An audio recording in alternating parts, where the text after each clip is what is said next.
My name's Artemis Black, and welcome to FUMBBL EndZone. This is the second program of the week. We are starting to cover FUMBBL-related issues. We'll try to keep this going. There was enough interest in Friday Night FUMBBL that we'll try to do a second program every week. I'm not certain which day it'll fall on yet.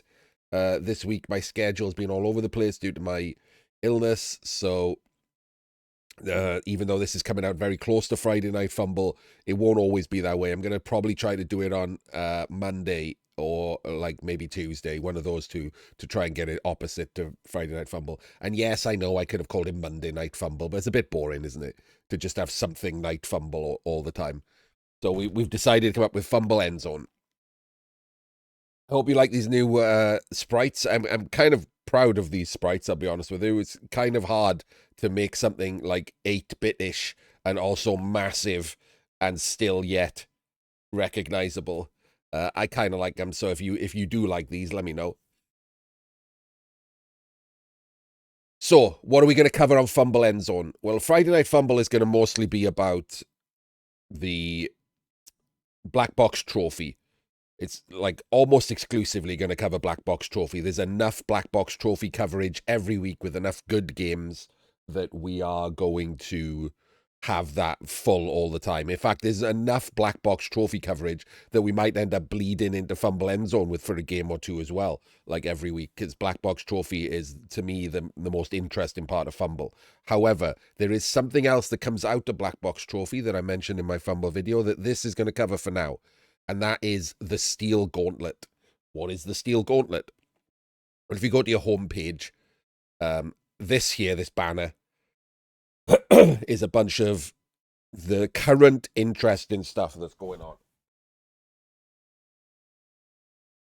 And as you can see there, Black Box Trophy Season 17 has started, so that gets its own banner. Oh man, I can hear my throat like croaky already. And right next to it, you'll notice Steel Gauntlet. Steel Gauntlet number 9, even though it's Black Box Trophy 17, because Steel Gauntlet was added later. And if you were ever on Blood Bowl 2 or you followed Blood Bowl online back when Blood Bowl 2 was a thing, you'll recognize Steel Gauntlet immediately. It's basically the Blood Bowl 2 cup, the chalice. So at the end of each Black Box Trophy, even though whoever wins is the winner, like the Black Box Trophy, unlike Blood Bowl 2, where the winner of ladder was basically irrelevant, even though I tried to win it quite a lot, and same in Blood Bowl 3, whoever's top of ladder is basically irrelevant. Black Box Trophy gives you, see these here, these 3 stars. You can see I've got one down here for trophies. This is my Black Box Trophy win. The 3 stars indicates that it's a major tournament, like the biggest thing that FUMBBL do, the hardest things that FUMBBL do. So if you win Black Box Trophy, you get one of those. So they do reward you correctly. But at the end of it, there is still something called the Steel Gauntlet, which is a cup. The top of all the races, and then however many spaces are left as wild cards to fill up a 32-man knockout tournament. I'm not a massive fan of knockout tournaments, right? One game and out, I've never really enjoyed as a tournament format, but it is actually like, something that lots of people enjoy, and it's not nothing, especially as it comes from Black Box Trophy. The other FUMBBL majors, look, I'm not a fan, okay? The other FUMBBL majors tend to be any team can enter, and the matchups are wildly off. Like, you get fresh teams entering, and they play 2,000 Nurgle or something. Like, it's all over the place. But at least in Steel Gauntlet, all the teams had to come from Black Box Trophy. So they've all played 15 games, which kind of adds an element of, maybe not fairness, but at least agency to the tournament, right? You don't spin your you don't enter your 1,400 dwarves and they get 1,900 orcs. That's not happening. Steel Gauntlet is only 15 game teams, so it limits what people could have done. Yeah, okay, there are still bad matchups, obviously, but it's not that bad. Nothing can be that bad. The issue that I have is, of course, it's one and done. If you get horribly diced, in the first round or second round or the third round, you're just out, right? That's just the way of Blood Bowl. So I don't think the Steel Gauntlet is as good as Black Box Trophy, but to me it is the best tournament. Bearing in mind that I think tournaments are less about finding the best player than they are about excitement for people watching, because knockout tournaments obviously are very exciting to watch. So we're going to look at the Steel Gauntlet. We're going to watch a couple of games from the Steel Gauntlet from the first round, and then we'll look at who got through the first round, because the first round is just ending now tonight, and we'll talk about, you know, the matchups for the second round and onwards, and we'll cover some of those in each week. But obviously, as there's less matches each week, and the tournament will end long before Black Box Trophy ends, this program will then go on to cover either some of the other tournaments, or like I said, it'll cover like a midweek version of Friday Night FUMBBL, or it'll cover something else from FUMBBL. Like I might drag in people doing Euroball practice and watch some of those games. We have some kind of opening, other things happening on FUMBBL. But first up, it's Steel Gauntlet. We'll do the overview of Steel Gauntlet after the matches, because I can't look at the Steel Gauntlet schedule without spoiling the matches for you. So we're going to do the matches first, and we'll do the overview after the matches. Bit weird, I know, but it has to be that way, really. I'm going to open the match in a separate window, again, to not spoil you for anything. So give me a second. This would be where I would very much like if I was allowed to have some music, you know, play some elevator music or something. I might find some royalty-free elevator music for little waiting things. Where are we? Here we go. This one will do.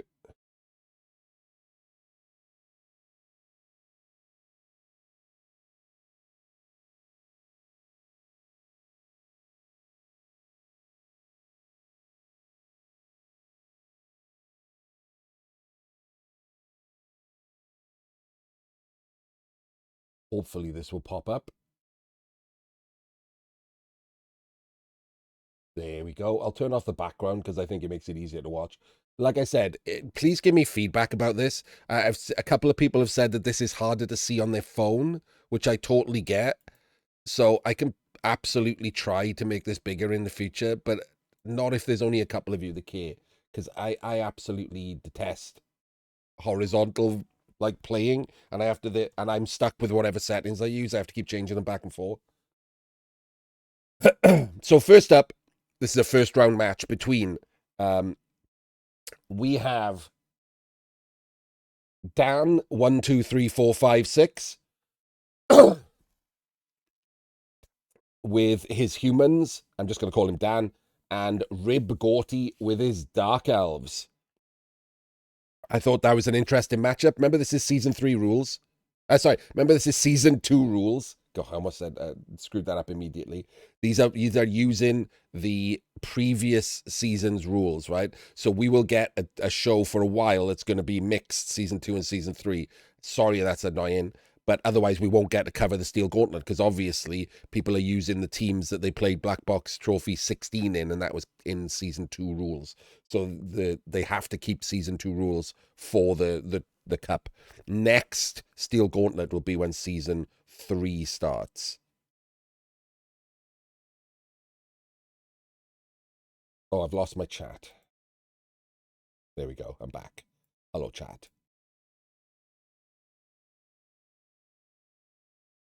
Thank you, nice guy. Like, some people do that, right? And they have to zoom in. I feel like this way you can zoom in and it's the shape of your phone anyway. You just can only see the actual pitch and then listen to me talking. Although this one, you're going to have to hear me like constantly clearing my throat. You can hear how bad my throat is at the moment. So this is before Dark Elves and humans got horribly nerfed. So while they're doing this, I'm going to prepend the block on these pieces because I would like to, just in case you can't see that these are blitzers, I'm going to put the block on them for you.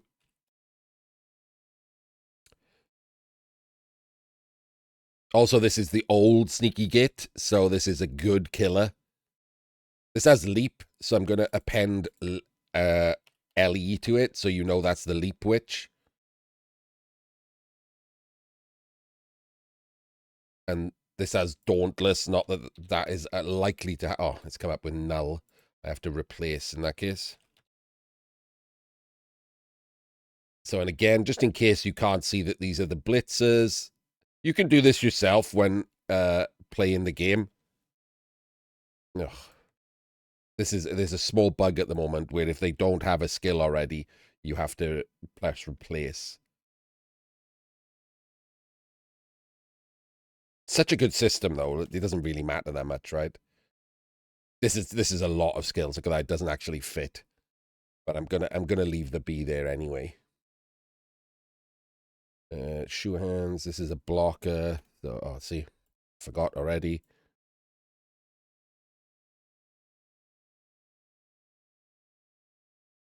I can't put D, so I have to completely replace here. So BDSS.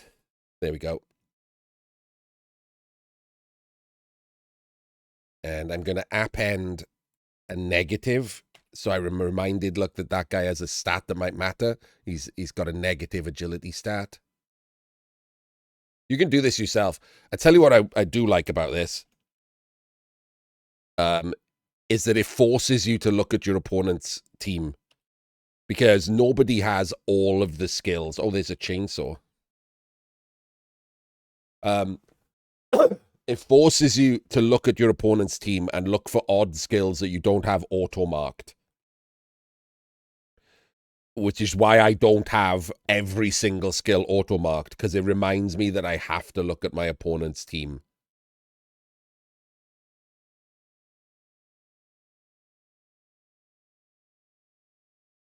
This is interesting. Look, he has a blitzer that can't even make it on the pitch.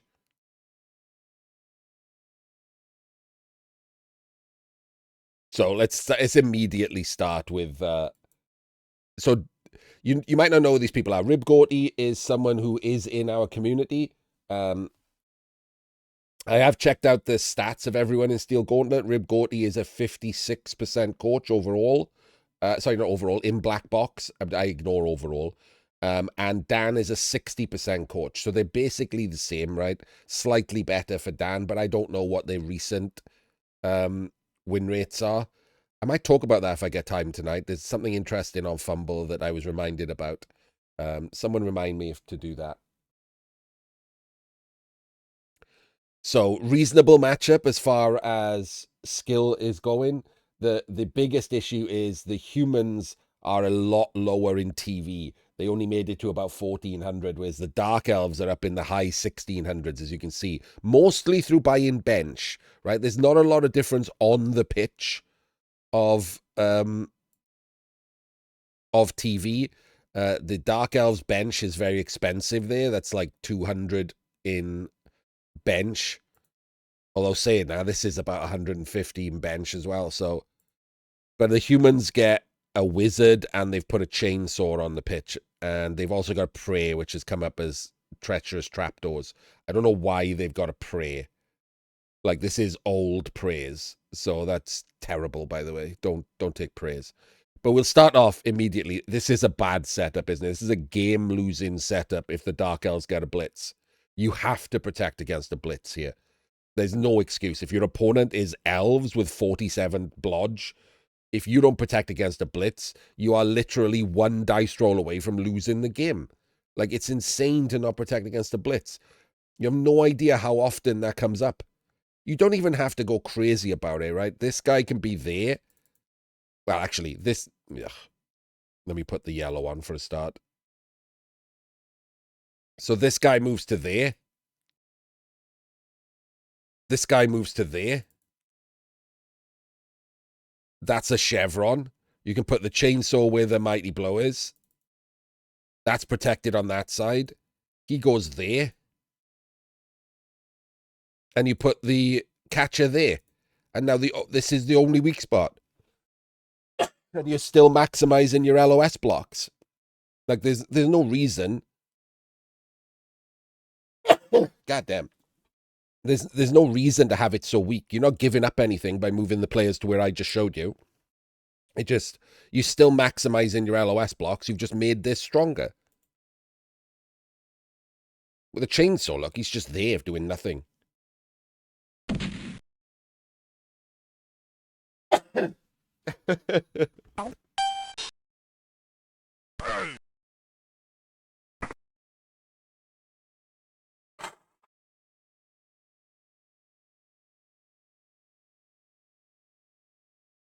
Man, I'm a mess at the moment. My condition has kicked in today. I slept through the day, so I'm not long awake, and normally it takes me like 3 or 4 hours for my body to recover from sleeping. Which sounds crazy, but it's unfortunately a thing for people with certain illnesses. So we've started rolling dice immediately. The ball is on the ground. It's in reach of a blitzer, which is crazy to just leave the ball on the ground completely unprotected. What's this blitzer defending here? Why isn't he over here at least, like covering the ball, like doing something? We're rolling dice. Quad skulls do happen. And like I've said before, dub skulls removes your agency. If you want to eat a dub skulls in turn 1, you can if the ball is covered. Here you can't.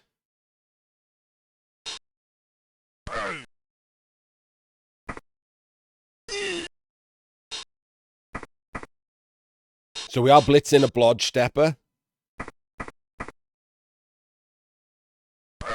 We do get the pows though. And a removal, a huge removal straight off the bat. You might wonder, like, why you gave up the blodge steppers. Like, you kind of get it, right? It's kind of like a trap. Because the Mighty Blow Tackle look is armor busted, so hitting the blodge steppers, but it's still a 55%. It's still more likely to pow than not. You would have lost, like, a regular blitzer there, rather than the blodge step blitzer. So... yeah, I don't really know which way around is better. You can leave the trap in for the 45%. Or, you know, risk losing one of your better players. I'm not going to shit on the fact that he left the sidesteppers there. It's okay.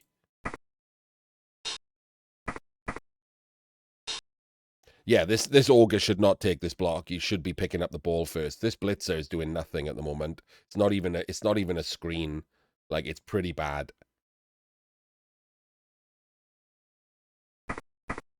Oh my days! And we're picking up with the catcher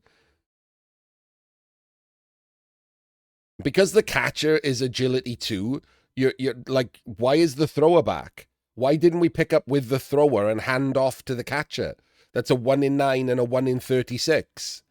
Why are we picking up with the catcher? This is the problem, right? This is where a lot of players are stuck. I talk about this in my paid coaching. I'll mention it here for free. I don't try and like you know, channel everyone to the paid coaching side. I'm not really that kind of guy. It is better, obviously, to get it like personalized, but I'm gonna say, right, you've got to care about failure states. This is a Steel Gauntlet match well done, yeah. You got to care about failure states, and the failure state here is simply a 2+. Which is worse than a 1 in 9. A 1 in 6 is lower than 9, so it's more likely to happen. All you have to do is pick up and hand off. It also means that if you fail, like if you 1 in 36 turn or you 1 in 9 here, there'd be like a strength 3 player on the ball. This guy should have come over to cover the fail pickup.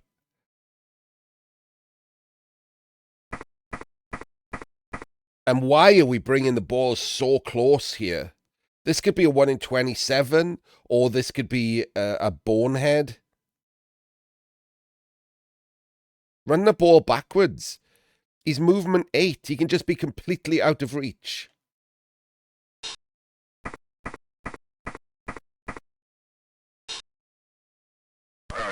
Okay, imagine that was a bonehead, right? He's tagged him. he can 1 dice pow him and then just come in for an easy 4+ dodge, 2 dice on the ball. Like, you gotta care that things can go wrong.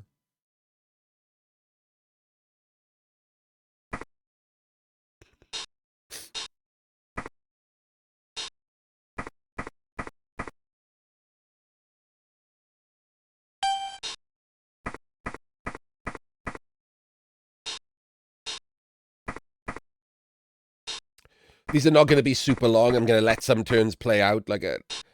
We're just going to cover things and look at some basic stuff. Unless interesting stuff happens, and we'll talk about it.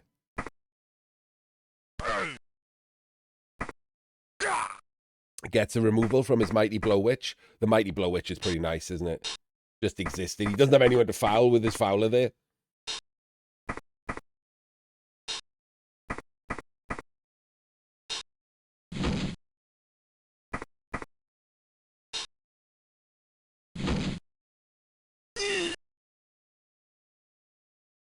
Fails the dodge.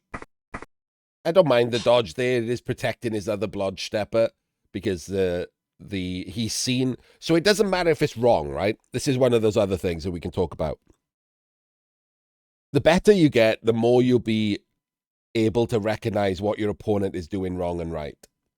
And blitzing the Blodge Stepper here is wrong, right? Because he's got a number of other targets that aren't going to get his Mighty Blow tackle stuck if he fails a POW. So, and like, he should be blitzing probably the Dauntless guy with Mighty Blow. That should probably be it, right? It's the softest target with the Mighty Blow. It moves him up the pitch, and he can't get stuck on him. So that would be my blitz. You just want to try and remove a player, stun a player. Anything removed or stunned makes the next turn easier. That's what he should do. But as we've seen from turn 1, he might blitz the Blodge Stepper, because he did on turn 1. So it doesn't matter that it's the wrong thing. You should have learned that your opponent might do the wrong thing. And now you have to care about that. You have to cover what is essentially the bad plays. And that happens a lot because, you know, most people aren't very good. And I mean, this is atrocious, isn't it? That's a sidestep player, and we've put the ball into a cage that is based on the sidestep player. Like, as well as the fact that there is a downed Dark Elf right there. That is so incredibly bad that I just can't believe that it's happening.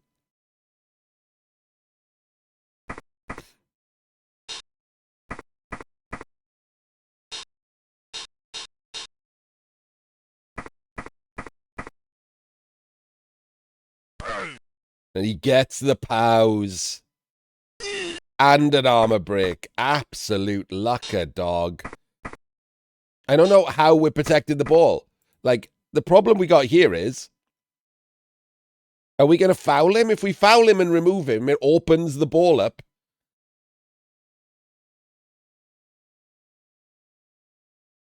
Because he won't be there anymore to protect the corner.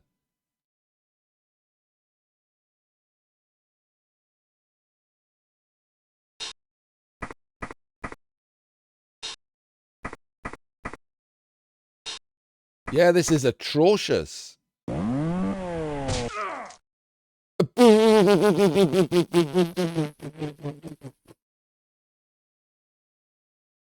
There's also the possibility that the chainsaw rolls a 1 and kills himself.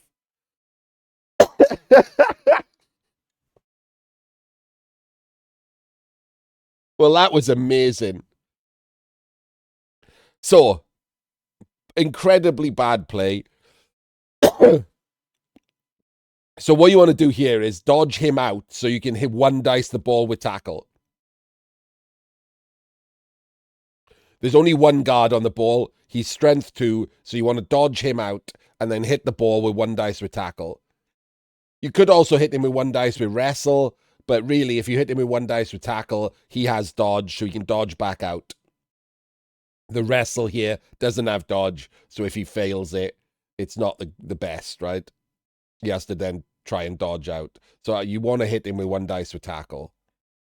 But that was really, really bad play from the humans here. I had no idea what he was thinking with this setup. He could have been completely safe, that ball.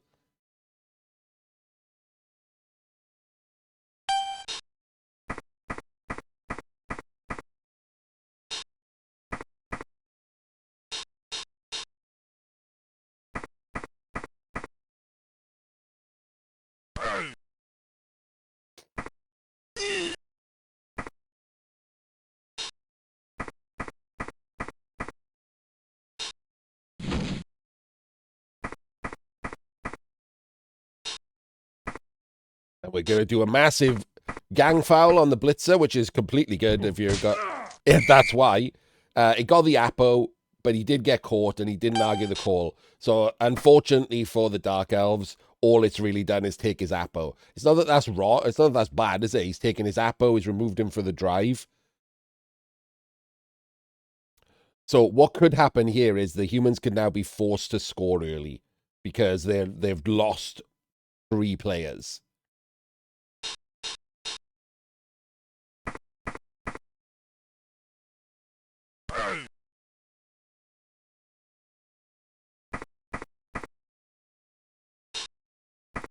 And it looks like they are, in fact, going to end up doing that.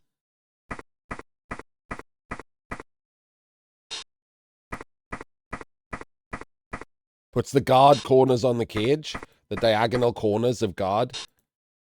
In case people wonder about that, like I say, I'll do videos on all this soon. But the diagonal guard corners means that every single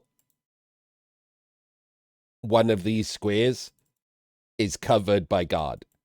So if he tries to cage dive, there's guard on every square he can dive into.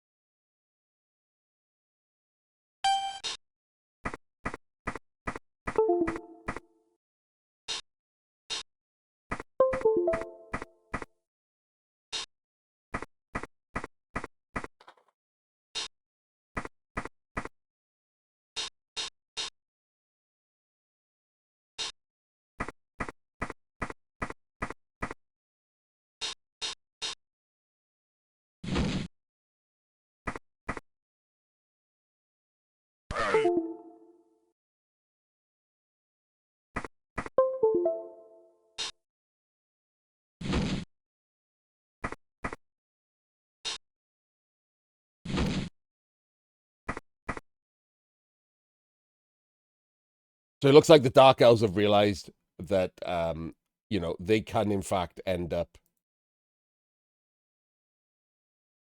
forcing an earlier score here. They haven't gone in heavily. They're just pressuring. It's only turn 3. That's a lot of turns to try and stall out when you're on basically equal numbers. Wait, you're 1 down, aren't you? 3, 6, 8 against... Yeah, you're 1 down against the Dark Elves. So even though you are the bashier of the 2 teams, the humans, it's not by that much. The Dark Elves have brought their own mighty blow. Your strength is unreliable in a skillless ogre.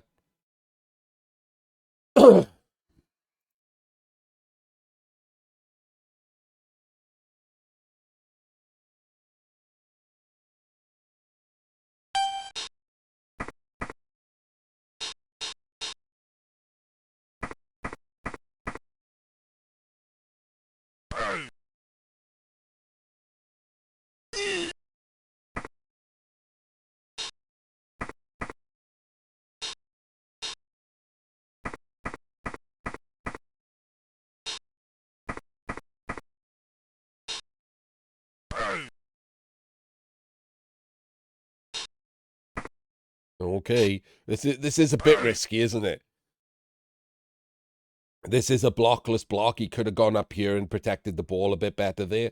This could have been a 1 in 81, and the Dark Elves could therefore have just dodged through here on a 3+ and come around the back.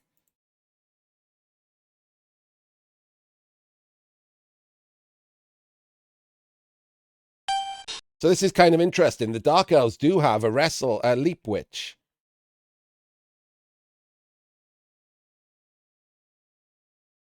So a leap into 2 tackle zones.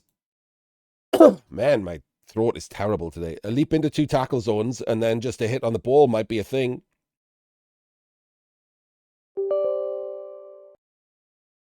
The noises you can hear me updating my stream deck. That's why you're hearing so much of my throat clearing and stuff. Normally I press mute on my stream deck while that's happening, but my stream deck is currently in the middle of updating, so I can't do that. I'm not yapping, no. Tonight is all Steel Gauntlet reviews.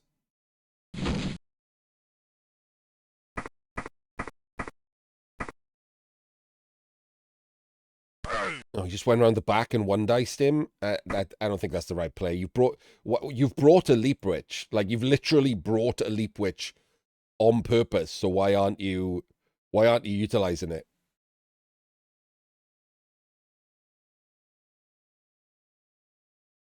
It's not even like that was that much harder, right? That guy's just rolled.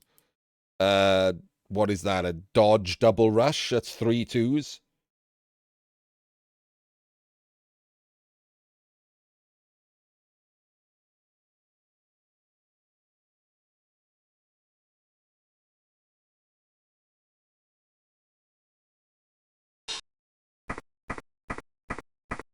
Yeah, he could have done. No, I don't think so. There's no way he can leap from that isn't into. It's either from or to 2 tackle zones, right? He doesn't want to go that way with the witch. He wants to come this way. You can go back and look. Like this is the starting thing. I think you just leap to there.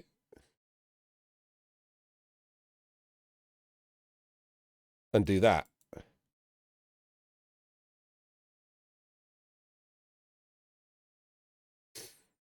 Yeah, there's a wrestler here, yeah.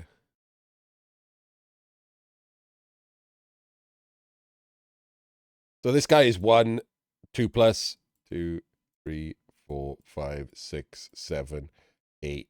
Hit. Wait, how do you do that? 1, 2, 3, 4, 5, 6, 7, 8. So it's 4 2s he just rolled. When he could have just done a leap. And 2 diced him. I think he's just forgotten he has leap. It happens a lot, right? But I've done it sometimes, especially if I haven't played the team recently. Like these people played Black Box Trophy, and then this is their first game with that. It could have been 3 months before you last played this Dark Elf team. And you look at it, and even though you're looking at it, it's easy to forget that like the last skill you took was leap on a witch. I do it sometimes when I take Frenzy on someone, and then I completely forgot that he's got Frenzy for the game. Like I'm reminded on like turn 3 or something. It's like, oh shit, this guy's got Frenzy. It happens, but this feels a lot like he forgot that he had leap.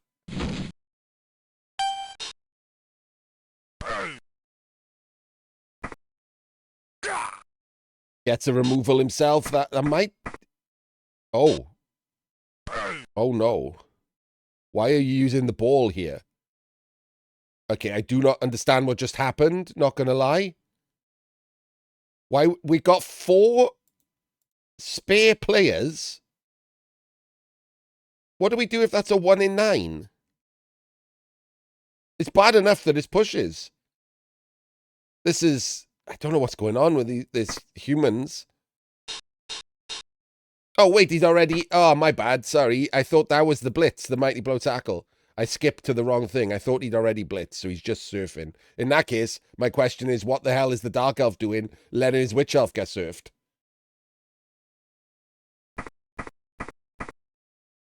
Good timing, Rib.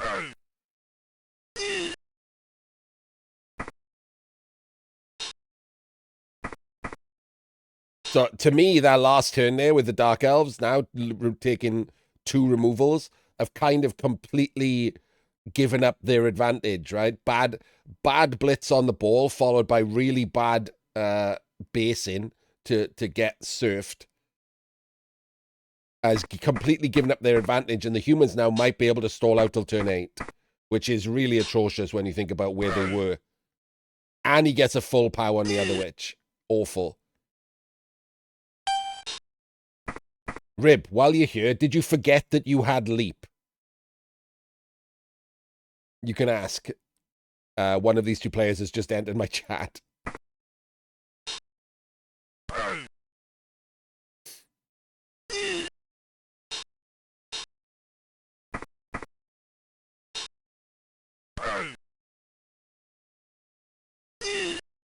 No reason to not follow there. There's no frenzy on the...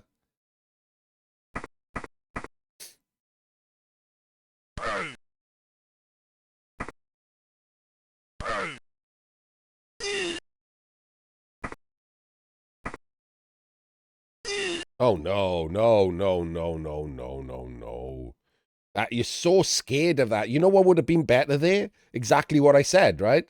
If you'd have followed, you could have blitzed and come back out of the hole.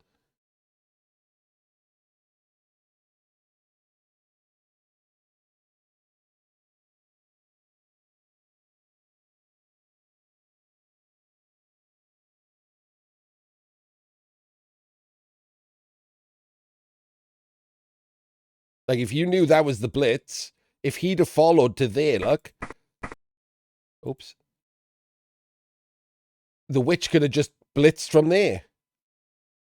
Taken a 2-dice block, done the push and the pow, and then come back out of the same hole and been completely safe. You're hiding from the mighty blow tackle, so you needed to have planned that turn a little better.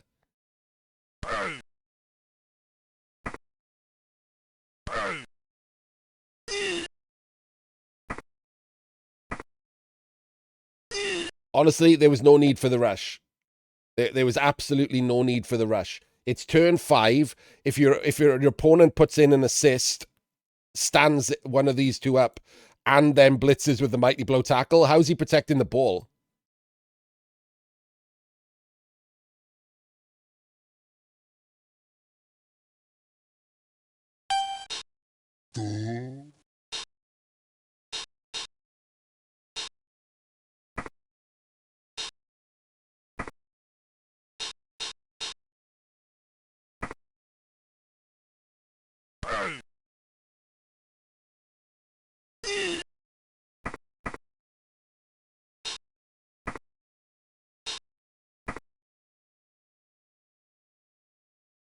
Yeah, this is you know, this should have been an early score.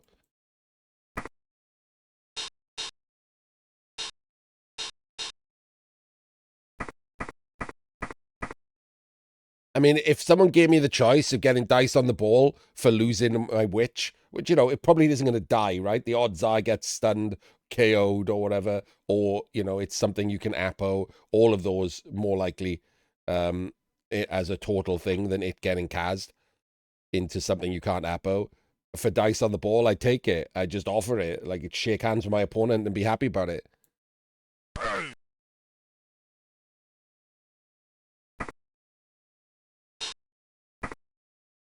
That's not planning for success. That's essentially baiting a trap on your opponent, right? He can't get back to protect. He doesn't have the speed to blitz over here and then get back to protect the ball. So he weakens the ball defense and should have allowed an attempt at a sack.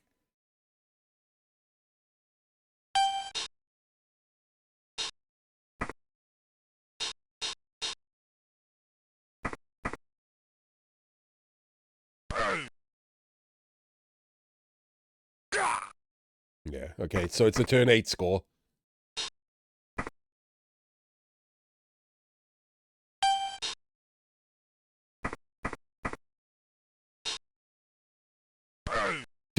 Dauntless is the ogre. Pretty funny. What are we doing here? Okay, never mind. That was insane. That's absolutely crazy. We were going to do a jump, dodge, dodge, through tackle, dodge again, 1 dice on the ball. Like, you might as well just gone for a 6+ red dice at that point.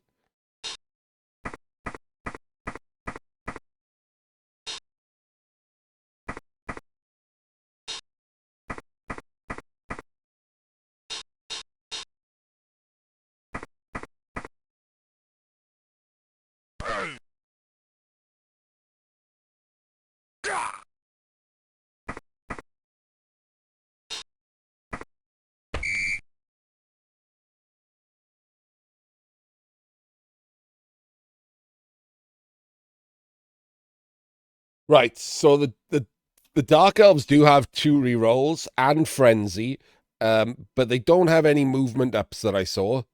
So it's a movement 7 sidestep 1 turn. They also didn't get their other sidestepper back, which is a pain. They need that for the second half. But 2 rerolls, movement 7 sidestep, absolutely doable. This is not correct as a setup, so I'll press play, see if he moves it.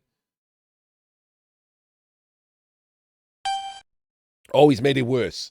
Okay, so this is kind of interesting now. He's definitely made this worse.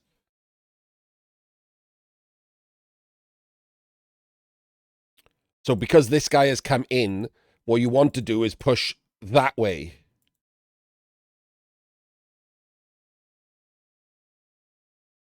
To outside. So that should be the goal. Can you do that? Yeah, you've got a Dauntless piece. You could try and Dauntless it, or you could do what's called the black hole method. So the Dauntless piece would just be using the Dauntless and then using the Augur, right? You need the Dauntless then and the push, and then you block this way, and your scorer starts here and gets pushed down there. Remember that he's only movement 7, so he has to get pushed to there, which is a lot of pushes, right? Even though you've got wrestle, it's a lot of pushes.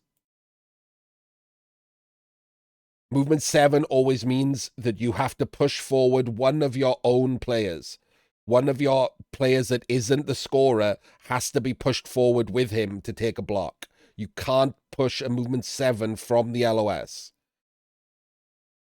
You need one of your own players to take a block from this line. Movement 8 is the where you can start and you only need to take blocks from the LOS. And you might be asking, what's the black hole method? The black hole method is where you can eat a POW. So basically, the Dark Elves would put someone here to cancel these 2 assists. They would put someone here as an assist, and then the Dauntless guy would come in here and block him that way, and you would have 2 people here. And the reason that happens is if you Dauntless but into POWs, you don't have to re-roll it because the goal is to push him to there. And then you use this strength 3 player for the chain in.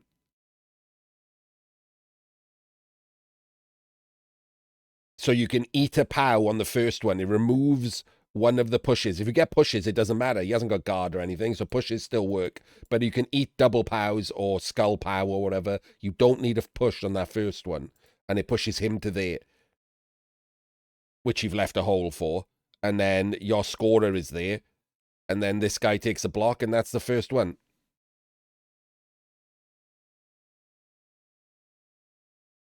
So plenty of ways to do this.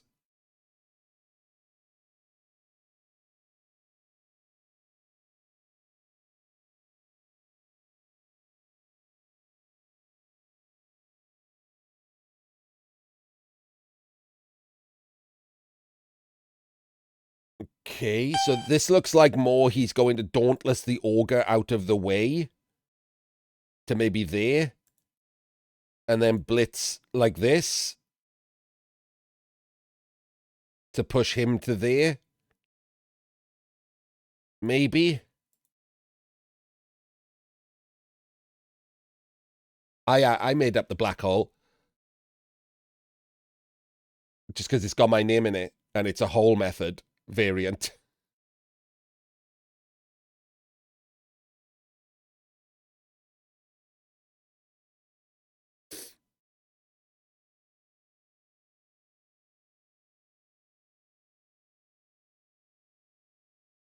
Okay, so a solid defense here is interesting because people can regularly screw up.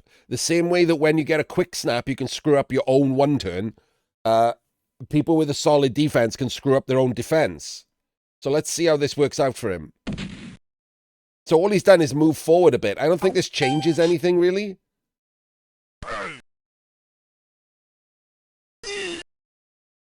What it's done is...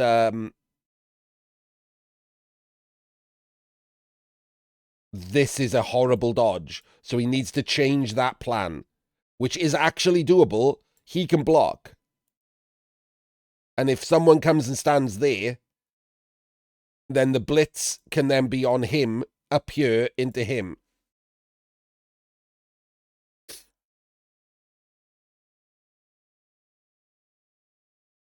So I still think this is doable. If he takes this block,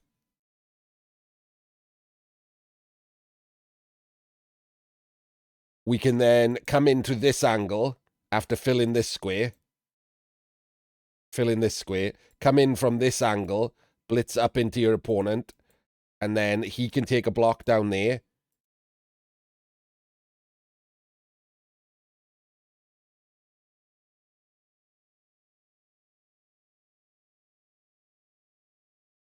You can also take this block and follow, and then the witch can blitz him to there, to there, to there. So it's exactly the same thing. It's just the problem if you do it that way round is the witch has to roll pushes on the first block, whereas this, if you block him first because you're not really using him, it can be a POW.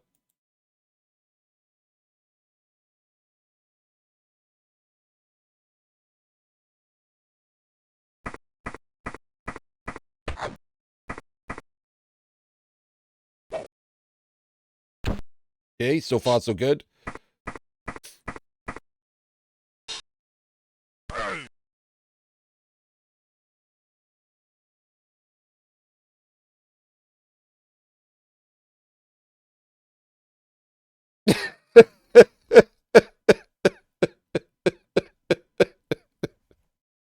Someone forgot to click hand off. Gauntlet nerves, yeah. Playoff nerves. Let's go with that.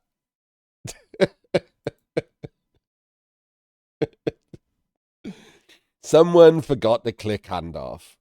User error. Full pebcac.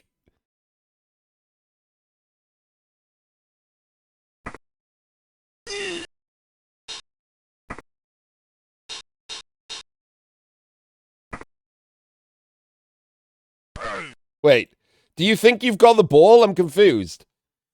Why did we follow there? Why aren't we just blitzing with the mighty blow?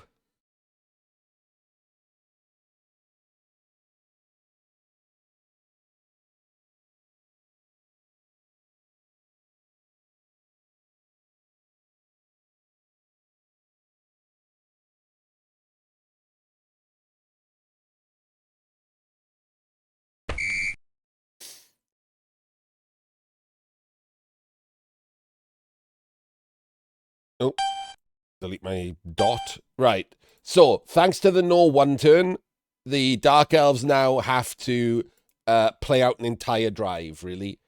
They have to play out the full 8 turns. So, even against humans, because of the unreliable Ogre, there's nothing wrong with the Daka, especially against someone who sets up badly. That normally means that they have other holes in their positioning, and if you're good at a Daka, you can exploit such holes.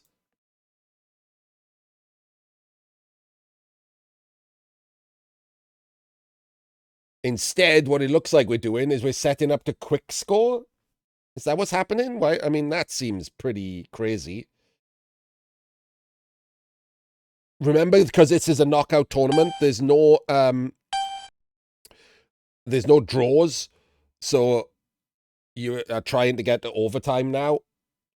I don't think so, Rib. I think a Daka is a Daka.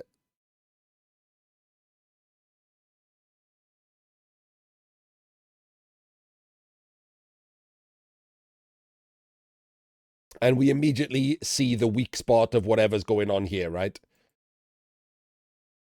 We've heavily leaned into this side to do the 2-turn, which I think is a mistake, and we haven't covered this side properly, and we've been blitzed on. Luckily for him, the ball is all the way back here, so the blitz is kind of irrelevant. The main issue with the blitz is he's going to end up with people in this area, so the 2-turn is likely to be a lot more difficult off the table.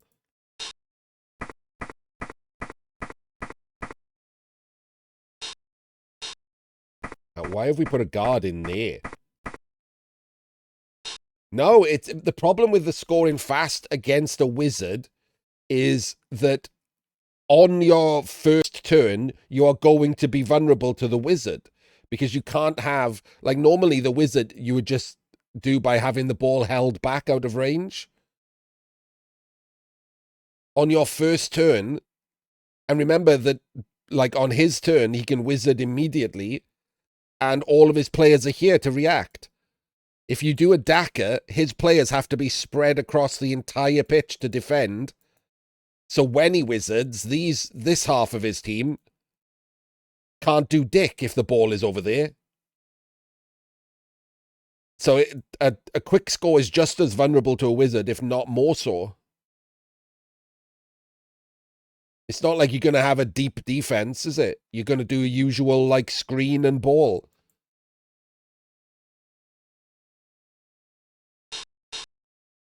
There's nothing good against a wizard, just to be clear. You can hold the ball back and screen yourself, like, to not allow any of his players into the backfield near, like, in range of a ball. But sooner or later, humans with their speed are going to get past, and then you have to move forward.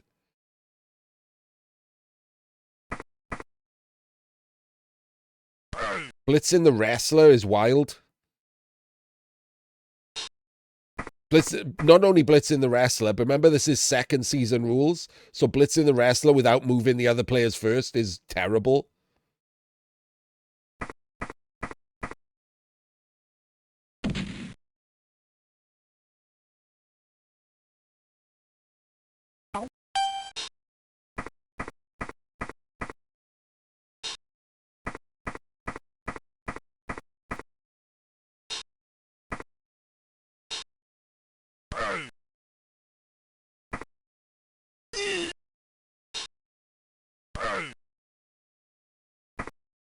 Honestly, is this going to be a foul? Are we going to foul the Mighty Blow tackle? I wouldn't hate it. Especially if the plan is not to play out the entire drive anyway.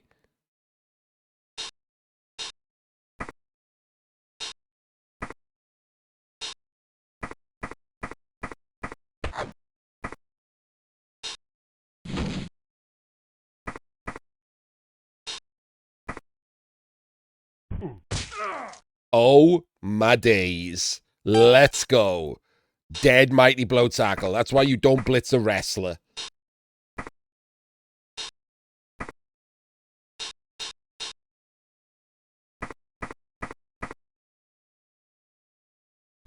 Blitzing a blodge stepper. Yeah, absolutely. Mighty Blow tackle gone. His team, like, jammed here and in danger of being surfed. Hell yeah.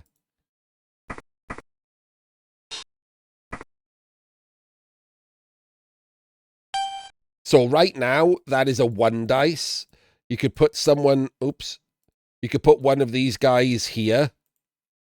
Make this a 2 dice. Trying to get a push.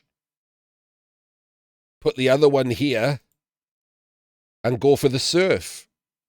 If the other one's there cancelling him, you can 1 dice him. For a 3+ and then try to surf another blitzer. You could get rid of a player here.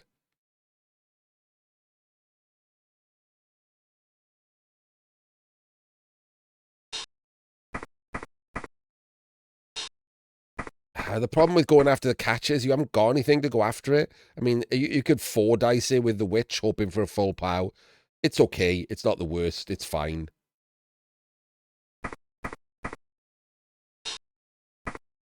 If we're gonna do that, then he 1, 2, 3, 4, 5. Ugh. See, it's a rush to get around there with him to make this a 2 dice block.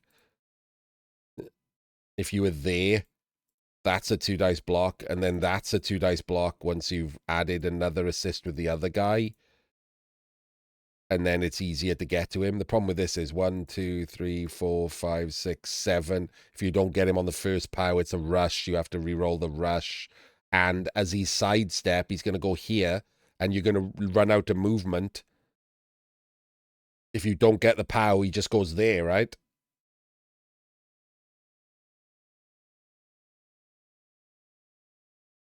To who? He doesn't have any frenzy pieces.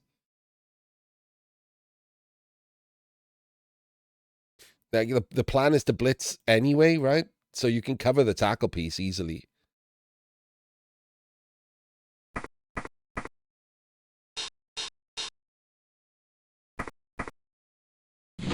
Like, you haven't even I didn't even get to finish the sentence. Like, you haven't even moved the other players, and we're doing a dice roll. And as we've found out in the past, 1 in 36s actually happen every game.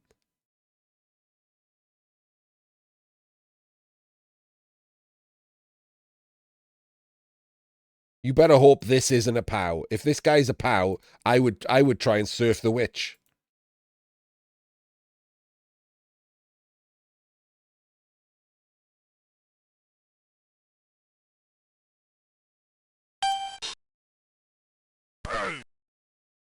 Should have done that one first. If he'd done that one first and got that POW, we could have surfed the body of the witch.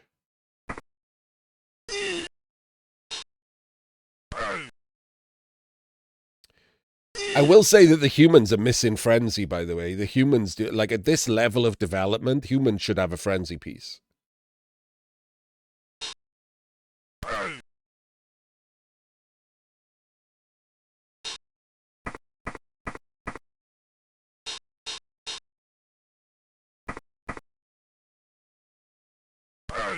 Full POWs.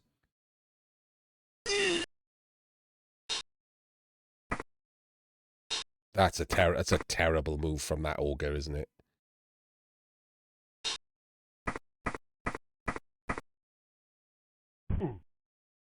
Weird foul.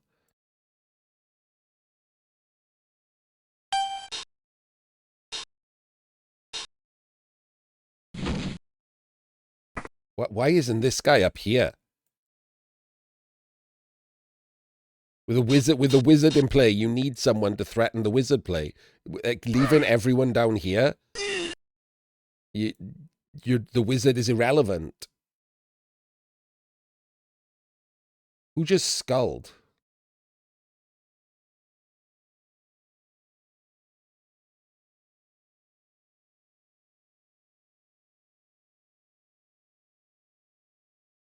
What did I miss there?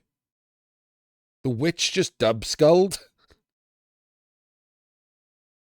And we ate it? What?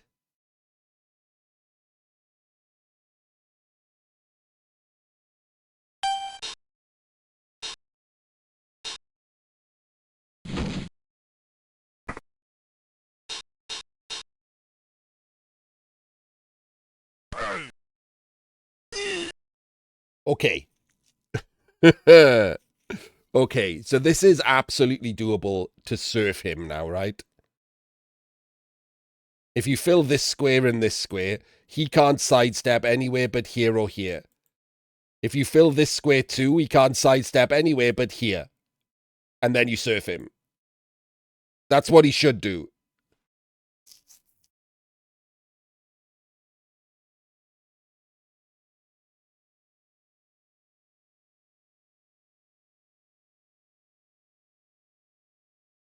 Just get rid of this Blodge Stepper. It doesn't, like, it's so early in the drive that it does, just get rid of him.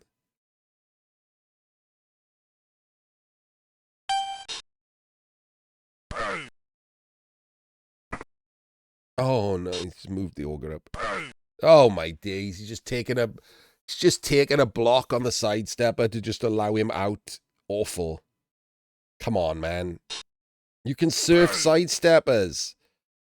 I mean, it's not even like you get, unless you roll a POW, you're not getting any of these players back anyway, because he's sidestepping onto him.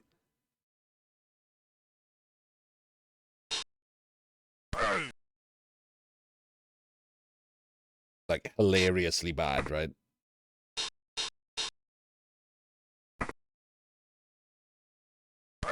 That was a terrible turn. He's done nothing with the rest of his players that could have filled some gaps and surfed the sidestepper. It is RD, yeah.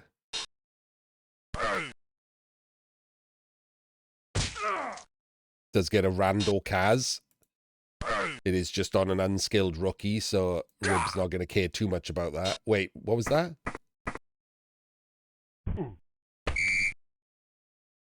And gets his own player sent off, greedily fouling after getting 2 removals. Got 2 removals and then removes his own advantage with a terrible foul on just a wrestle lino. Oh, man. People have got to realize that stuff fails. It's so hard watching games where people just don't realize that stuff fails.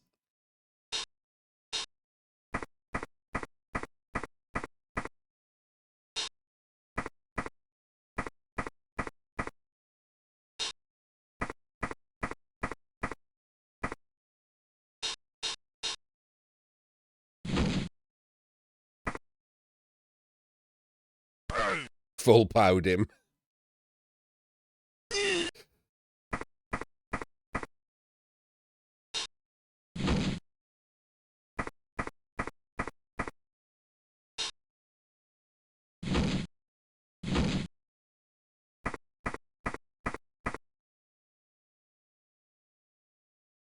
It was okay there as a blitz because we're running low on players, because the ogre is the leftmost one, so it's too difficult to get 2 dice on him because of this flat shape with no guards from you. It's very difficult to get 2 dice anywhere else. It was completely fine as a blitz. It wouldn't be completely fine as a blitz every turn, but right that turn is fine.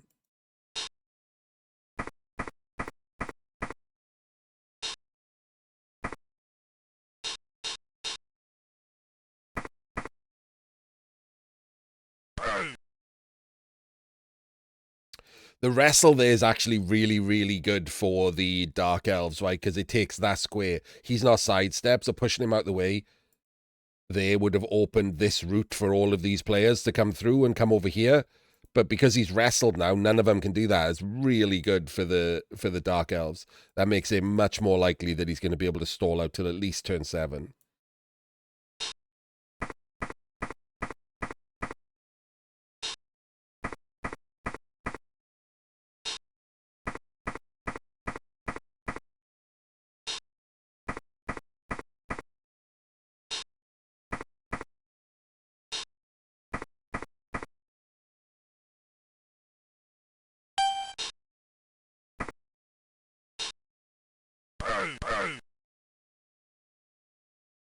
What? Oh, no. Why on earth are we wasting a reroll there? This is going to overtime. That is one of the... Doesn't matter. That's a terrible, terrible reroll. Screw dodging the witch. We should have just taken the block. With the witch, just mighty blowed the blitzer.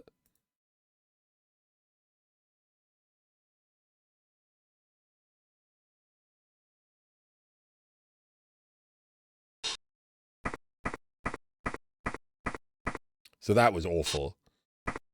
We're now down to 2 rerolls for no reason at all. We've got away with using no rerolls at all.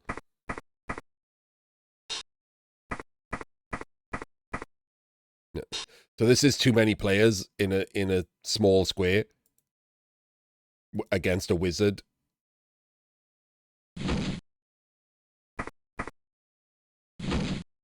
This is someone double dodging when this is just a single dodge and should have gone first.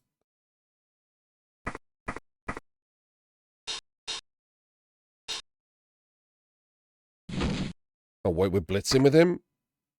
What? Wow. Full and total wowage. Would he have done... I wouldn't have done the wizard there, but this is still too many players. I mean, you didn't know that any of those dodges were going to work, right? That first dodge could have been a snake, and then this is an amazing fireball.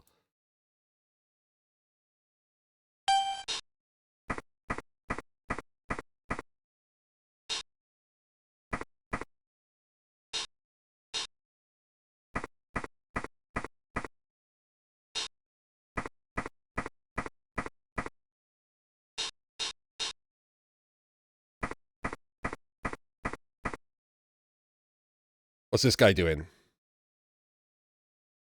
Or this guy? Why are we rolling dice? Always ask yourself before you're about to roll some dice, am I done with everyone else?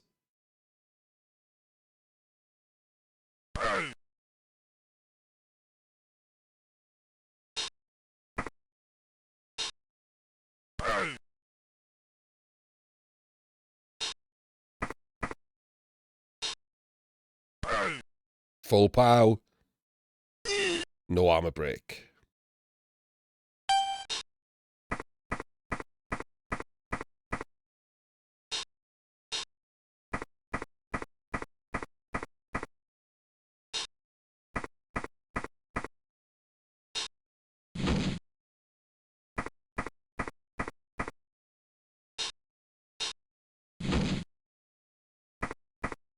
Doing a dice roll. What's this guy doing? Was he fine where he was?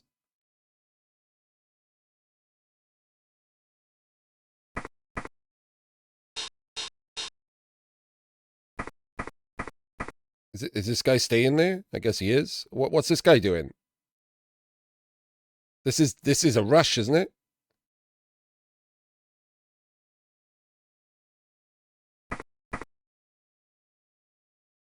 Yep, it was a rush.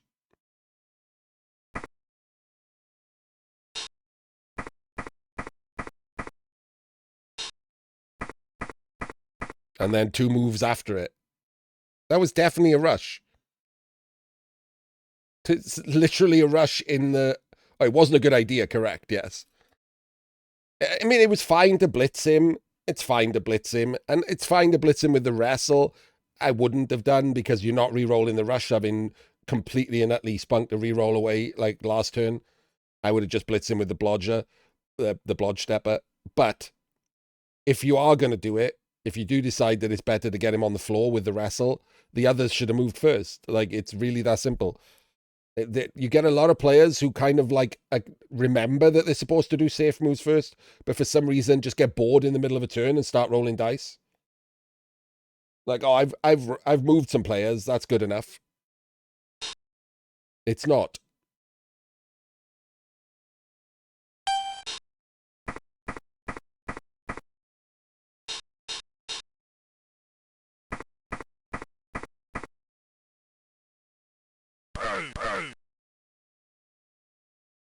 I'll be honest with you. If he'd moved the other players first, all of these players should have moved already. If he'd moved the other players first, he could probably have eaten that dub skulls. He's not stopping the score. He's not even forcing the score, right? With overtime in play, he could probably just eaten it. The one thing I will say to not eat it is that it takes an armor break on one of his remaining blitzers and he hasn't got an Apo. So, like, I wouldn't have, like, I'm not going to give him shit for re-rolling it. But I am going to give him shit for removing his own agency. He has to re-roll it because he hasn't moved the rest of his team.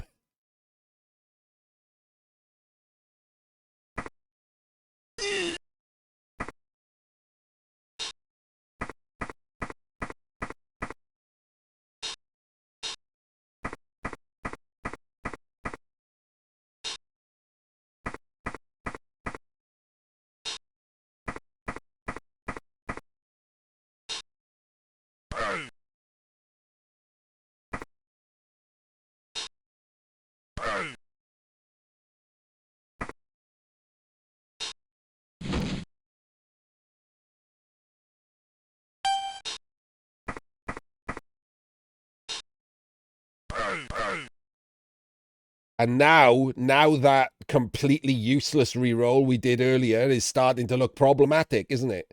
Now, instead of dropping down to 2 rerolls because of something you can't eat, we're dropping down to 1, which is critical.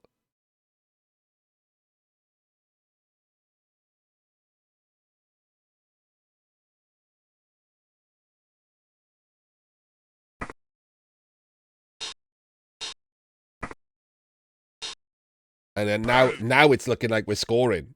We are just scoring on turn 7.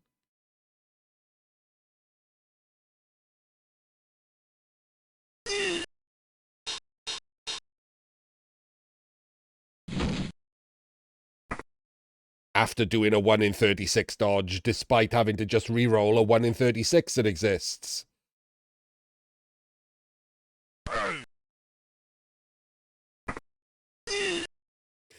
Hello, Teox.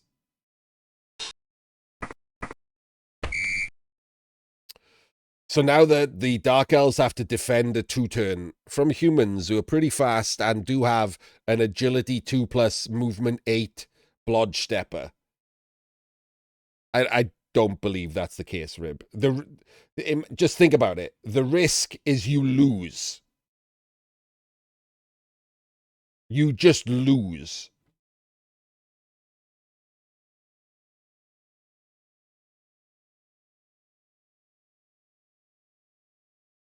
If you snake that dodge, you lose.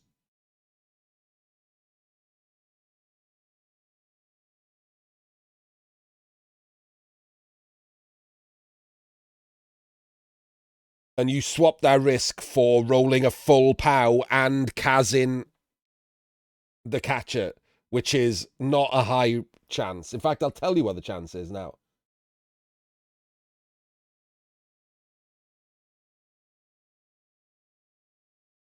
Oh, it's hard. Dave's action calculator doesn't do frenzy. Ooh, that's annoying.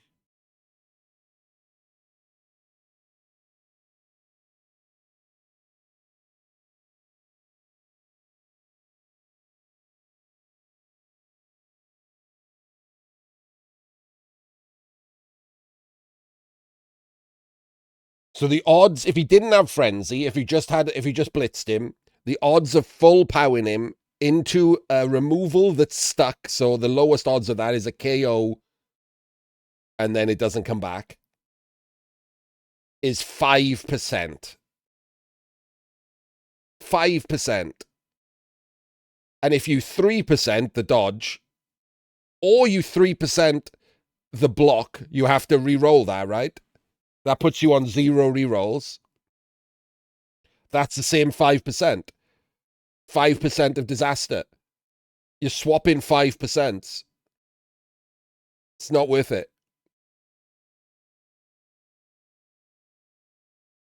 If you had tackle, the odds go up considerably.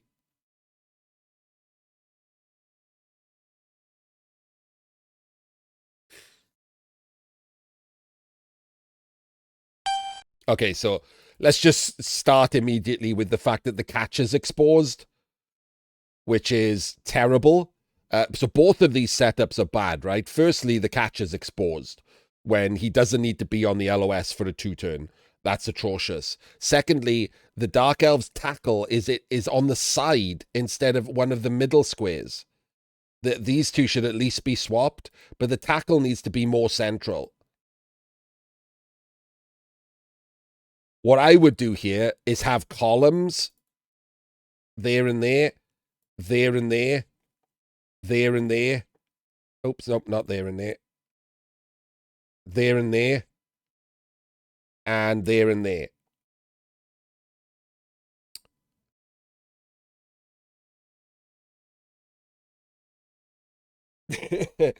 Teox. So, take this in the in the tone that it's meant. Probably not the best coach in the world to start giving people shit for making mistakes.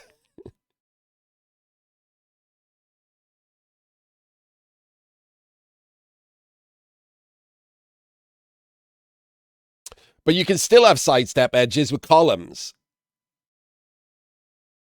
So the sidestep edges can still be where they are, and there's just these guys. Well, not this tackle one. The two people go behind, right? And then you have columns. Columns, because of the sidestep and the column behind, practically forces the humans to the middle. Like, basically forces the humans to the middle, which makes it easier to box in with your Dark Elves. I mean, sidestep here kind of does anyway. Like, but he doesn't have to, right? Especially if he takes these blocks and they're not knockdowns, then he tries to go through a sidestepper.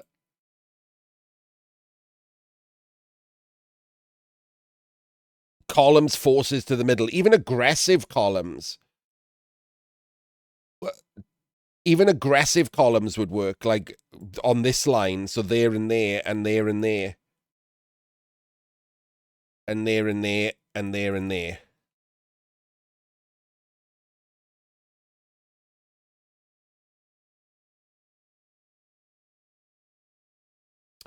It's how you criticize Teox. Like, who would put their tackle on the sideline? Would you like me to do one of your games and say, who would do this every time you do something wrong?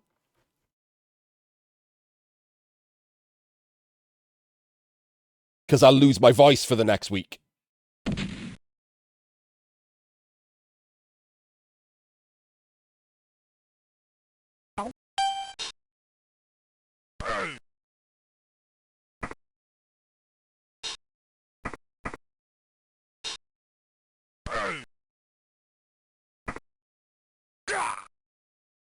So, I mean, this push looks atrocious. He's walked up here. The catch is on the sideline. I'll be honest with you, it's looking very much like he's just going to run through, which seems crazy.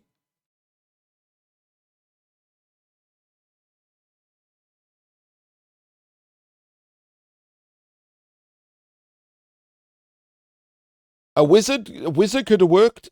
Could have tried to frog one of the blitzers.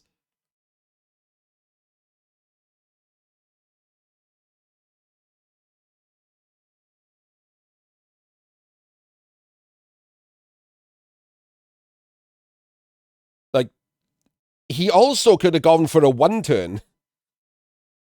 Like, I don't know if you've noticed, but like, it's not hard to do a movement 8 sidestep one turn with an agility 2 catcher when your opponent just sets up in the middle like this. He could have just gone for a one turn.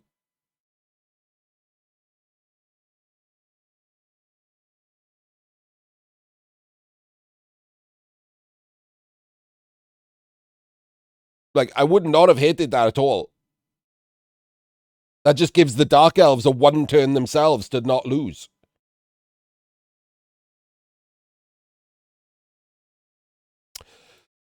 Ugh. Should the Halfling be on? That's a very good question. Maybe, yeah, because it gives you a backup option.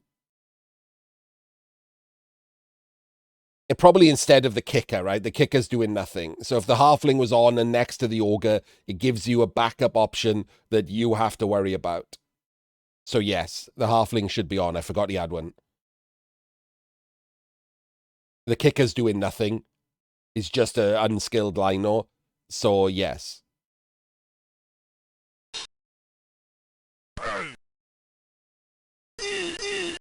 And I mean, come on. Come on. We're not doing anything here. We got no scoring threats. We've taken a blockless loner block.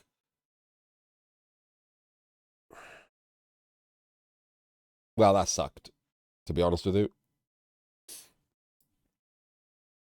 What he should have done is put the guard in there.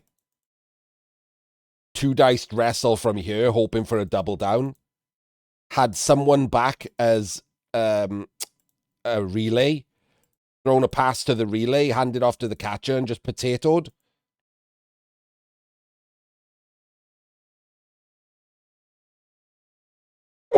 Run a couple of players who were over here with him round the outside. The guard and the wrestle should have been on the LOS.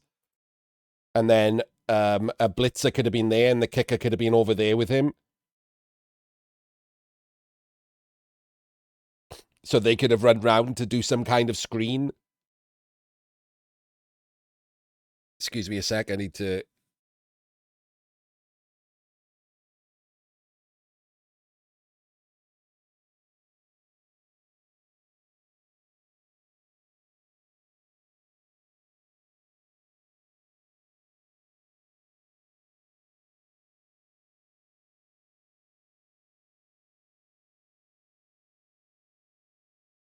I'm back. Sorry about that.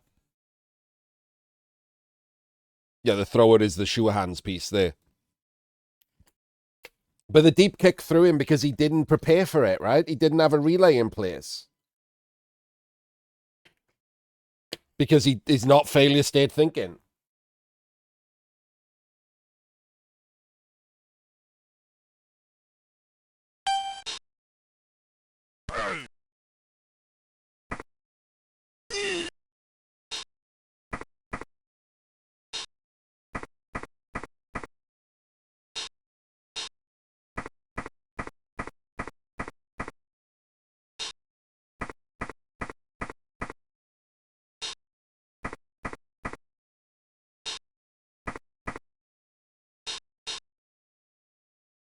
We have 2 KOs. Exposing the runner there is terrible.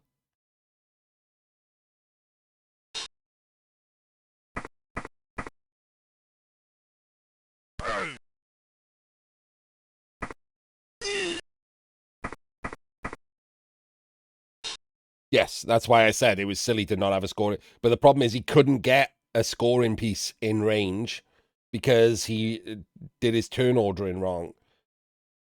So he didn't have any way to push his catcher up the pitch.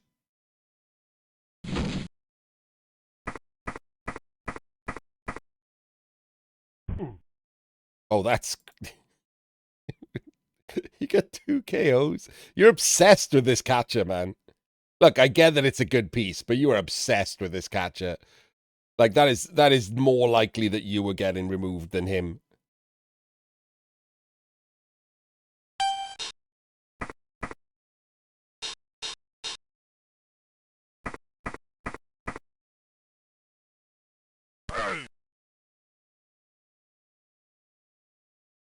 This is Season 2 rules, Teox.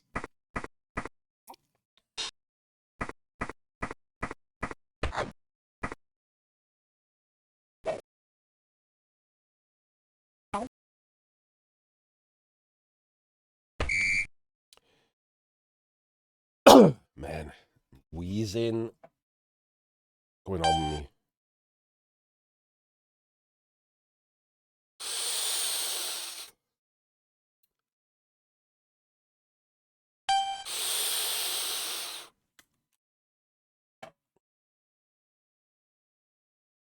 No.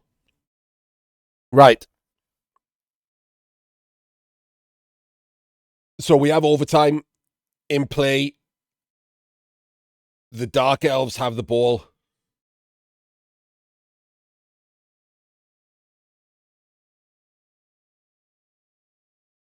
Sure, but you got to play the odds, Teox. You got to care how likely that is compared to what you're risking it against.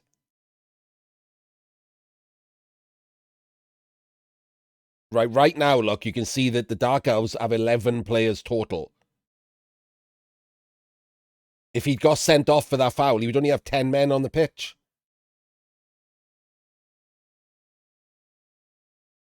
You can't play just thinking about the best result. That is what catches everyone out.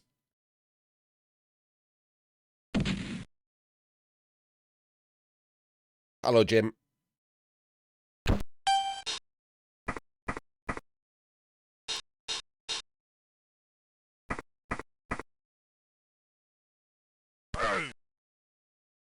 And again, we've got 1 reroll. Are you going to reroll this if it's a dub skull?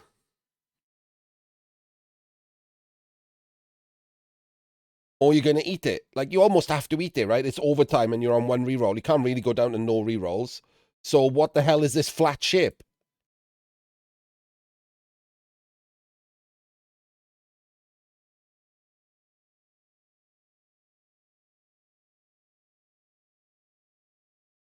What are these 5 players doing? Move. Create some space for the dodgeless ones.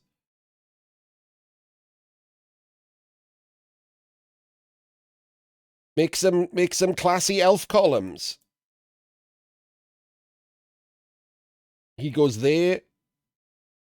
He goes there because you don't want him hit when we've got guards in place. Witch goes there.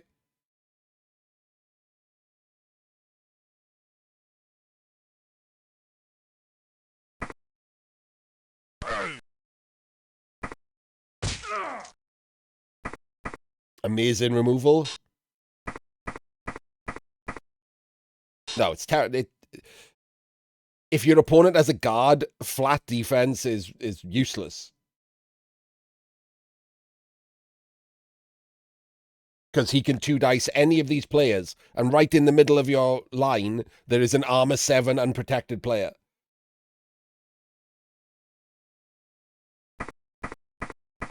Who is now moved because, you know, he's a risk.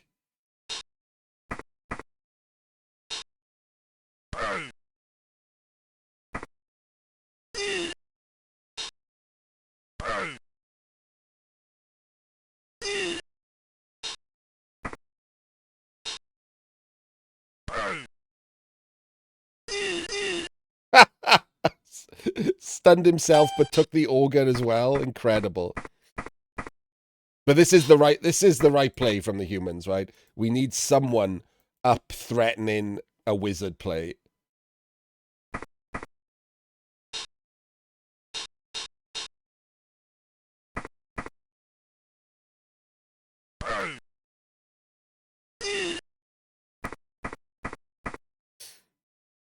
$12, $11, $10, $9. So now we even have a scoring threat, and we have the catcher.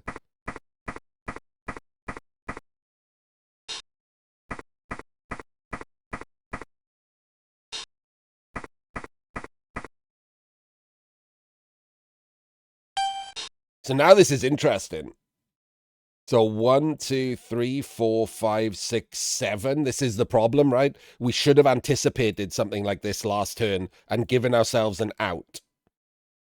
So there should be a player within handoff range of him.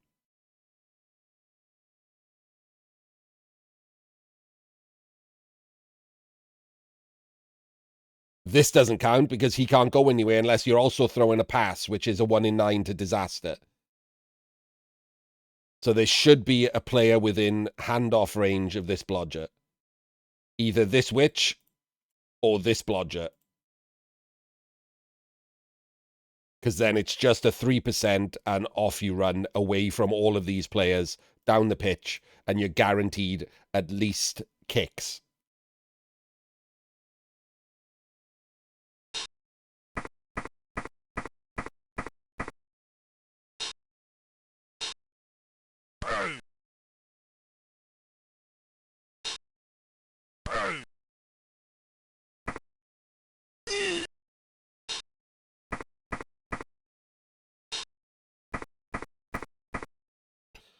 We're also, this is one of those times where safe moves first is not safe, is it? They're getting worse. If this fails, all of these players can no longer get back to help because you've moved them up the pitch.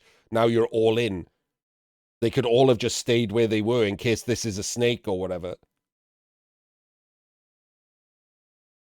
It's not going to help that much, but it's certainly going to help more than if they were down here.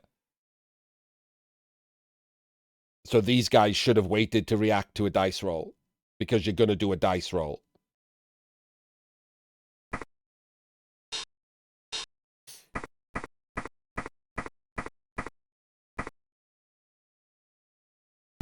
There we go. That was 5% chance of a disaster.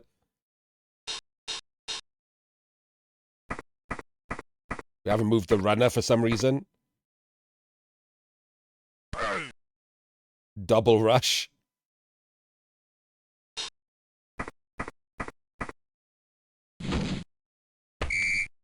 Four minutes. You wanted a foul with him, man? You're really obsessed. What would you be fouling at that point? The catcher is no longer recovery if he's on the ground.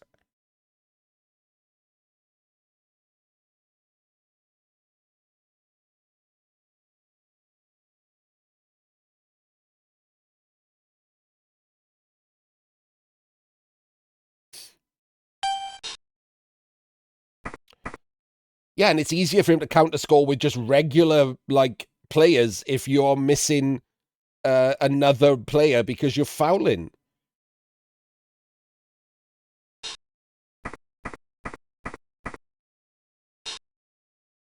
Like, if you had a DP, sure. If you had sneaky git, even, maybe. If you had definite bench, maybe. But you're just flipping coins and hoping you never roll tails.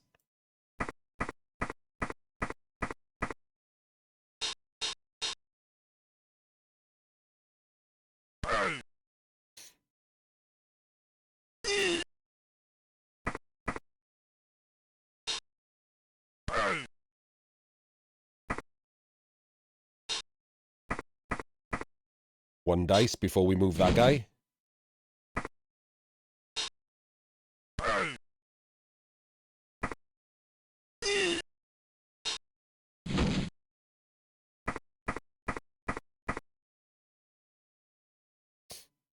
Okay. I mean, at this point, the humans have to know they're almost certainly playing for kicks, right? Oh, my days.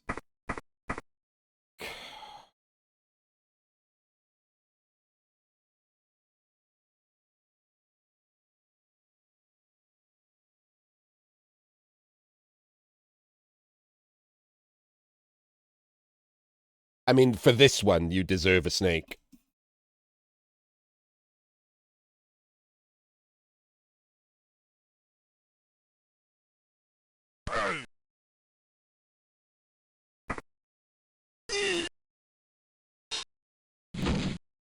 That absolutely deserved to be a snake.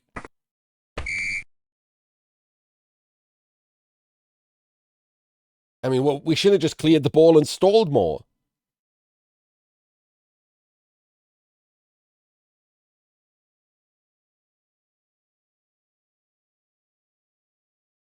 Now we've just scored.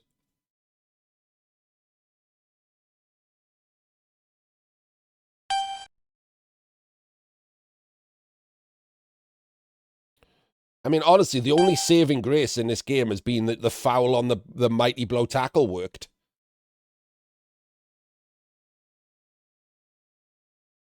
Dan again not bothering to make this remotely safe against a blitz.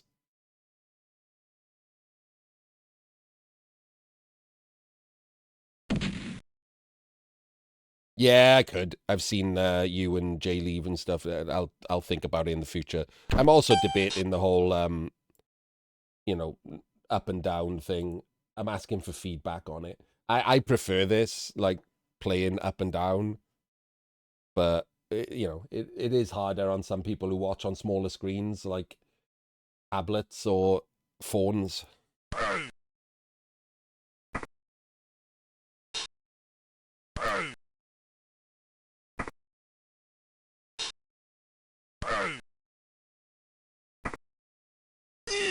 I don't think so.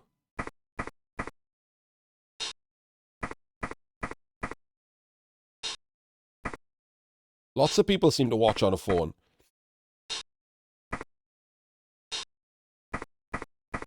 I can't be bothered with sideways. It's weird, man.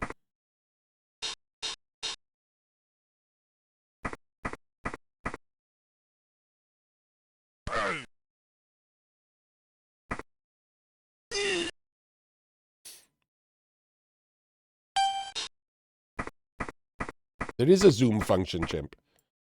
It just makes the whole thing bigger. That's why this is the size that it is. When you play horizontally, it's actually quite small, the client, but they added a zoom function to make it bigger to fit your monitor. So I wouldn't be playing like this if it didn't have that. It was too small before.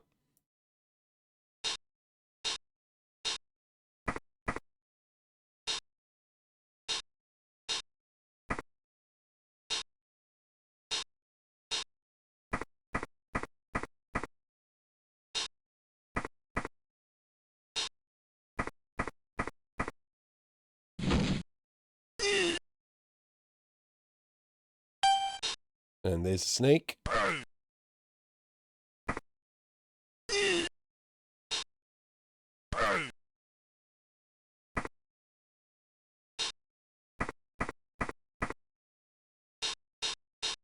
Blitzing the witch is a choice. Where's the well, full power in it will work. Gets a stun. We're safe from the leap witch for a turn. Is the ball just running up the pitch? Apparently so.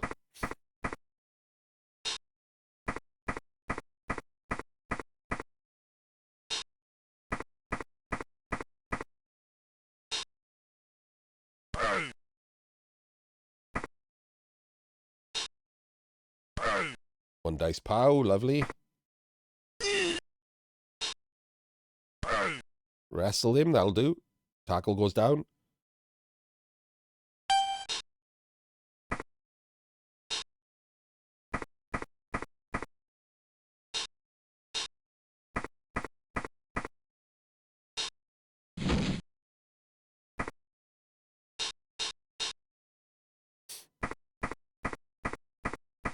And we go for the 5+.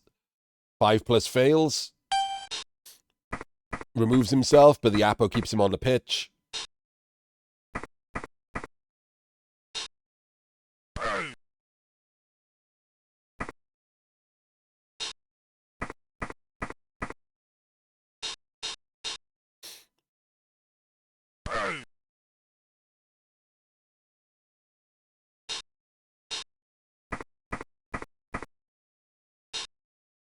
Oh. Okay. This is all kinds of rowdy. Had to re-roll there to get a semblance of defense.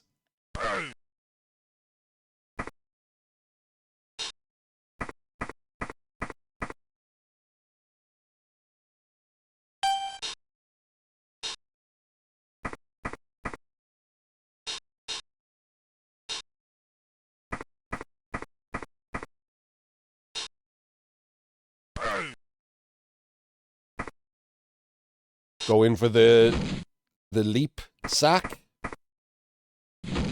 Ugh. The problem with this that we're doing here is that's your recovery if this works.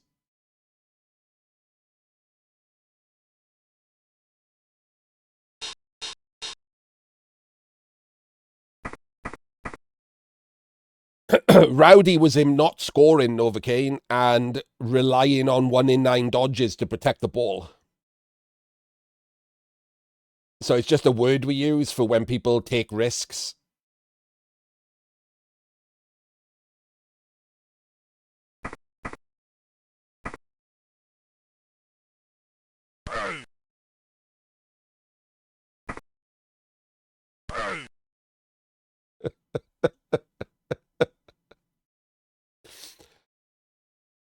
But you didn't tag this guy.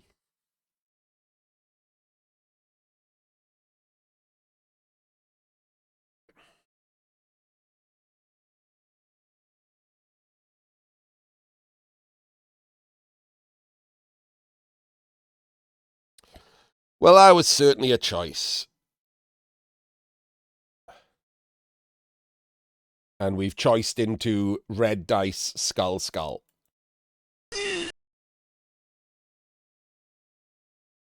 And there's no point in re-rolling it because even though, look, re-roll would have sacked him. He's moved his only recovery piece, so it didn't matter at all.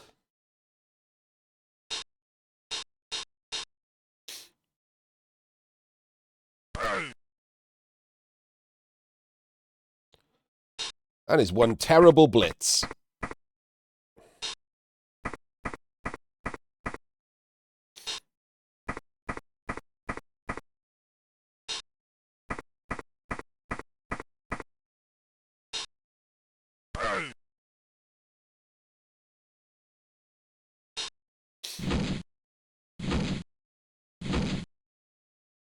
That is a lot of dodges after we pop dodge on the first one. Shouldn't know. So this one dice should have been on the tackle so that we didn't have to dodge him.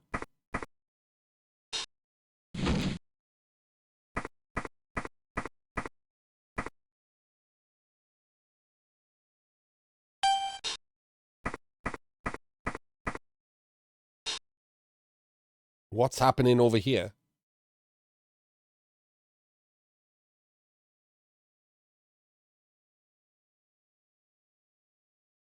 Why are we moving the only tackle piece away from the ball to be an assist?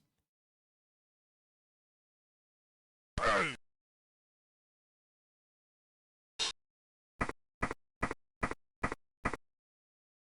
why are we using the tackle piece for that? We've got like 4 players right here. You could just move the auger and have a free player to do it that isn't the tackle piece, and the tackle piece can be over near the ball.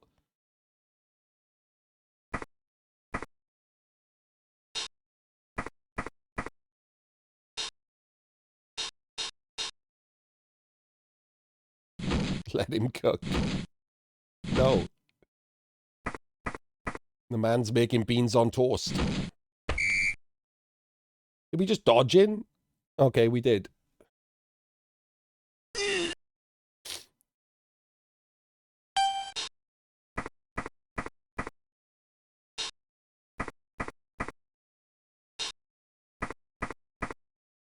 I think what we could have done is put someone here and gone the other way and leaped to hit him from the back.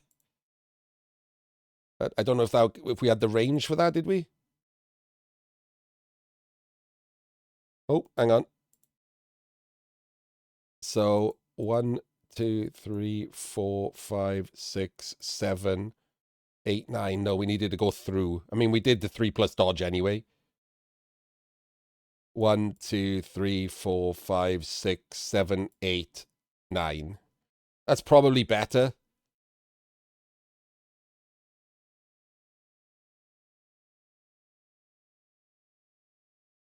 For a 3 plus leap.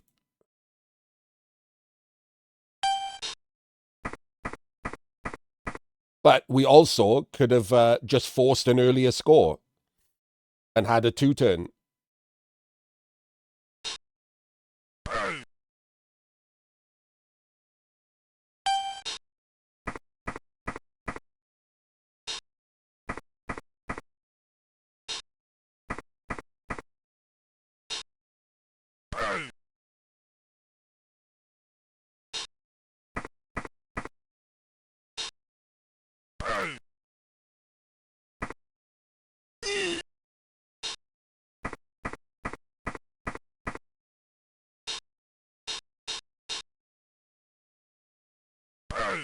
Full pow. Amazing. Go and stand on the witch and then foul it, I guess.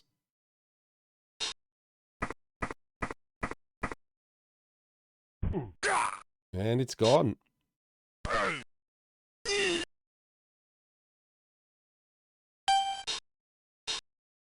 So this is now very much looking like kicks.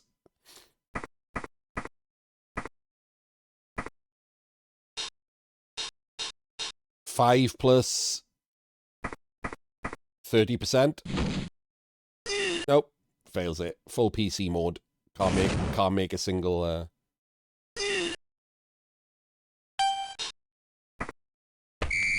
5 plus. And here we go. Right. God damn it. What just happened? Okay. Here we go. And the Dark Elves win. Dark Elves win 4-1 on the kicks, in fact. I'm glad that shows on the stream, by the way. I haven't seen it before on stream.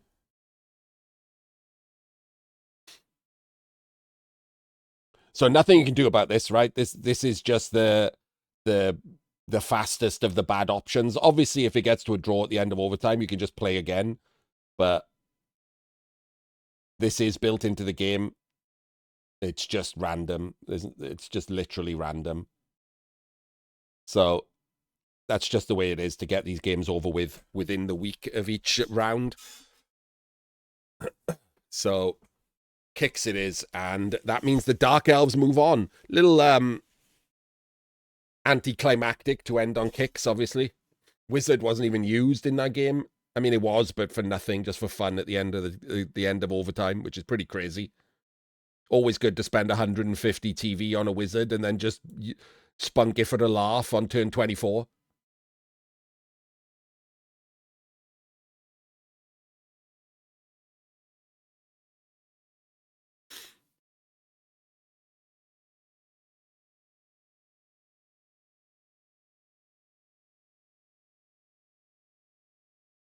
So congratulations, Rib. Rib moves through to the next round of the Steel Gauntlet. That was a lot longer than I intended, just because Rib joined chat. And I, like I say, I kind of enjoy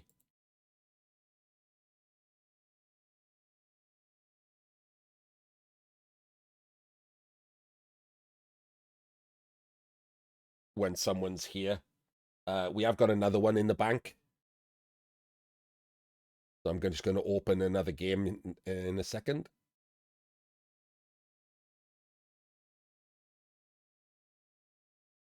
This one is probably a bit more fun. You'll see why.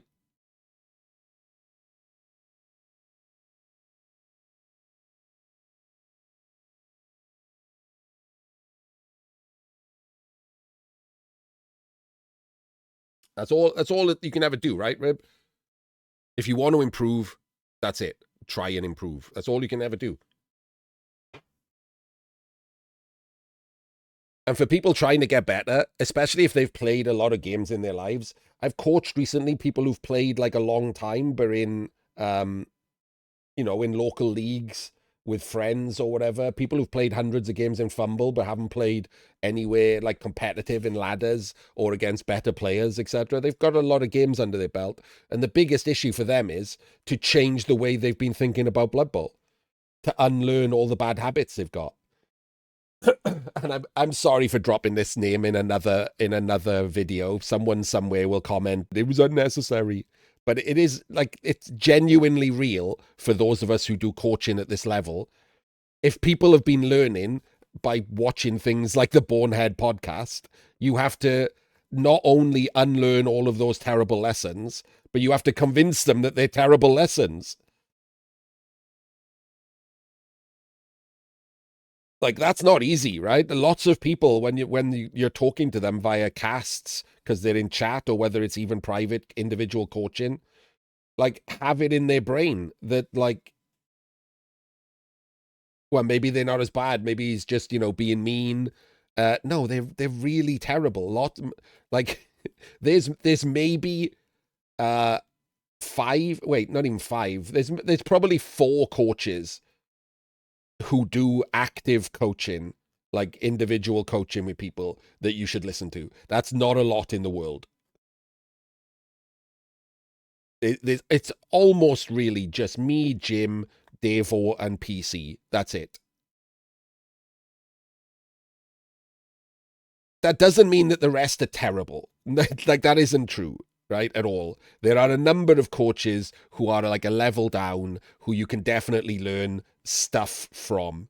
But if you learn from them, you're going to pick up the fact that they've got more bad habits than us. Which is, and even if you learn from us, you still get that, right? I've made a joke in the past, like, I don't know if Nut is still here, but like, I point out when I'm casting a game and they're in chat and they're making too many 1 in 36s. I'm like, by any chance, did you watch Davo for like a year? You can tell people who come out to the Davo camp because he doesn't emphasize not making these unnecessary 1 in 36s as much as maybe the rest of the other 3 I mentioned do.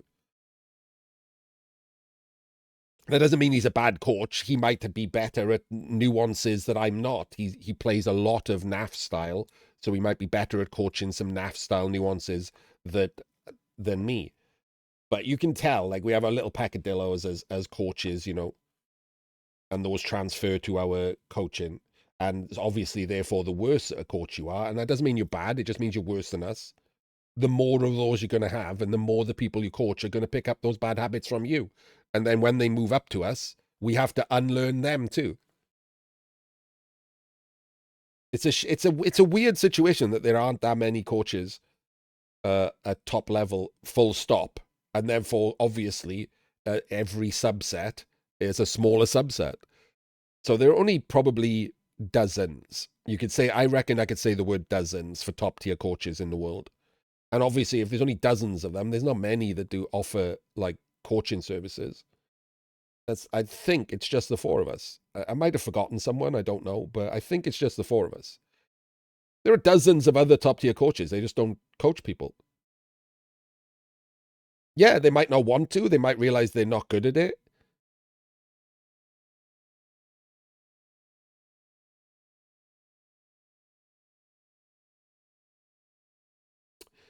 Me, Jim, Davo, and PC.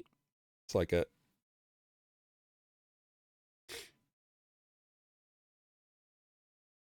If I had to pick out of the next group of coaches, Sol, especially for the Americans, because he's on an American time schedule, and especially if you're NAF style, Sol offers coaching.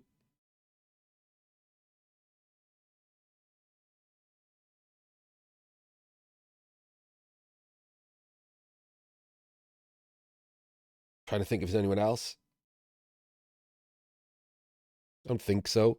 I mean, there are people in the past who've offered coaching that you just... It's hard not to just insult them, right? It's like, people, come on. Taking someone's money when you aren't good at Blood Bowl is dubious at best.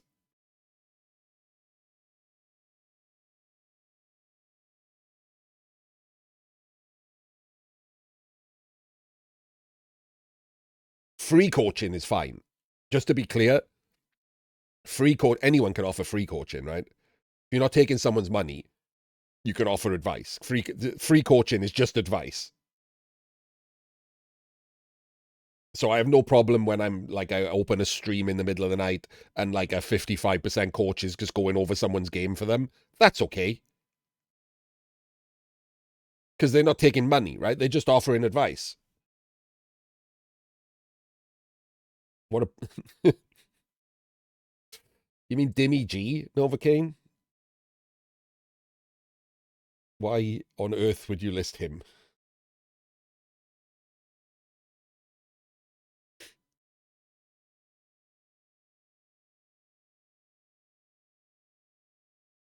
Anyway, let's get on with this game. So you're going to be happy with this game, I think.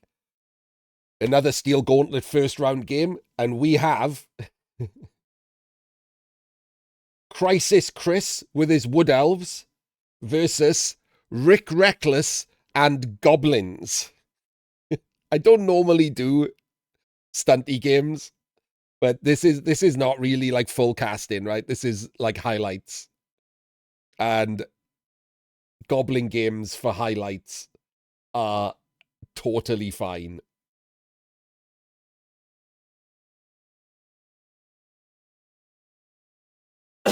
Yeah. So as far as like coach level goes, Crisis Chris is a 56% coach in box, and Rick Reckless is a 60% coach in box.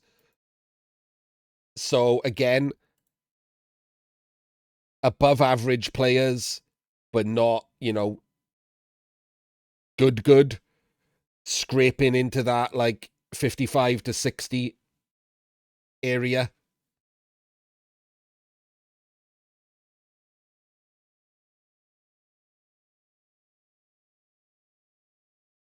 But the big difference, the big interest in the game is because it's woodies into goblins. Like, goblins are rubbish, right? Let's just be clear with this. Goblins are rubbish.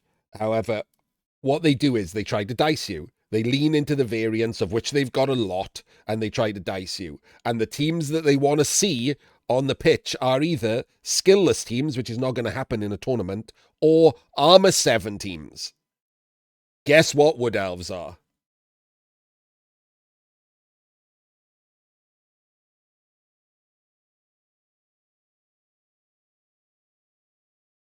So the Wood Elves lose the toss, which is sorry, the Goblins won the toss and a kick in. What's happening? Rick chose to kick with Goblins.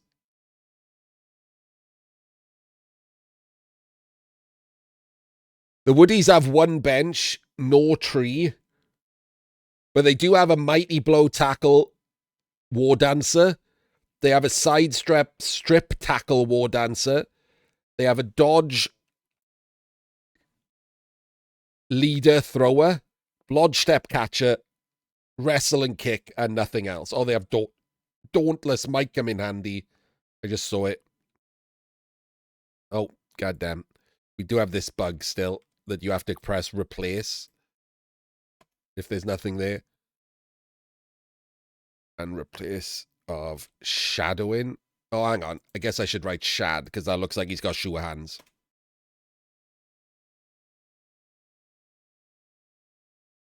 Bomb. Saw.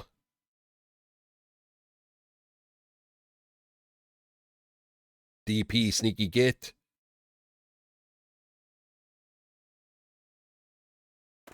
Pog. Full poggers.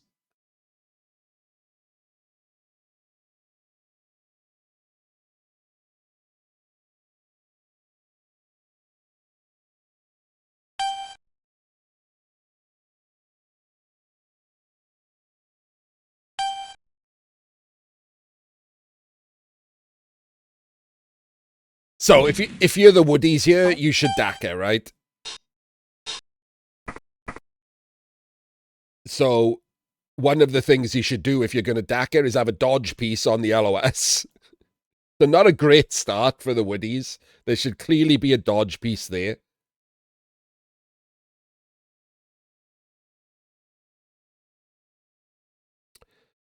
It's a short kick, which is a problem. You do have to pick up. It looks like he's doing a handoff. I don't know why he's doing a handoff. Are we handing off to the catcher? That'll leave the war dancer in range. We should do this next turn. Oh, we're handing off to the thrower. I don't like this. I never like having the ball on the thrower if the plan is to give the ball to someone else anyway. Like, just have the ball on the person that the thrower is going to give the ball to. People with throwers get obsessed that they should carry the ball on the thrower and then make a pass.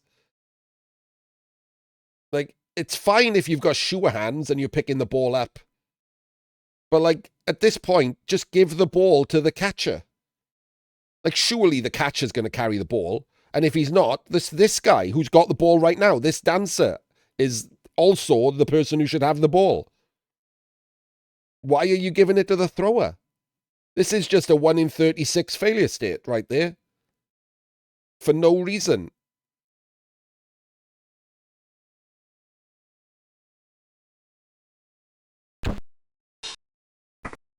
Oh, no. Absolutely and utterly not. You should DACA. 1,000,000% DACA. The only risk I would even consider doing is having the Mighty Blow tackle here. Oh, I'm not on yellow.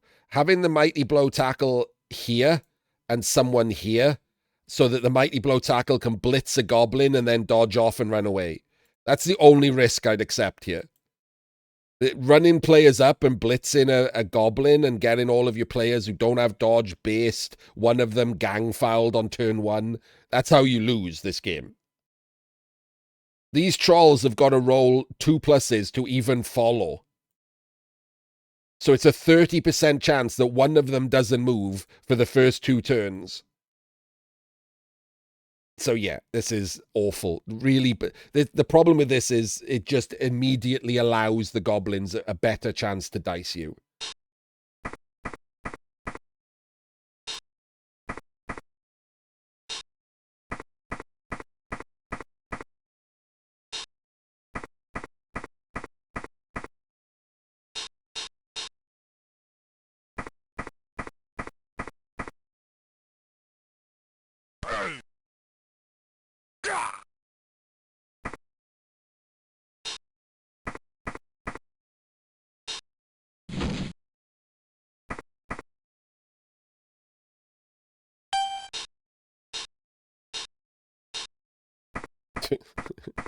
Good old indecisive Rick.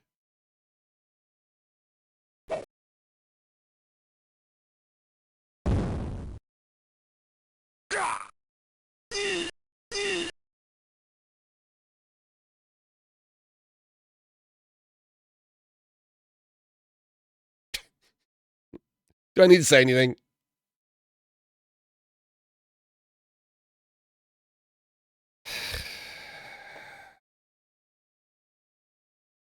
Bomber has no skills, by the way. If he'd failed that bomb, he could have killed his entire team. Rick doesn't care about that. It's all positive state thinking for Rick. No. And also, this is a new season anyway, Novocaine. This is played under second season rules. But now this guy is getting absolutely gang fouled.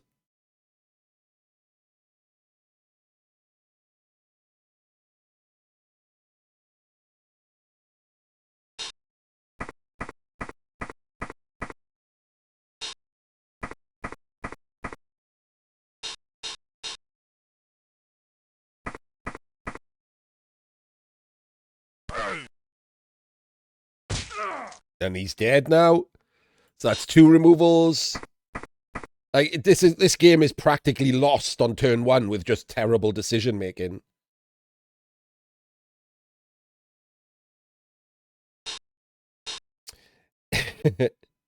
Don't make me go and look at that game, Rib, and find out that you also did stuff like this.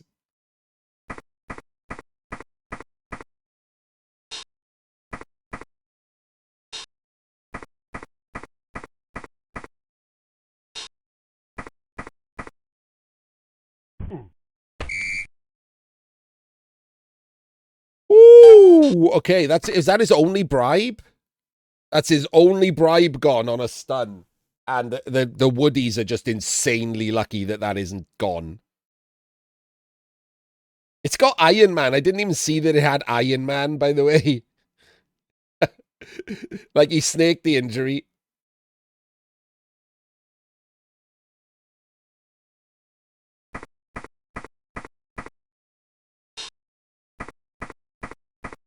Look how far away his other tackle dancer is.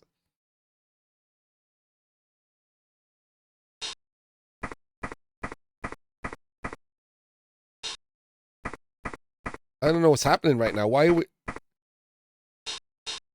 This is a strength 2.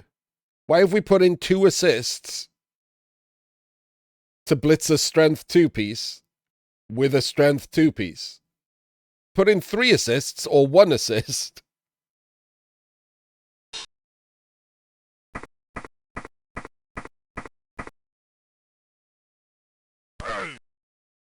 Or full power him with the 2 dice anyway. And remove him. Amazing.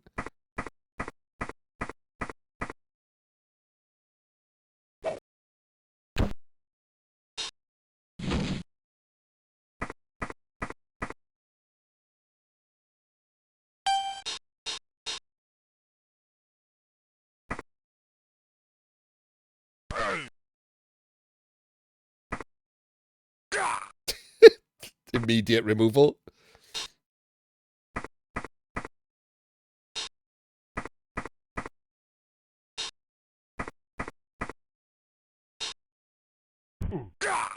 And there goes your mighty blow tackle that you just... And, like, you might be like, oh my god, these removals are incredible. Yeah, they are. They're really lucky to get all of these removals like this. But not as lucky as he would have needed to be if you'd not screwed up your own drive. If you'd not run 3 of your elves up into bomb range, including your best player. If you'd not been blitzed by a troll for the first 2 turns. You could have taken 0 damage instead of this. It's literally game-losing, terrible decision at the start.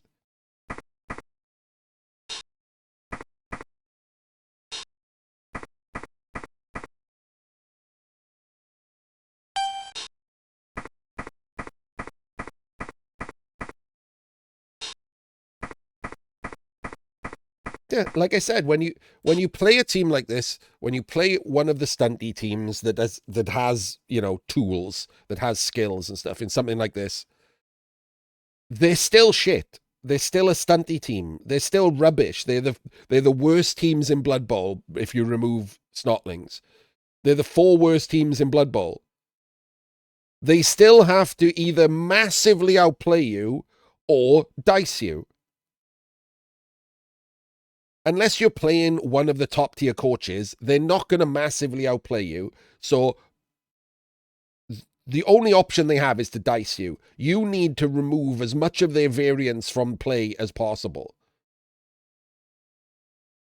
You need to remove the risks, lower the variance so that they need even more luck. Not run up and give them like more variance.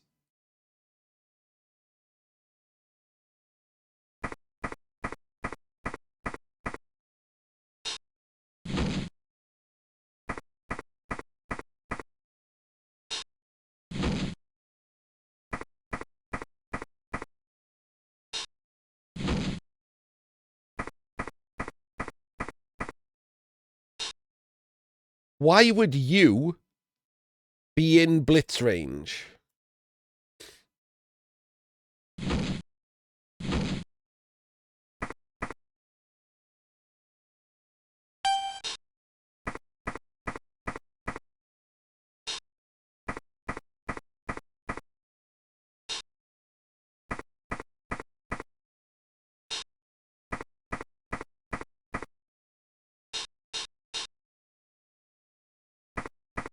Remember, this is 2nd season rules. So these are loner trolls. Why didn't he just make him do a rush?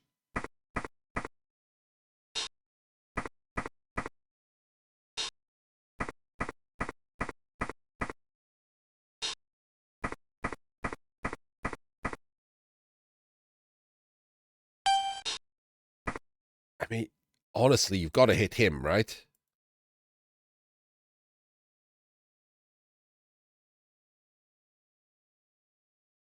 The bomber's all the way down here. Oh, wait, where's the bomber? Okay, take it back. The bomber got removed. That's not the bomber. It looked like he had a bomb in his hands, but that's the block fend guy. You gotta hit him. Like, it's so bad to get fouled by him. If you're not hitting him, you should score.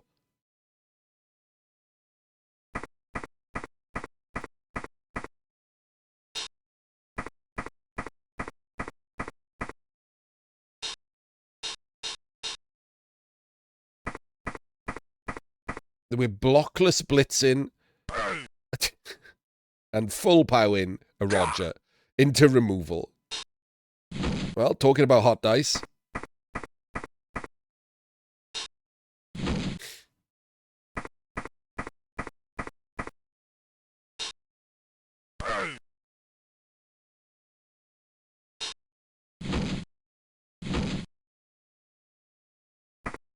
That's his leader reroll. And amusingly, he uses it to protect the leader.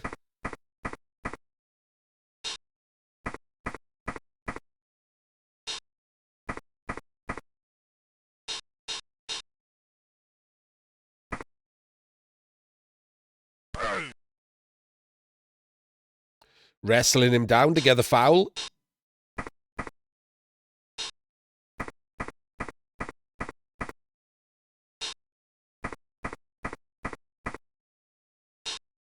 Wait, what? We're fouling with a chainsaw?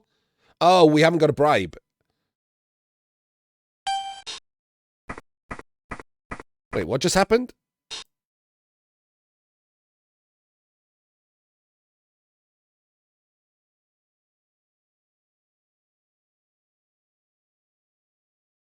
Why didn't that chainsaw activate on the foul?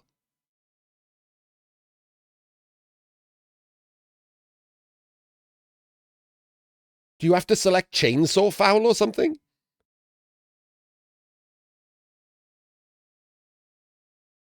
The saw just... No, it's not a replay bug because it didn't get stunned. Maybe you have to select chainsaw foul on the drop down instead of regular foul.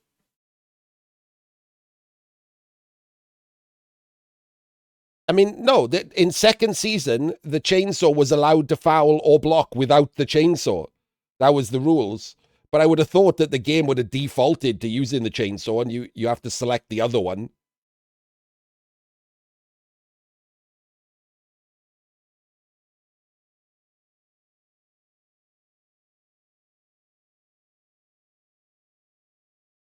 Obviously, Rick meant to foul with the chainsaw, right? The chainsaw, there's no bribe in play, so the chainsaw is likely being sent off. So he meant to foul with the chainsaw. Let's be honest about that. And it didn't. He didn't. Either he selected the wrong thing.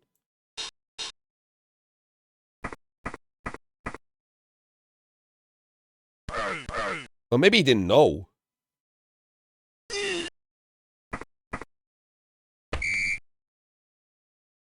All right, he scored after taking the 3 dice on the thing. I don't like rule of 5 here, but I guess the kicker... the kicker, he could have done cups, right? The one player he doesn't have is the mighty blow tackle. Really annoying. Could have done cups because the kicker's kind of useless. Because this is the kick that he's going to do. I guess he could be alive to kick in the second half. But he could have done cups to get some spread out going on here. For those who don't know what cups is, it's this shape. Boobs. Butt. Whatever you want to call it. But it's cups.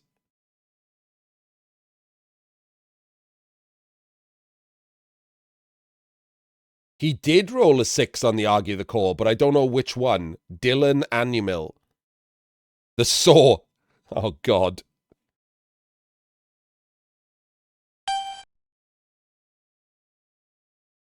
Timeout loses him a turn, right?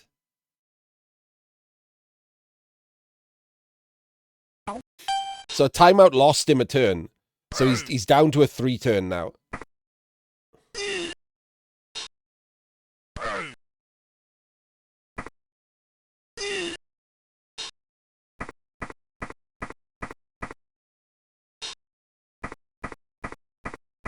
down to a 3 turn and he's running backwards.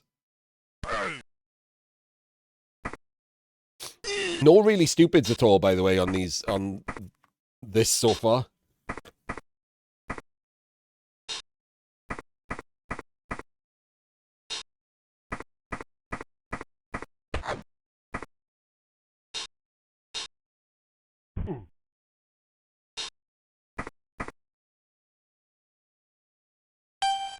Rolled a 3 on the foul.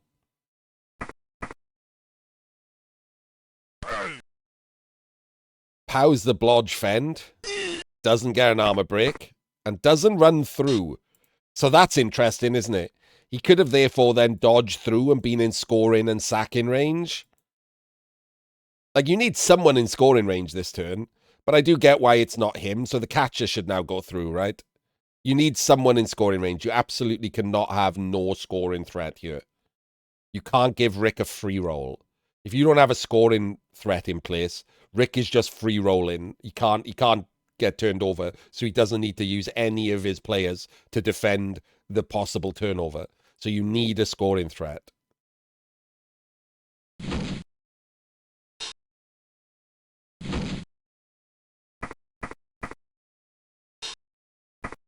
That one's not good enough. The catcher needs to go through.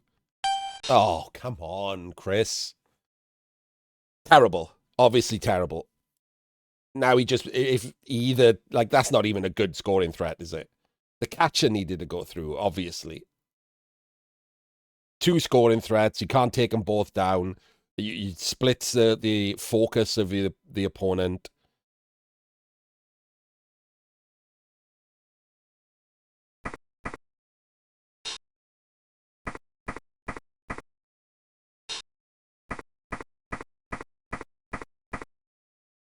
Twelve, 11, 10, 9.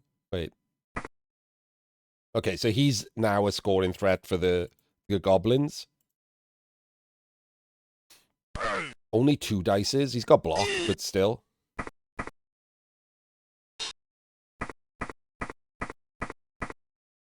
That's another scoring threat. And look, he's just ignoring the shit scoring threat.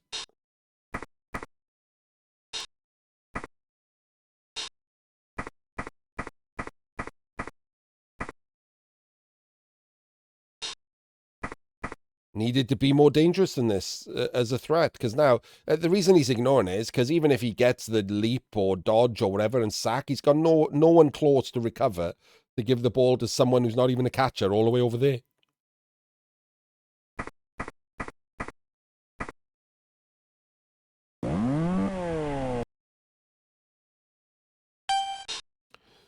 So now you have choices, right? You cover the scoring threats. Blitz 1, cover the other 2. Or do you go for the ball?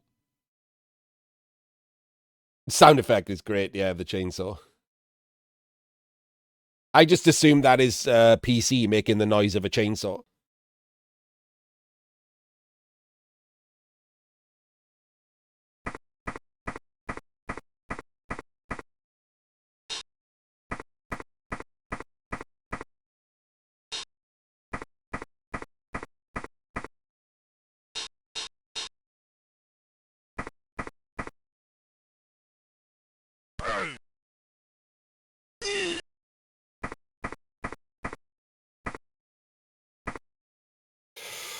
Giving up his dancer to a saw. What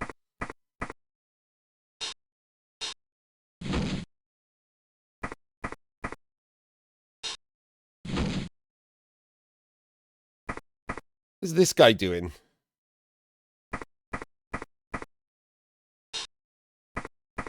Gonna do some rushes to tag the ball, maybe?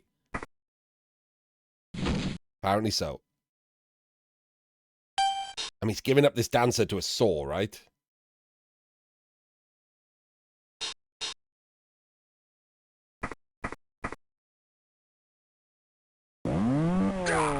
And now he's KO'd.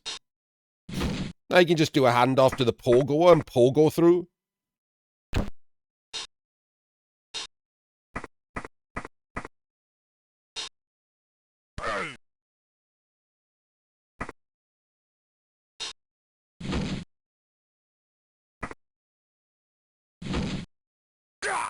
1 in 9's the dodge.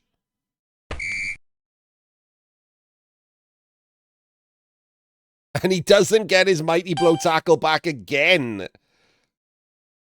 And as we said at the start, like, incredible, right?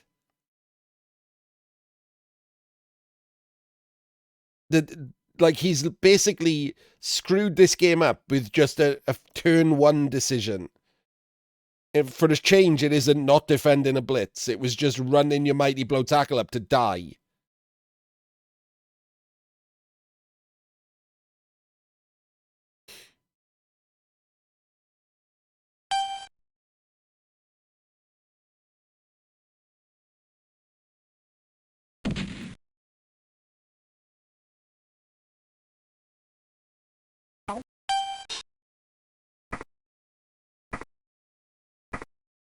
I mean, I'll be honest with you. I am not even remotely a fan of Rick opening with the blockless 1 in 27.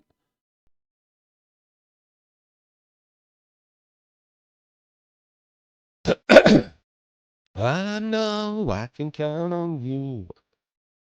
Sometimes I feel all I just don't got the love I need to see. Thank you very much, Spinus. I appreciate it, mate. Welcome to the Penguin Academy. Like, I would not have opened with the blockless guy. Also, why aren't you doing the standard thing that people do?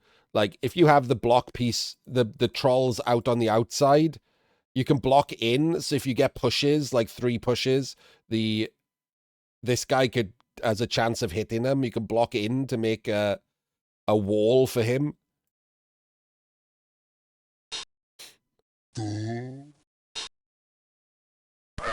Finally rolls the first really stupid. No really stupids at all in the first half.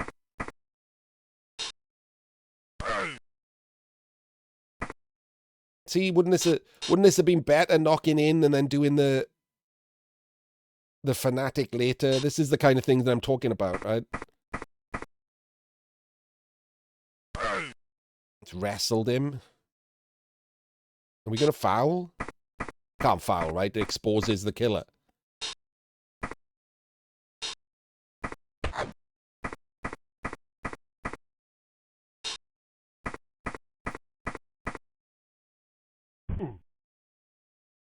That is a wild, pointless foul. Like, genuinely, that's incredibly terrible. That's not rowdy, that's just bad. That is a skillless lino, and you're exposing your killer to 3 dice with tackle. Hell, I'd blitz from the outside, and if it doesn't armor break, the guy you just tried the thing, I would foul him off the pitch. Like, you gotta try and get rid of this killer, right? It's how you lose the game. I would genuinely foul him.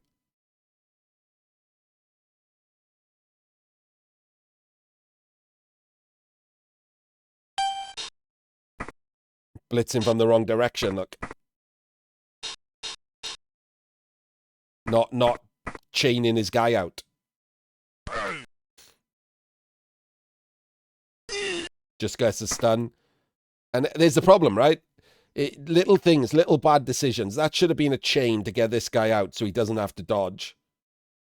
And you have the option of having a +2 foul on him. He stunned him, so maybe he doesn't bother. He's not getting fouled next turn anyway. But I wouldn't hate it if he just fouled him anyway.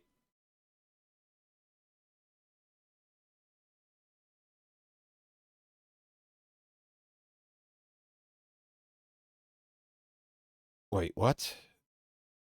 I'm on the start. Yeah, right, this. So, can he dodge through? 1, 2, 3, 4, 5, 6, 7, 8, 9, 10. He could have sacked the ball. 3 + 2 + 2 + to sack the ball. He could have sacked the ball.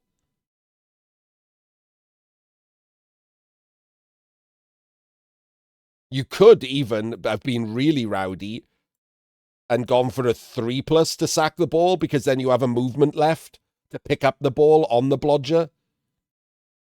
Like, it feels like you could win the game by doing that, right?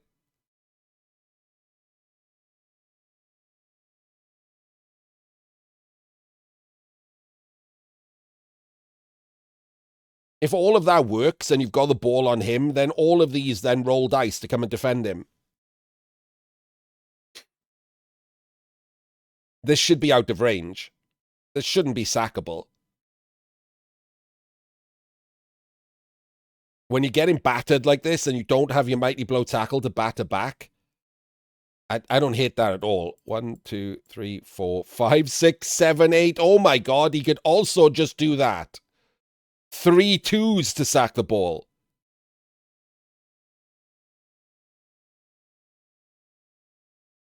Chris, man, if you watch this, you're going to kick yourself for this turn.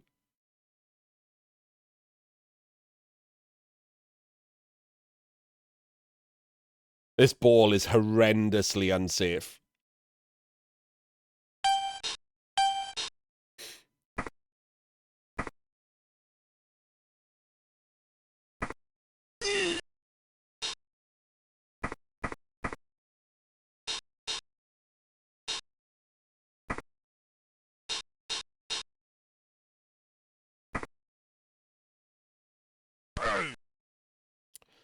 Ball is still unsafe. I know it's only a triple skull, but like none of these guys are waiting for the result of that block.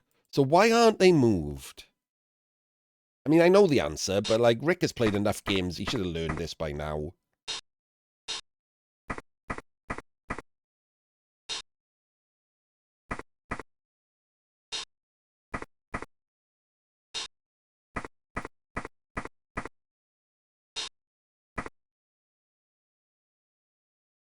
He's also making a standard X cage against a leap dancer, which seems crazy. Can he chain here? Can he chain? I don't think so, right? You can put someone there and someone there. And then this guy takes a block to there. And then he can leap in to there and sack the ball. But the problem is it's sacking in the wrong direction. It's not even as good. Weirdly, even though this is easier to sack because it's just a straight leap in, and it's not as easy to sack. It's not as easy to recover, so it's not as good a sack as last turn. Woody should always be looking to sack the ball in this matchup. You got to make the play about the ball. If you just play passively and defend, then all you're doing is allowing the goblins to try and high roll you, which is the way that they win this game. That's a terrible blitz, isn't it?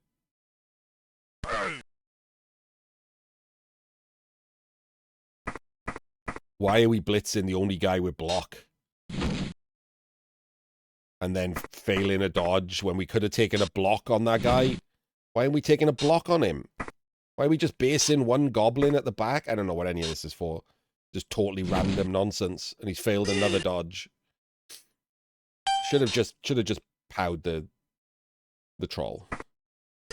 So now, because of the way that he played that turn, one of these is getting blocked. He's eating a blitz. He's eating a knockdown, and he's eating a foul.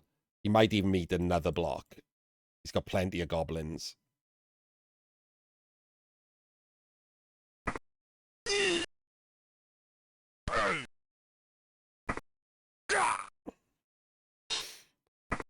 KO. The leader's gone.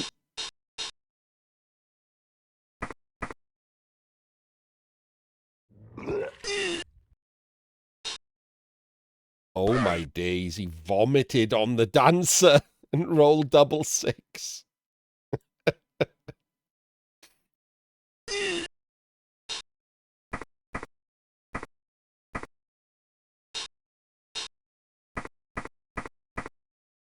That's a rush foul. He's doing a rush foul.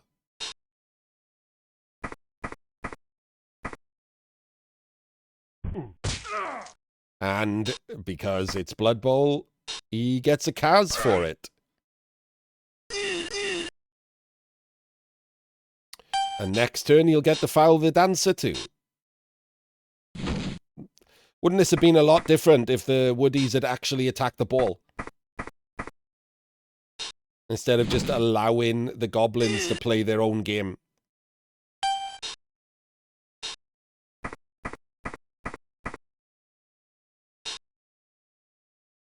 I hate that Rick keeps opening with this goddamn fanatic.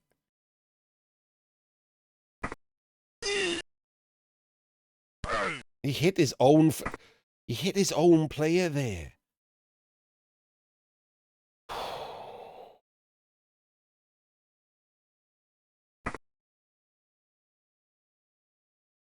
Now he's doing rushes? He's doing fanatic rushes? Jesus, Rick.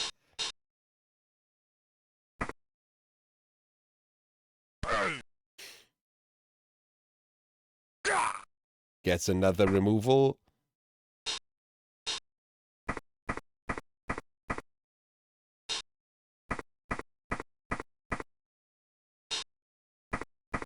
Yeah, ball hasn't been safe in ages. Classic Rick. Ball is, in fact, standing on the dancer and hoping he doesn't, like, roll a 2 or a 3 or whatever for this foul.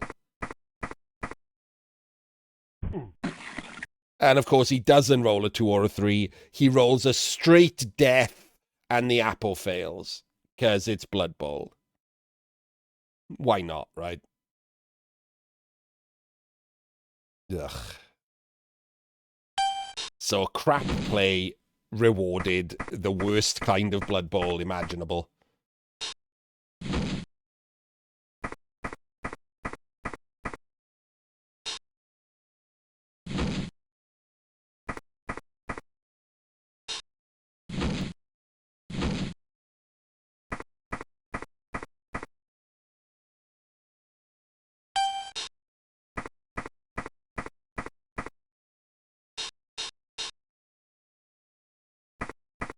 Gonna vomit on him.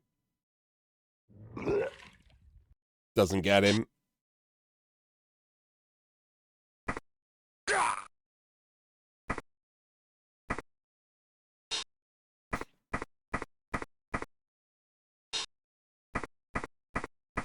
Shouldn't foul this guy.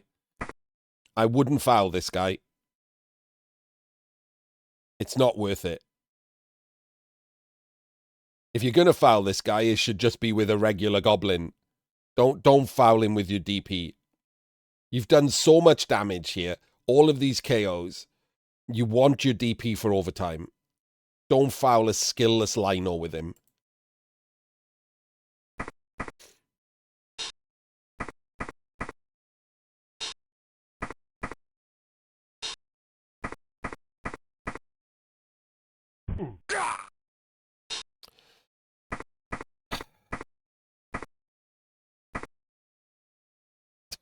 Trying to get his troll killed, which just rushes.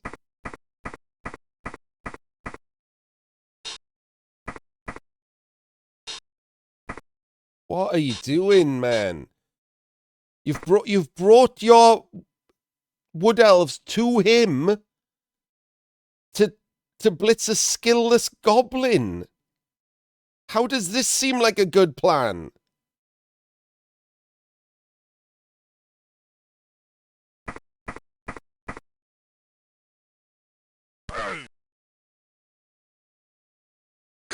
Oh, well, there we go. I can't imagine how that's going to be bad for you now.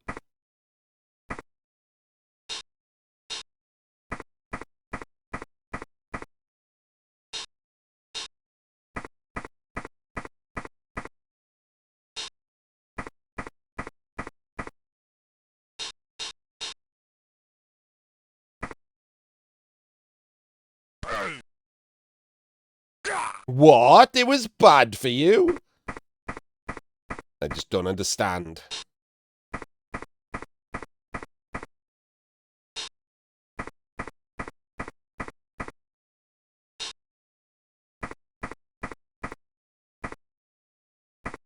Rick just rushing. Double rushing trolls every turn.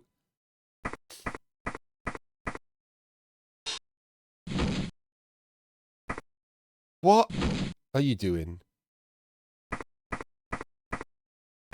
Oh, he's going to double rush and try to push the ball in. but he can be blitzed. So if you're gonna do that, you should have rolled more dice to try and protect him, because he can just be blitzed now.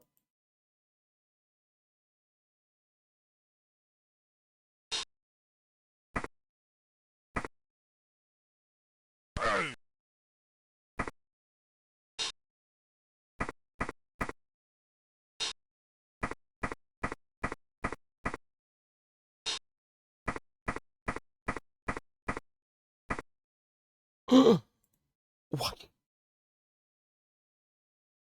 Could we move the ball first at least, Rick?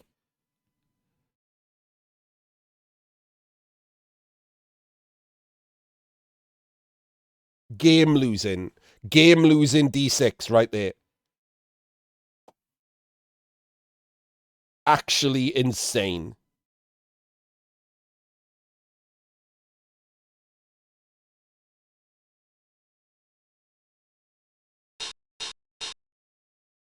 I don't know if anyone's noticed, but the ball is just firmly in the idiot square.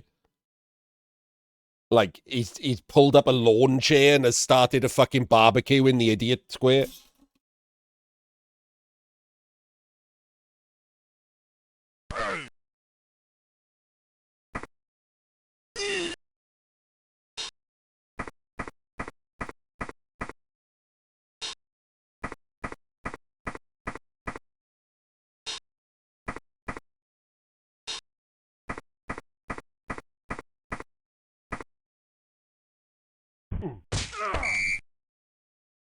And he gets caught, but it was for a Kaz.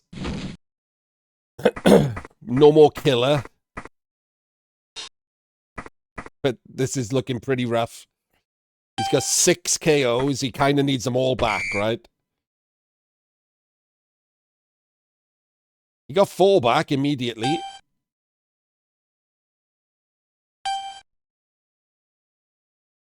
He doesn't have any frenzy, so I don't really know what's happening here.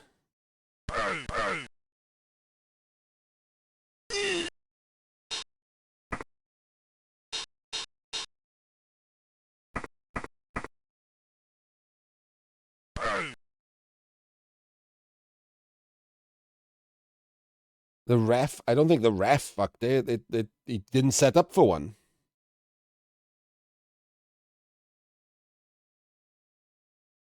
There's no one turn happening here. 2 trolls and a sidestep. Like, how is he even going to do that? Doesn't even have enough players, I don't think.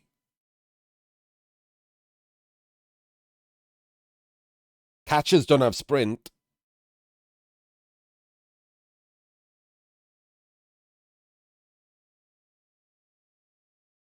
So he should set up for the timeout, which set players over here is exactly what he's done. I don't know why he didn't fully set up for the timeout with the dancer over here as well, because then the dancer could have 3-diced the wrestle if he didn't get the timeout. Getting rid of the wrestle is pretty good.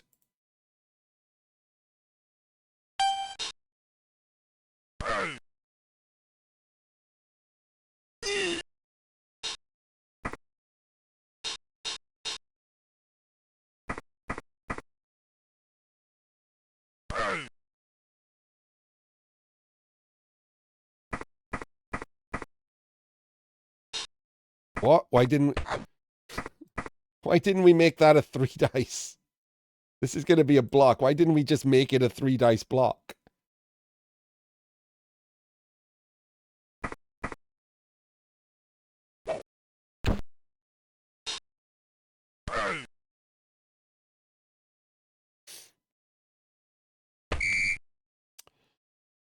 And he doesn't get either KO back. Oh, that's brutal. And Rick wins the toss in overtime. That is pretty bad. Wait. Where did this bribe come from?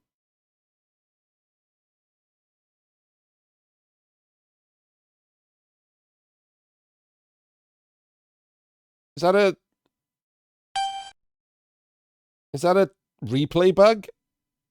I don't think it's a bribe in play. No, because the woodies don't have one.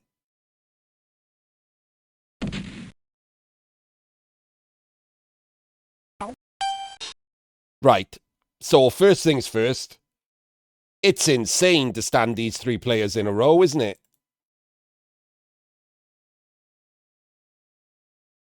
Why is the Mighty Blow Tackle not protected behind the other 2?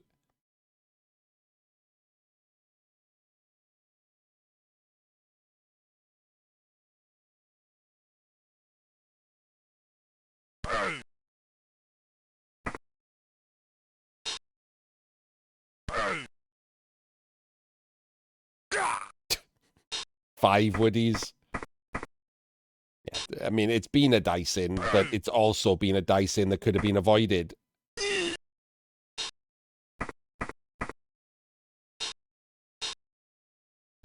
Or minimized. You can't avoid the dice, but it could have been minimized. Another removal, 4 woodies. Amazing.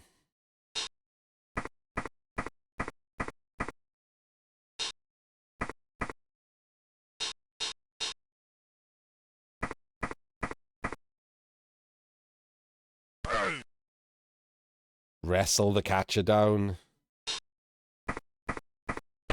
Gets sure hands. All right. 4, 5, 6, 7, 8, 9, 10. Move the kicker. And then 1, 2, leap. 3, 4, 5, 6, 7, 8. Yeah, the pow. Straight up. Scatter into those squares. Pick up on the dancer. Now, you have no players, right? You've got to do something immediately. You have no players. Oh, it's just 2+2+ with him. So you just do 2+2+ with him. And then you leap and dodge.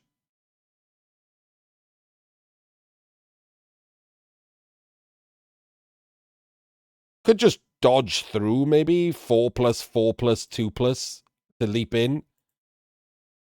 I don't know if that's better. You'd have to samba it.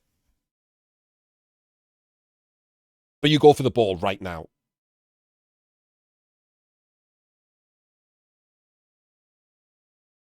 No, there's only 2 tackle zones. There's a 3+ leap.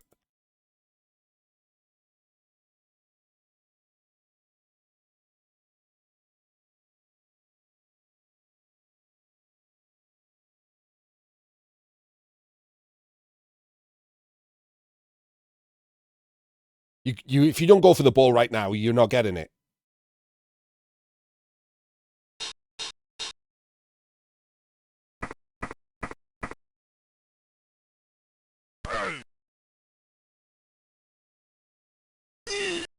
Not even a stun. Rolled a 3.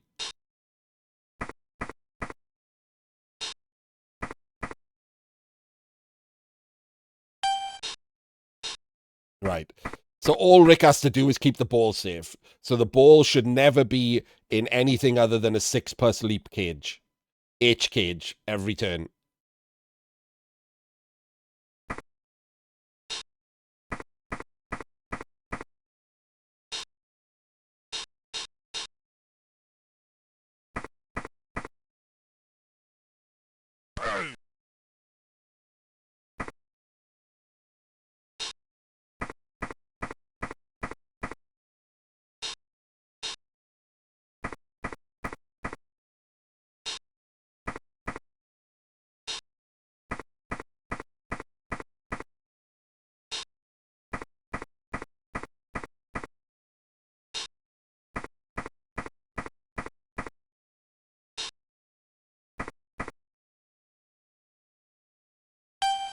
Well, that's the opposite of that.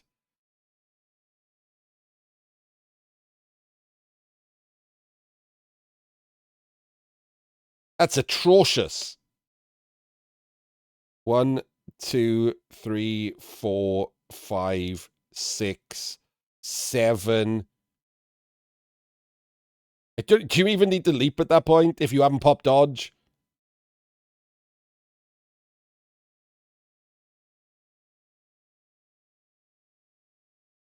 probably 8, 9, 10. After, I guess, running the kick around the base.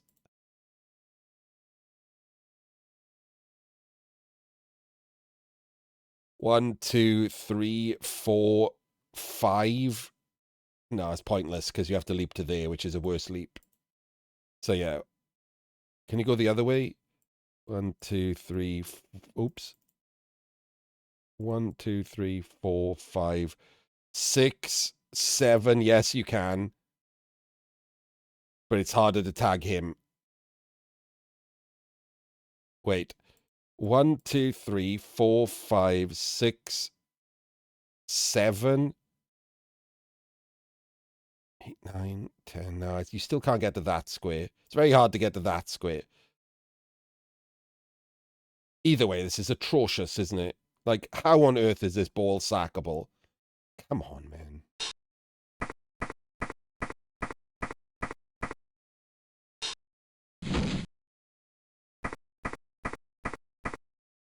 What? What? What? What? What? Why did we do any of that?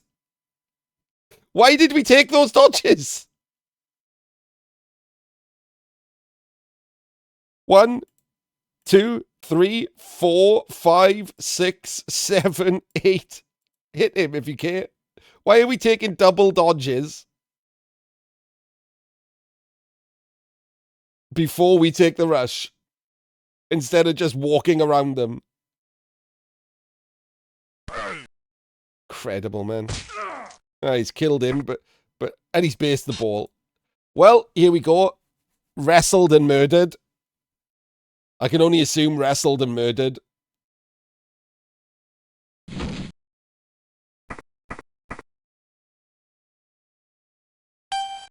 Full GG.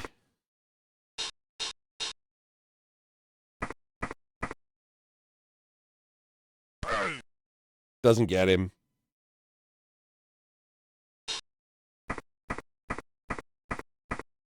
What? Rick, man, just protect the ball with your goblins. Oh, for fuck's sake. I've never seen anyone try to throw a game more than this. How is this even a thing?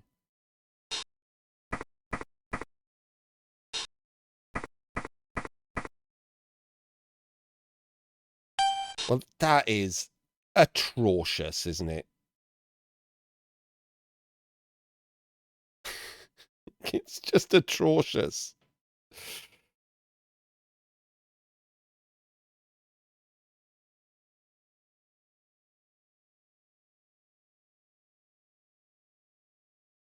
So we blocked it there. And then 3 plus 2 plus. We could 1 dice the ball. Oh, wait, we've got him. Oh, he has to do a 3-2. Because you won recovery, right? You need recovery.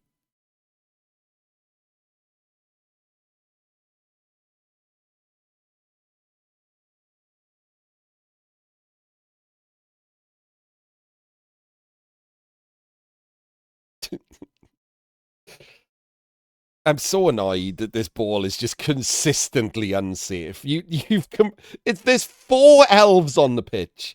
How has the ball got less safe every turn?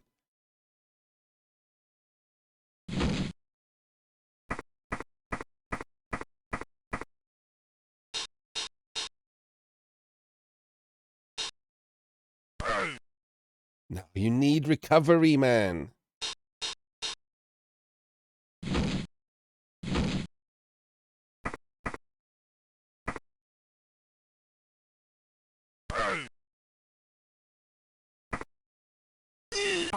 Doesn't remove him. What are you doing? Why'd you go that way? Why did you go that way? You need to get the ball. You need to have the ball in your hand. Is he going to try and pick up and get hand off? Hand off. Okay, he can pick up and hand off.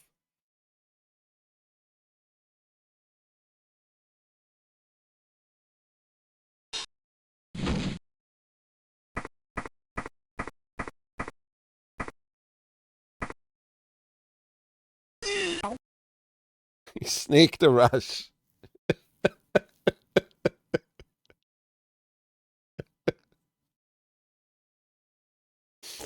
Was that even a handoff? No, it was a move action. Jesus Christ.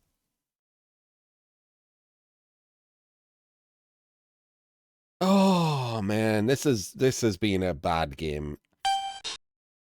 It has not been as funny as I would hoped.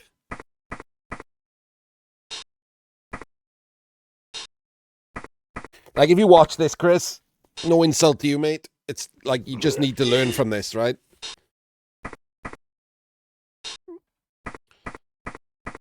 You needed to, so at turns like that, you need to maximize your chance of success. And as shitty as it might have seemed, you should have gone for the ball with the dancer by doing a 4+2+ and not a 3-3-2-2 or whatever you did. Just dodge through the tackle zone, mate. Get the ball on the blodger. And then come down and stand next to him with this elf. So it's harder to get like a 3 dice or whatever. Like, that's all you needed to do was get the ball on the dancer. The fact that Rick has allowed you to sack the ball every single turn is on him. He's not going to watch this or learn anything ever.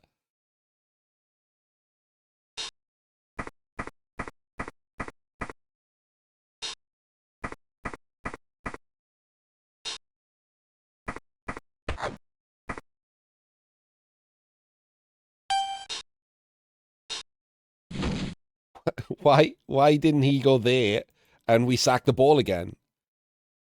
Why didn't this guy just make a 2+ to stand there, and then this guy just leaps and sacks the ball, right? That's the play.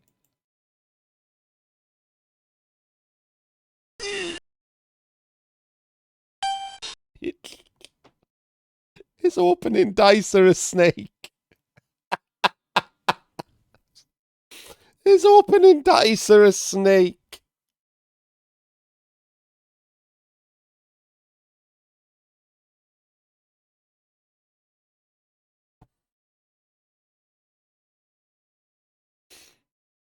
Good gravy.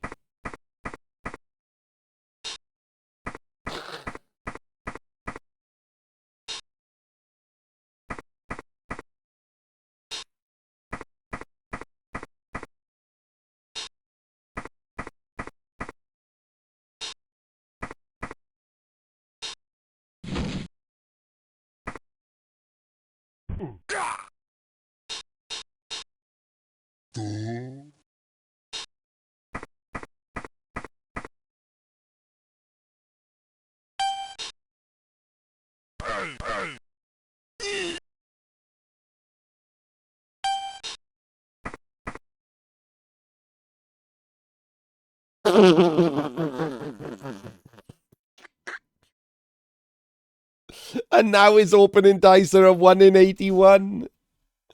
Oh my god. Well, as it turns out, Goblins are really easy. One of the best teams in Blood Bowl. Because overtime is a full half, Matto. Has been for 5 years. No, that hasn't been a thing. I don't even know if that was a thing in 2016.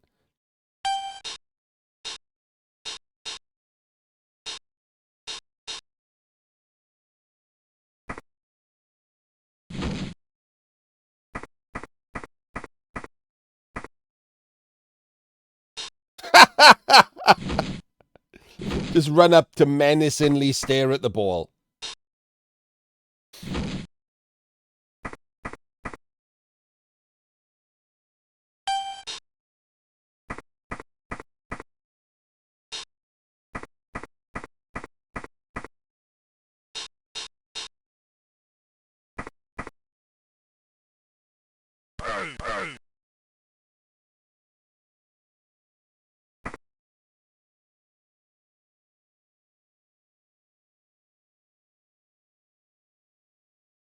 Okay. Quite the reroll. That is quite the reroll.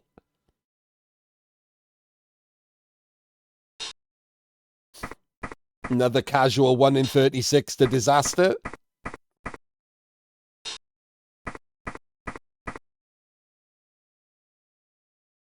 Oh, come on! Rick! What the hell?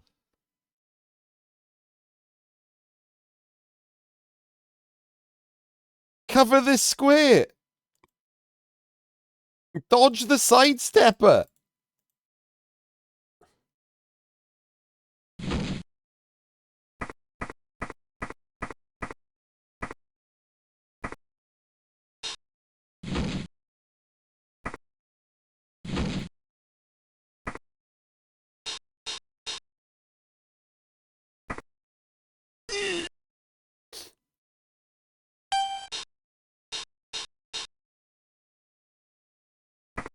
I'm actually not certain what was better there. 6 plus into 2 dice or 3 plus 5 plus with dodge into red dice. Probably the 6 plus into 2 dice, but it's probably not going to be much different. So now it just comes down to whether he can get a timeout. He should... Oh, come on. Chris, your only hope is a timeout. Why have you not set up for a timeout?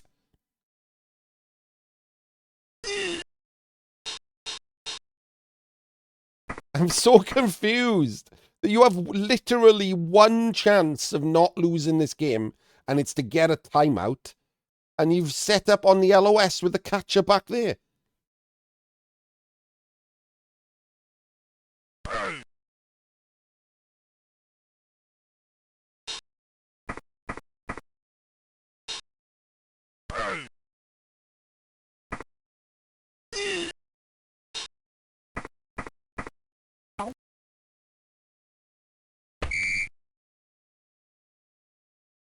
Well, there we go. That is Rick and his goblins through to the second round. I hope, honestly, genuinely, Chris, I hope that if you do watch this, you learn from the things, right? Don't take it to heart that I'm just telling you that these things are bad. Like, change them. Be better. Even if you hate it, this is one of the things that I talk about all the time, right? Even the people that don't like me doing it, the best way to stick it to me is to take my advice and get better for free. Like, people are cutting off their own nose. I charge people for this. Like, I'm giving free advice. If you don't like me, take my free advice. Be better at Blood Bowl and have given me no money. That seems like a win. I'm not saying Chris is one of those people, by the way. I don't think I've ever talked to Crisis Chris, unless he's got a different name in chat. It's just a general comment that happens all the time. Why would I listen to him? Because I'm better than you, and you just lost a game that you shouldn't have lost. That's the answer. Doesn't matter if you think I'm a dick.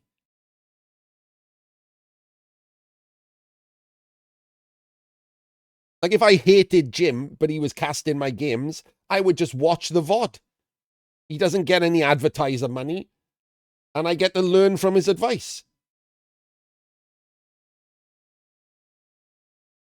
I don't understand. Like, it's a win. It's a win for me.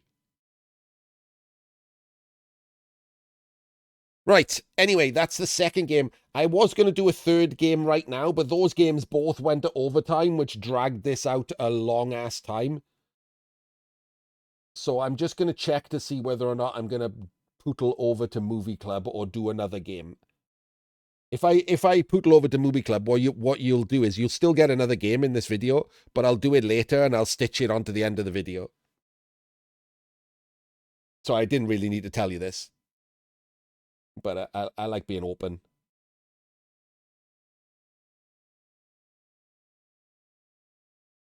It's like are you around? Let me ping him or that'll be the third game, Rib. I'm not going to do all the games. It's crazy. But that's the third game.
If this is all one video, by the way, on YouTube, just skip until you see this game disappear. Because I'm just talking to people to find out if I'm going to do Movie Club for a bit first.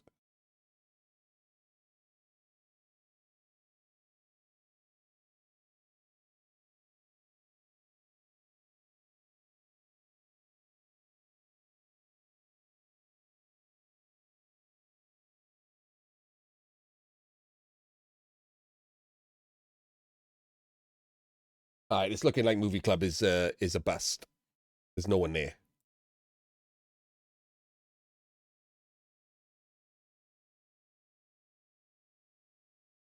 There's also no good movies to watch, really, anyway. So it would just be TV. So I think we'll just give it a skip for a night, and I'll just do another game here. We'll extend the FUMBBL EndZone video through another game.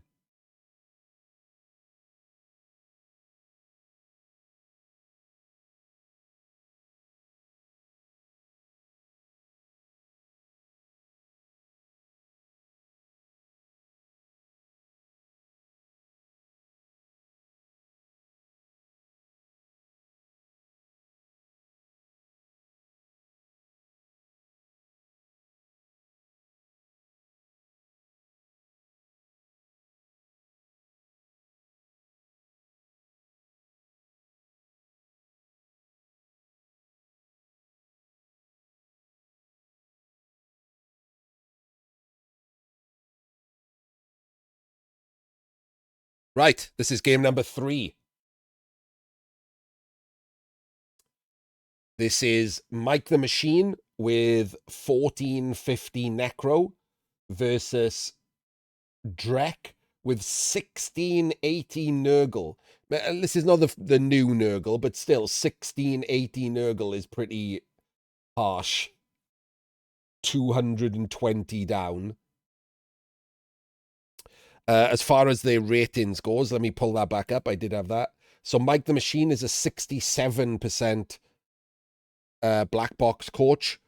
And Drek is a 62% black box coach and current black box trophy champion. Little bit of an asterisk, but I'm not going to take that away from him. Like, he won it regardless, right? Anyone playing last season had an asterisk next to them. So it doesn't really change anything. Someone had to win it anyway. And so our current champion is Drek. Mike the Machine coming back to Blood Bowl after a break. In my opinion, Mike was a top-tier coach. So it'd be interesting to see what he currently plays like, because he took a long time off. And that does dull your skills.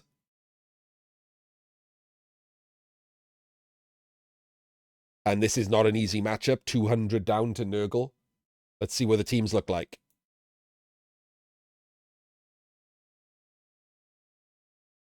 We got guard on the rot spawn, block on one bloater, block guard on another, block guard on another, and block on another. So no weaknesses in the bloaters. We got a block pesty, a block mighty blow tackle pesty, a rackle pesty, and a 2 heads block sure hands pesty. Incredible team. And double DP with 3, 6, 9, 12, 13 players. Honestly, could have bought another rotter with double DP. I wouldn't hate to see that at all. Whereas it seems like the Necro are missing a wolf. Oh no, they just one wolf Necro. So with his money, he's gone for Cheney to make him 2 wolf Necro. And it also gives him extra bench. His 1 wolf does have Blodge and Mighty Blow. So that combines with the strength 4 of Cheney. He has guard and Mighty Blow on this Wraith, guard on the other, block on a fleshy, block guard on a fleshy, 2 wrestle zombies going on the LOS, along with a rookie, and a kick wrestle zombie. I'm not entirely certain why these are so close, why they're set up aggressively, like against Nurgle. Really certain what that's about. A little bit strange.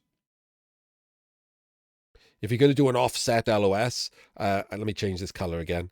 If you're going to do an offset LOS, I prefer this. And you're going to do this, these should be over. I would have the rule of 5 be there, and I would have a 1 back. There's no reason to be aggressive here.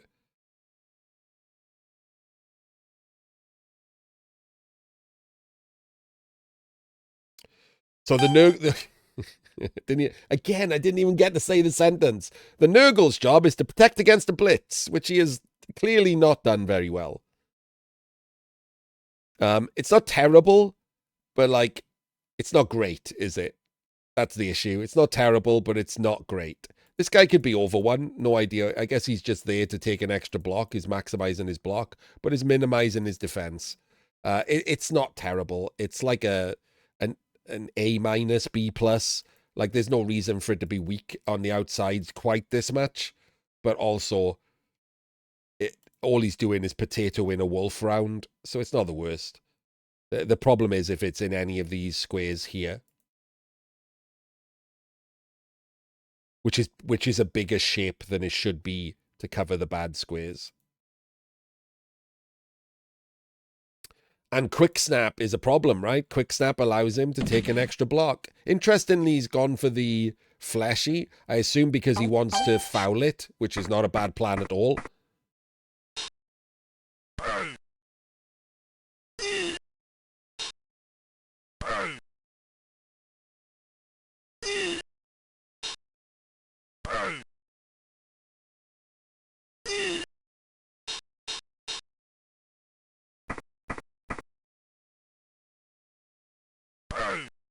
Gets the POW, should come over to be an extra assist here. Gets a removal too. Kind of interesting, he went for the 3 dice no block before going for this setup gang foul.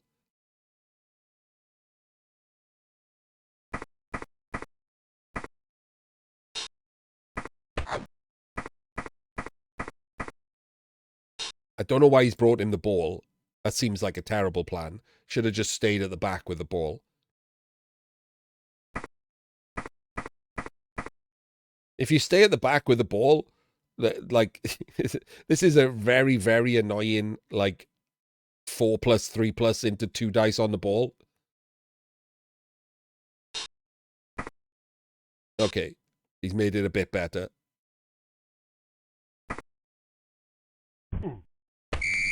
Gets caught for his first foul with a snake, but then argues it. Oh, amazing. What a roller coaster of a foul. So he's not there. So if he puts the guard in there and he 1 dices the wrestle. 1, 2, 3, 4, 5, 6, 7, 8, 9. I mean, that seems good, right?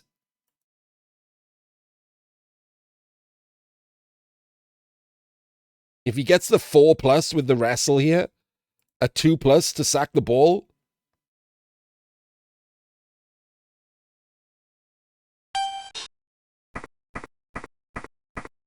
He's not doing it. He's just blitzing with the mighty blow.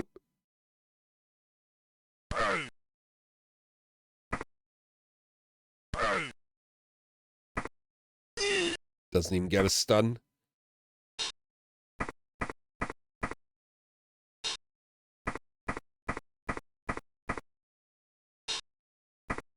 It's a bit odd.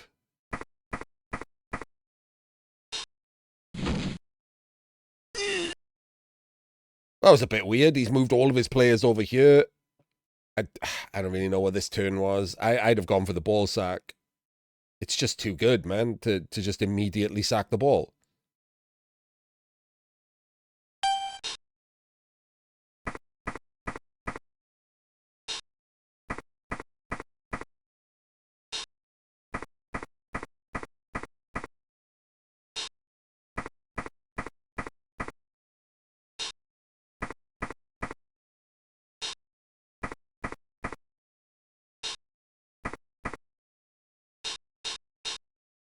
Let's in a stand firm again. Gets a pow again. Exposes his mighty blow to the wolf. Burns a reroll on that dodge.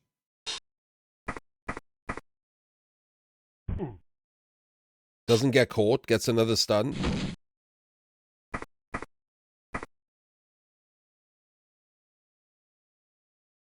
Okay. So he can put the guard in there. And blitz there. I mean, obviously not running through the tackle zone. Can do that, right? Because he can chain upwards to get Claw Mighty on his Mighty. I think that's a good plan.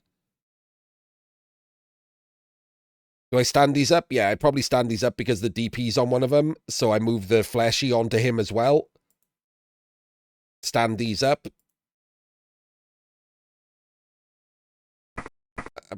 I probably just base him with Cheney, force a dodge again, and if he doesn't get the dodge, he's taking an armor break, or if something else goes wrong before he does, you could surf him.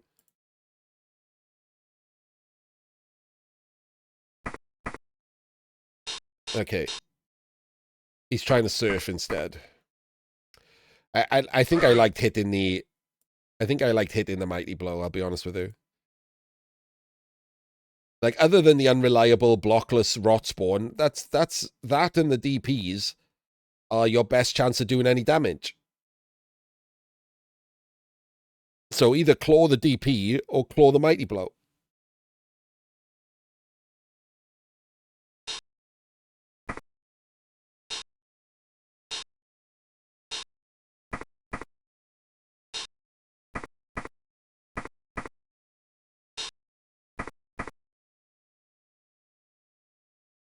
So he's playing defensively here.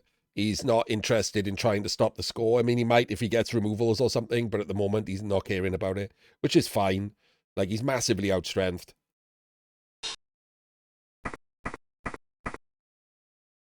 Well, not massively, but he's outstrengthed.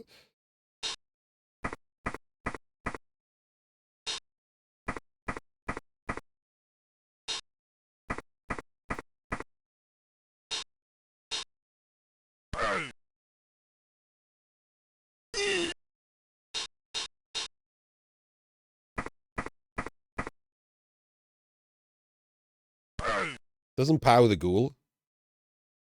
Keeps his mighty blow tackle tagged, which I like.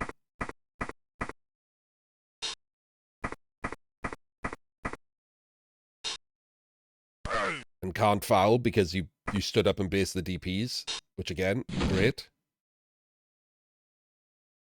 That dodge is obnoxious, but you can fix the dodge by moving the guard around the bottom to there. Because then you can put a guard in and blitz the mighty blow tackle and also take a block with the blodger.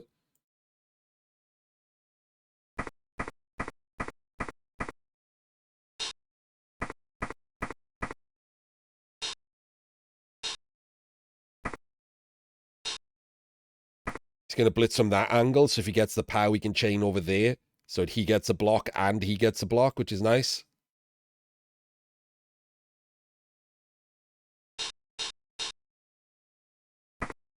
Oh. No, that's just it. It doesn't need to blitz from that angle. It's a line. He can just blitz straight. Ignore me.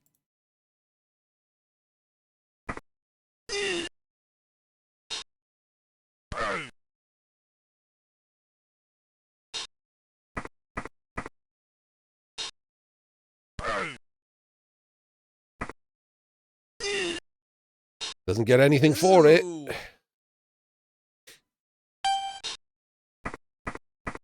At least he's not getting fouled, right? He's not getting fouled, and he's likely not getting mighty blowed.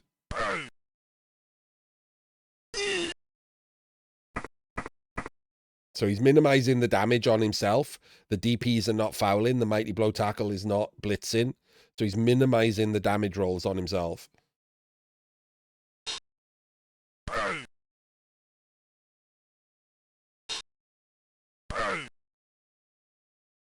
One dice is pretty shit. Hasn't failed a dodge yet, which is obnoxious. This is interesting. I would have just mighty blowed the DP. Like I said, I want these dead, these DPs, because we're kind of playing for overtime. This looks like he's going in, which is interesting.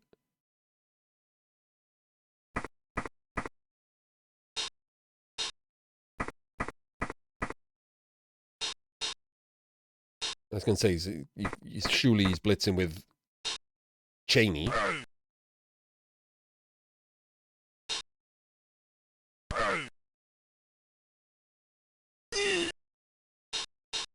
What?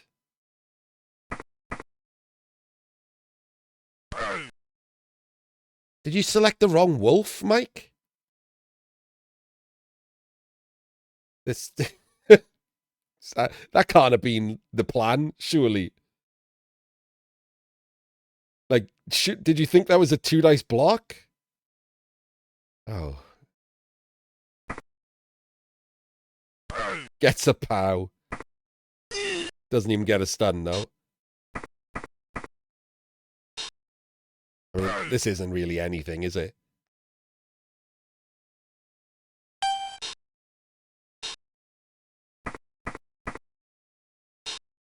Easiest clear of his life.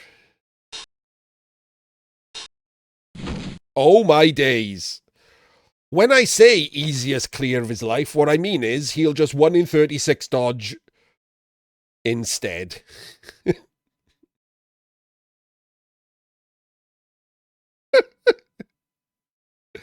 Wowzers. That happened. Don't do that at home, folks. Absolutely terrible plan.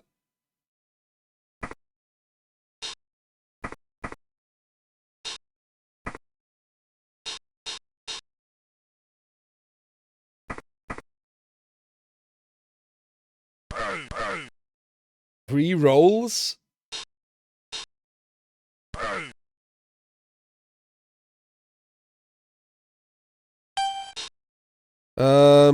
So you can sort of chain here, but it's not great, is it? But you definitely can chain here. You could blitz him and chain him onto him. But you need 2 assists for him to take that block and base the ball again. And then you also need to rush twice to tag the outside of the cage here.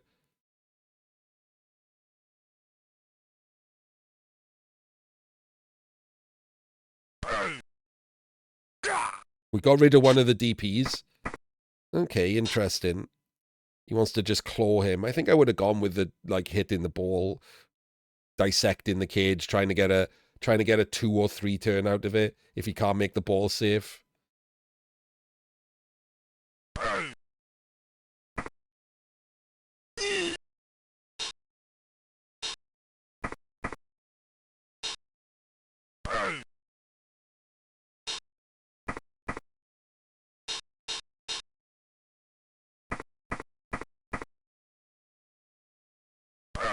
Oh my days. 2 1-in-9s back to back.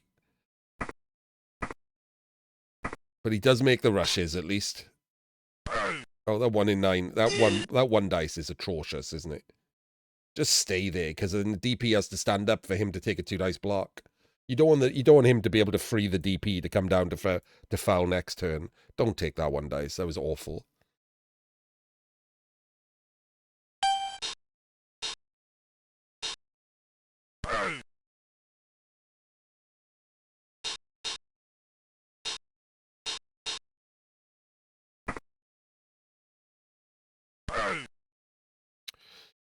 Gets the POW.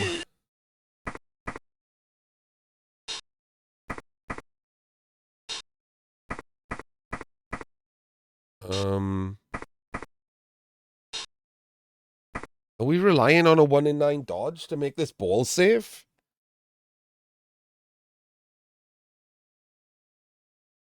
Feels like we are.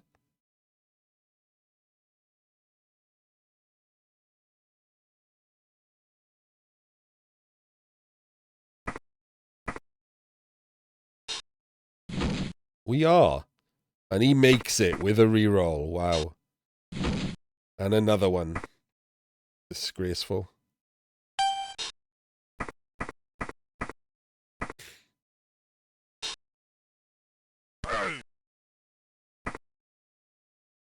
Tentacles stop the follow-up block.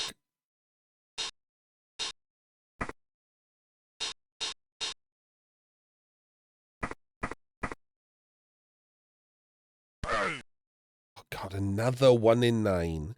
He's been so unlucky with this. Oh, I hate that. The problem with that is you got nothing to tag this, right?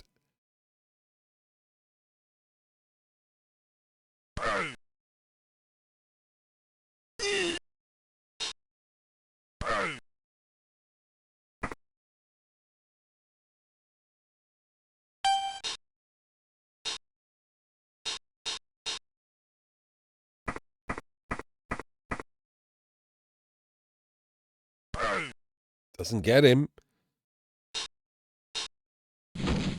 Another 2+ out.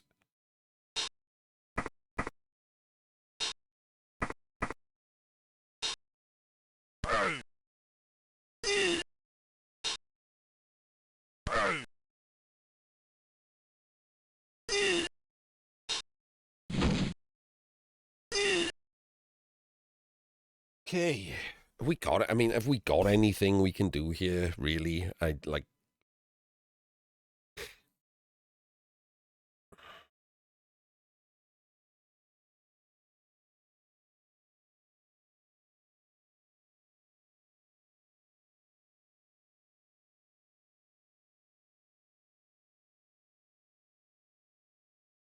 don't think so.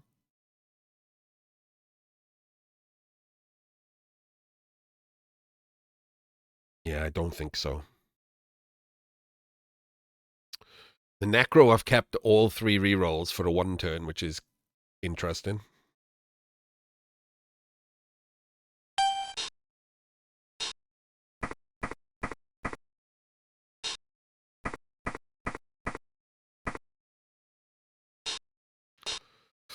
I mean, he was just being bullied. Rib is the problem.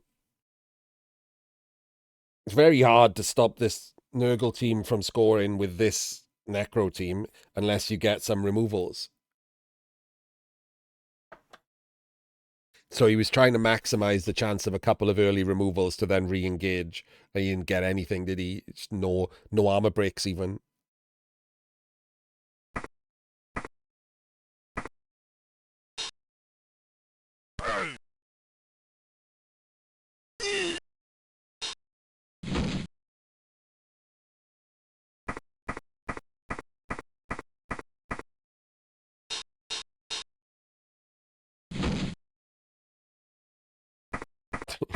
Don't know why he could have been knocked down there, right? And then this would have just been a dodge there.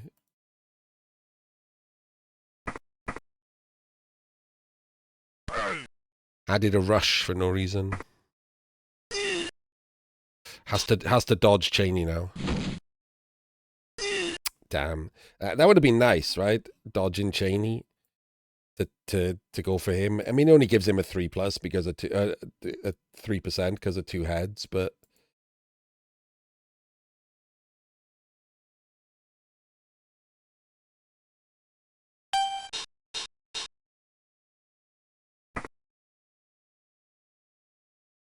what are you playing on, PC? What, Blood Bowl 3 ladder, arena, what?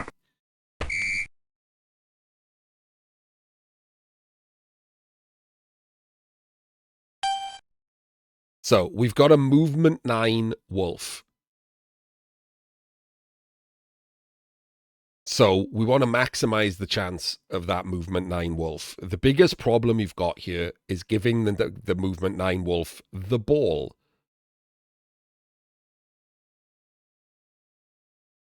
Because all of those are generating a giant square of stink.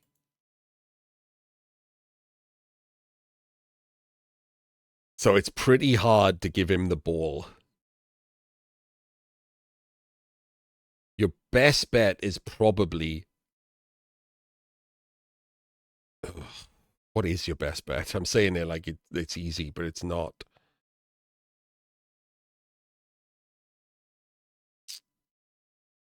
Movement 9 means he only needs to get to there.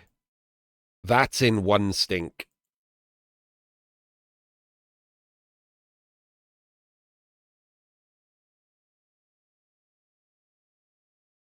So I think that might be your best bet, right? Utilize Cheney to push him over there. Yeah, I think that might be your best bet at doing this. If you utilize Cheney to push him over there.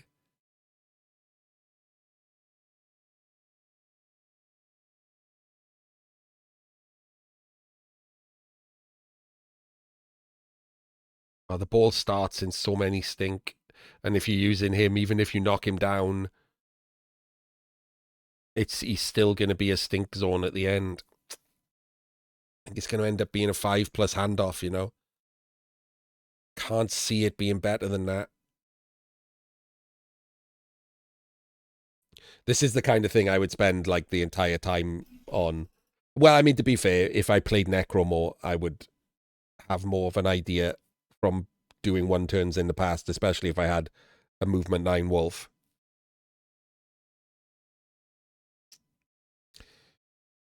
You got to push him outside. You have to. So I think you have to try the Cheney play. So you put a couple of guards in, or guard and assist, and Cheney blocks him to there. So your wolf starts there and gets pushed that way. And then you have a blitz too. So you don't have to hand off in the tackle zone. You don't need to blitz with him. You can just block. The problem is doing it with a loner, right?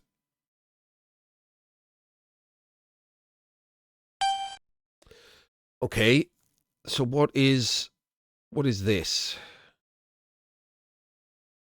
We're chaining this way.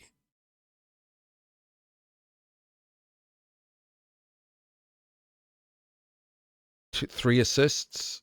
So that is a 2 dice block. And then we're chaining him to there. Who's filling this square?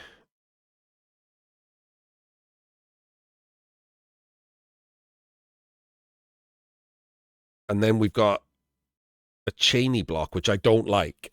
There's no need for the Cheney block, is there? Oh, he goes there and this guy hits him. And then you're not Cheney blocking. You just hit him with the 2 fleshies.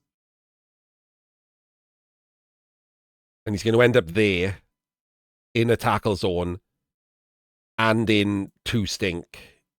That seems bad. That's a 6+ handoff. I feel like you should do anything to avoid that.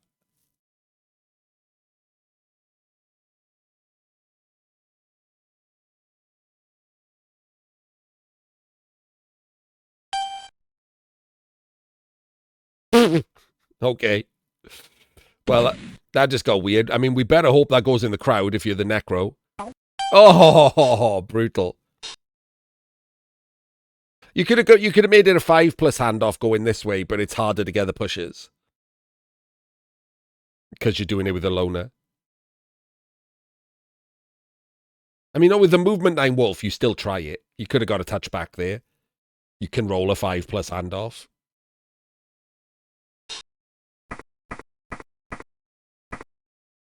And if you set up to the left, the wolf being over there and not in a tackle zone is setting up for a timeout, right? So you get a double thing. If you get a timeout here, you got nothing.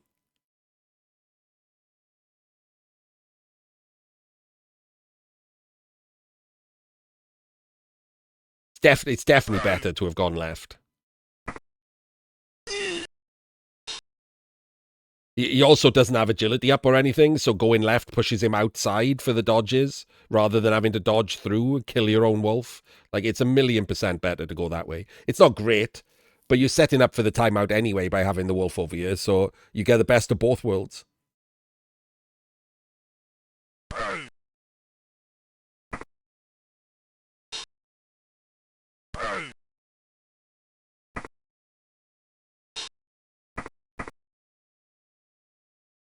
I mean, you could dub skull with Cheney, I guess. Oh, you mean losing Cheney for the timeout? Yeah, I don't think that matters too much. If you set up correctly, you can easily screen off the wolf or whatever.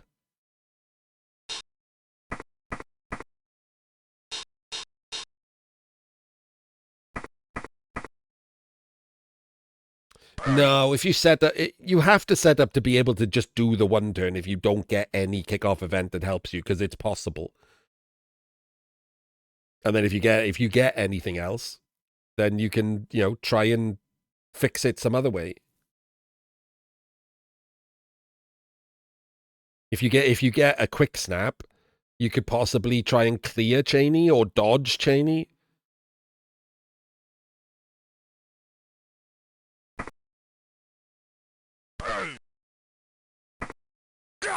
Ooh, gets a KO. Yeah, but if you just set up for the quick snap and you don't get it, then that you've used your only chance of doing a non-quick snap one turn. Quick snaps are not exactly, like, common, are they? Give yourself the chance of all of the possibilities. He had 2 rerolls to throw at it. Even Cheney rolling loner ones, he still has 2 rerolls for it. Ooh, that is a rough loss. Both wraiths have gone. Let's have a look at what Drek loses. Oh, okay, to be fair, they both got dicked on. Both block guard bloaters and his carrier. All right, that seems fair at least.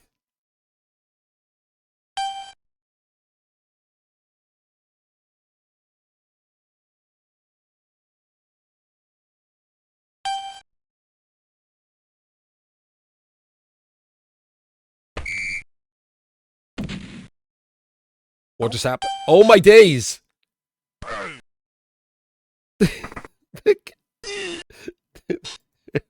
The rotter on the LOS got sent off.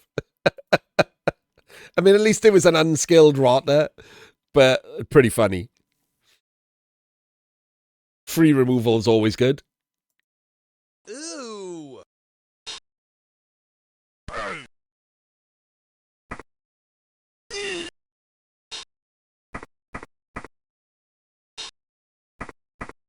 Oh, no. Okay, I don't like this.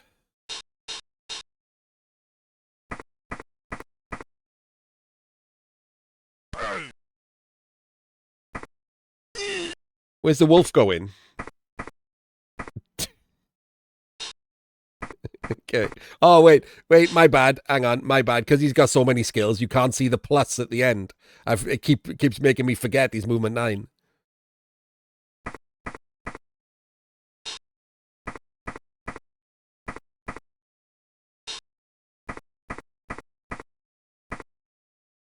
Don't think he needed that rush. That was a chair. That was a screen. He didn't need the rush, right?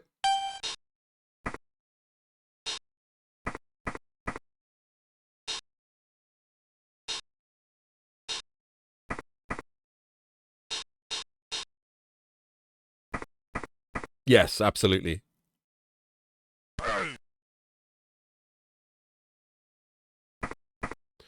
You have absolutely no agency players at all to try and turn over a full team of Nurgle. And the Nurgle are guaranteed their ball carrier and their two best bloaters back. Whereas you are not guaranteed either Wolf or either Fleshy. So yeah, absolutely. You're playing for overtime now.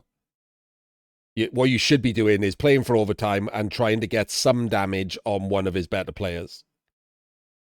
And also preferably kill his DP.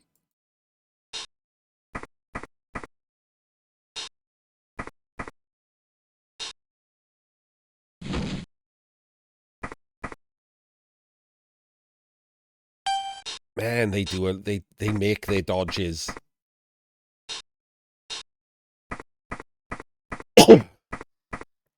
Why is he bringing the ball up? What is it? What is people's obsession with bringing the ball up so that if something goes wrong, the ball is near the other team? There's no reason for it. Just leave the ball where it was, completely out of range. Even, like, Mike's a really good player, right? Like I said, he's out of practice, so I'm not going to hold the current games against him. He started playing fairly more regularly recently, so I suspect he will get back to top form sooner or later, but this is just a weird choice that people make. Just bringing the ball up for absolutely no reason. What if something goes horribly wrong now?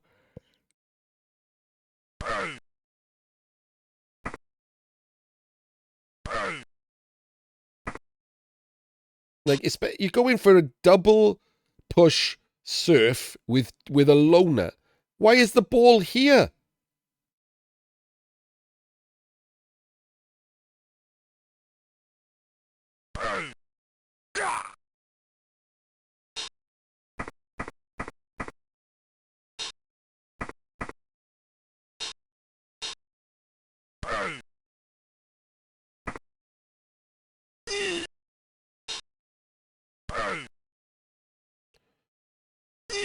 Well, we've stunned and sidelined the DP. Sculled ourselves. Bit of a problem. Not a massive problem, to be fair. The big issue that taking this block and not re-rolling the skull is that this is free. He doesn't even have to dodge away. Whereas if you'd stood there, he's stuck on him for taking that blitz, so he might not do it. So he shouldn't have taken that one dice.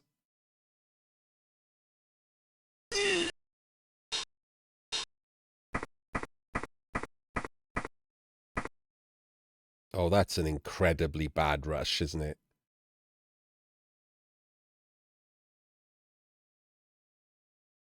Little things like that explain the 62%, right? And it's not meant to be an insult. 62% puts you in a serious high percentage of Blood Bowlers. But it explains it. It explains why he's not 72%.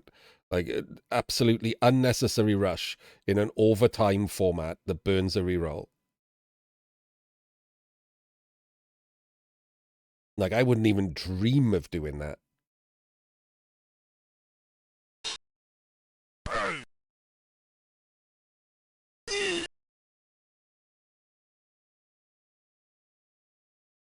Like, he could have reached, right? Is he going to dodge through? 2, 3, 4, 5, 6, 7, 8. Yeah, he's going to try and dodge and sack. So why isn't he there? Like, without rolling that rush, you could have just given up your sack on the ball. Which, by the way, also isn't a thing if you don't take this one dice. Mike? You'd have given up the sack on the ball by failing a rush. Like, a completely unnecessary rush.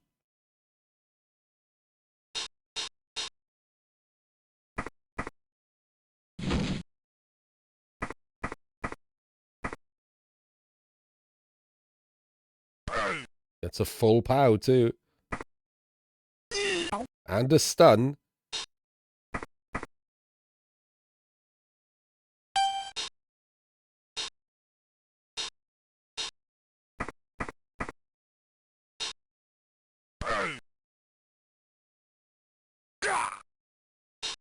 Removes that DP. Pretty nice that these DPs are not getting any action. I would have blitzed him back up, Mike. If you blitz him back up and you get 4 pushes, you can even, like, zombie him to be stuck behind Cheney, or just leave him there between the two.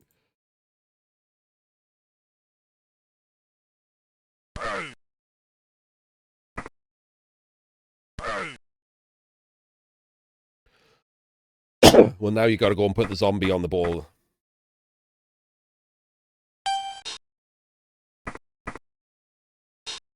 So not a great stabilization turn, but Mike not panicking, not bothering to re-roll that 1 in 9, right? It's not a great, because the ball carrier's off the pitch, there's not a great deal of worry here. It's so early in the drive that he just doesn't need to panic here, right? Even if he just does this dodge and gets a pow and then does a rush and picks up the ball, he's not going anywhere. He's just getting 4 diced. Actually, he's getting like 10 diced immediately. So there's just no reason to panic, which is, you know, something that comes with playing as many games as Mike has.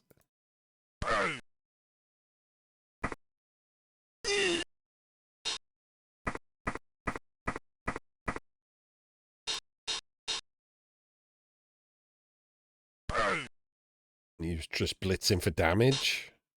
And it's gone really stupid. If anything, this is now worse, right?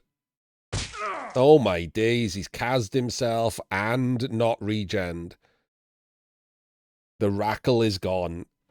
And look at this, it's like he's somehow better off than before he got sacked.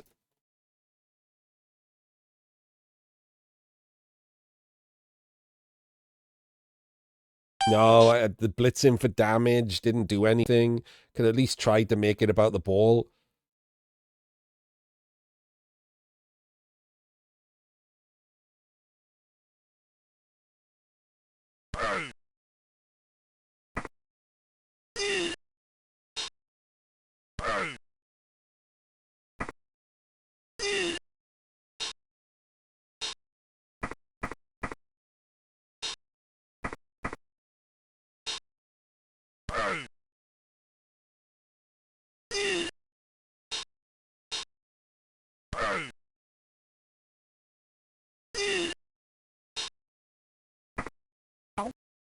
He hasn't even stood the wolf up. I would have fouled the mighty blow tackle, by the way. I guess he's worried because it's sweltering heat. He doesn't technically have bench.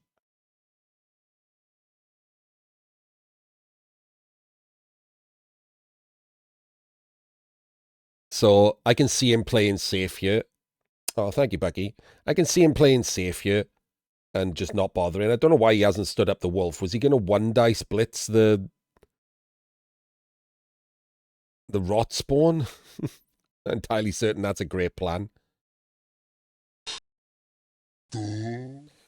Rot spawn doesn't have a buddy, so 4+.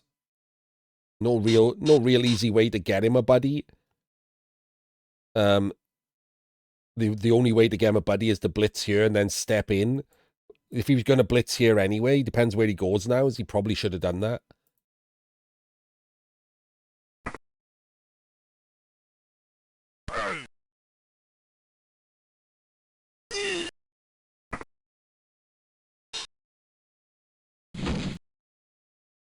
Oh, man. Even risking that dodge when you just had your other pesty killed by a failed dodge is pretty interesting. Because what's he doing, right? What's he doing? Coming out to mark the guy he wants to kill him? Like, it doesn't seem like a good dodge. Where's he going? He can't go anywhere. He can't go there because he gets surfed. If he goes there, he's just getting like umpteen diced with claw.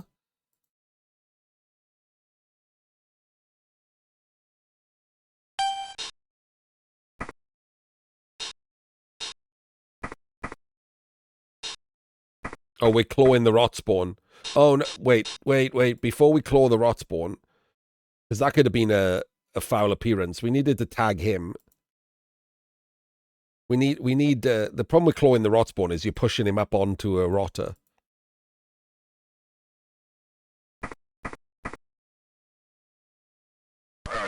Unless you roll the POW. Why are you pushing up onto a rotter, Mike? Push him there, for God's sake. Push him there and base him. Don't give him a buddy.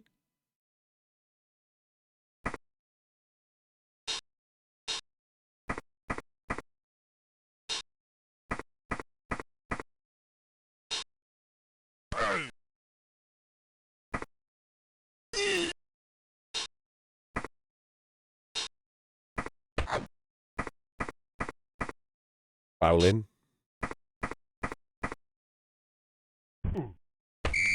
Snakes. Snakes the foul. This guy's in the wrong square. Should have been there. So now what we got? 1, 2, 3, 4, 5. Ugh, can't get to that square. Any way to get into that square? Any of these squares? Not really. Good old Nurgle can't do shit.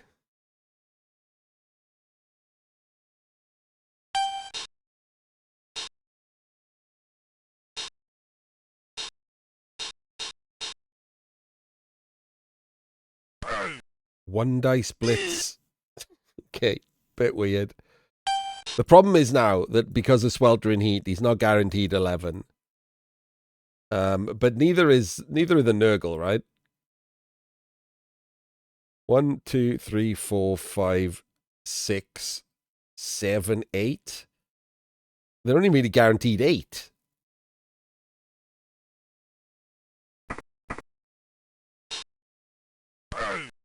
This will be interesting for overtime. I mean, the weather could change on turn 16. We'll see.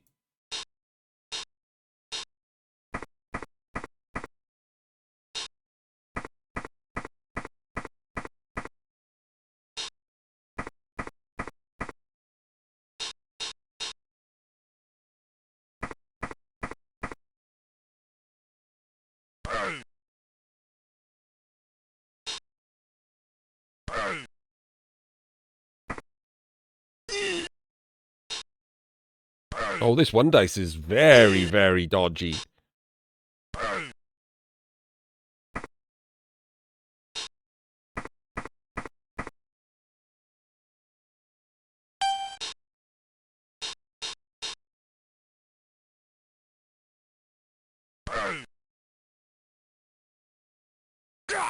That was a very dubious one dice.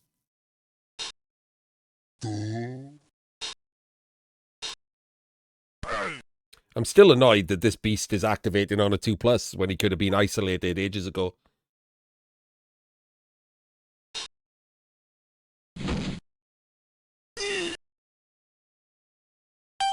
Okay, so the ball goes safe. And we mighty blow the mighty blow.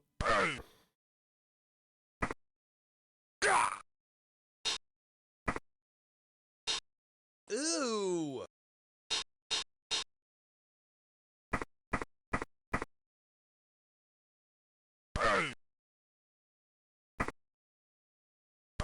Oh, man.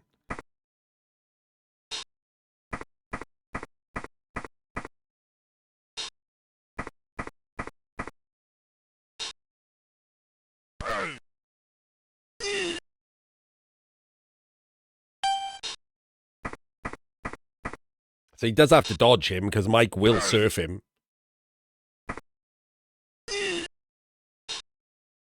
I think it's just psychological. It feels bad lying down as the bashy team. But he's been outbashed. So yeah, he could have just invited fouling. Because as we just saw, like lost his own player on the last foul for nothing. Could have just invited fouling.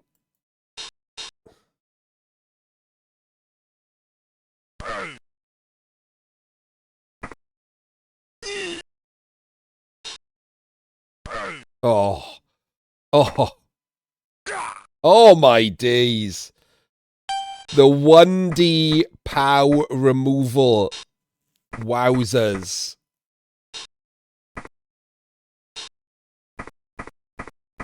Wait, what?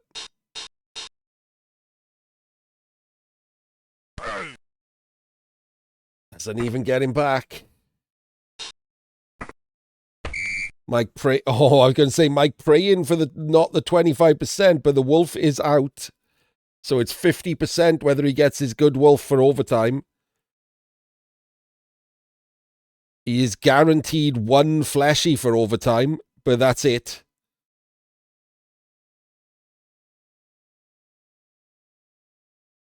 He's also not guaranteed his good players for overtime, so this sweltering heat could be game deciding if this doesn't change.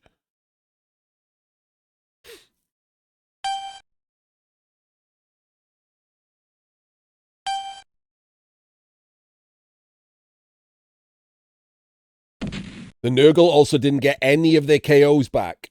You might notice there's 6 Nurgle on the pitch.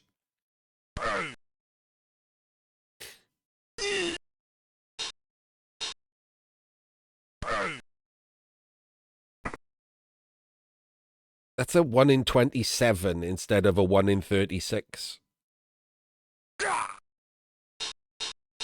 You can't? Oh, I've got the wrong beggar bar on. Hang on. Sorry. I've got a fumble beggar bar somewhere. I'm supposed to switch it when I'm doing fumble. There we go. My bad.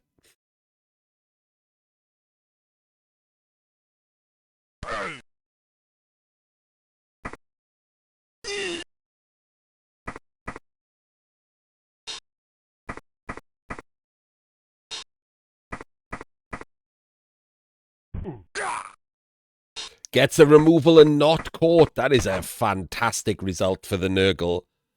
2 KOs on the LOS. Now the Necro have 4 KOs and whatever's coming from Sweltering Heat. Whereas Nurgle only have 3 KOs and whatever's coming from Sweltering Heat. So it's going to come down. We could be playing 7s.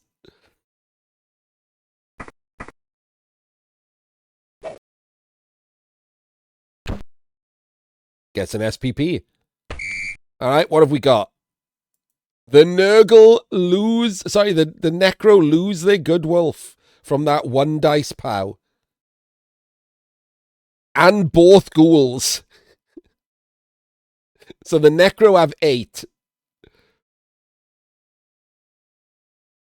And the only one that can pick up the ball is Cheney.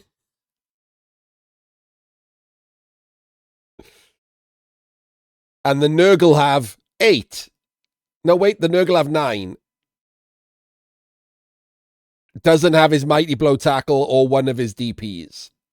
Wait, he got all of his KOs back? Oh my days, that is horrible for Mike. That is really rough, yeah. Mike got 1 out of 4 KOs. This is where my idea for KOs should come in, right? For those of you who haven't heard it, my idea for KO rolls is that you share the same dice. Still makes it random, still adds RNG, but you share the same dice.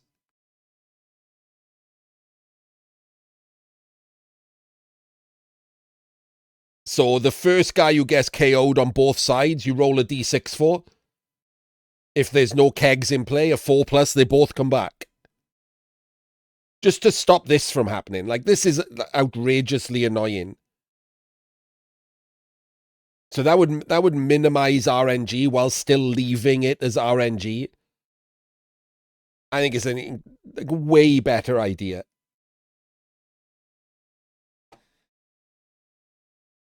And because you're sharing the same dice, if you've got kegs, it can they still matter, right? If you roll a 3, the guy who doesn't have kegs doesn't get his KO back, but the other one does.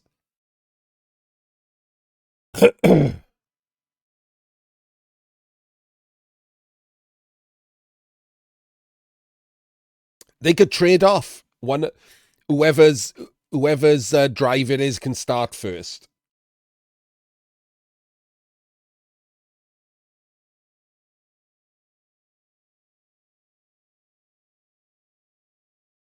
Or if one person has no KOs. Oh, wait, whoever has the most KO rolls should start first, right? Just do it that way.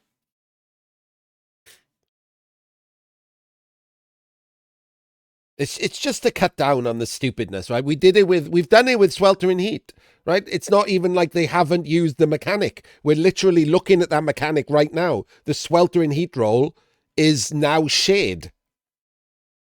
Someone had to roll that. Who does roll that in tabletop?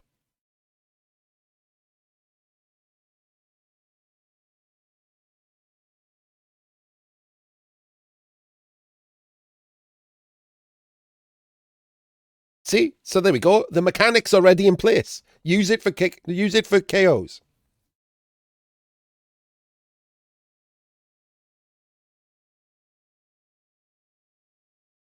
Hello, JD. They have to know that the competitive side of Blood Bowl is huge and is like a driving core of keeping Blood Bowl alive. Like, they have to know that. They know how the game works. They've got a good marketing department.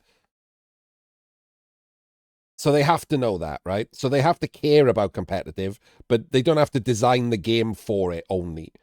They like keeping RNG in the game, right? So just keep it as RNG, but have them share the role. We've already established with this role now, with Sweltering Heat, that you can share roles. So just do that. So much better. So we got 9 versus 8, and Mike is having to carry on his loner because he's got no one else who can pick up the ball. It's pretty rough. Imagine if he'd taken a different star player.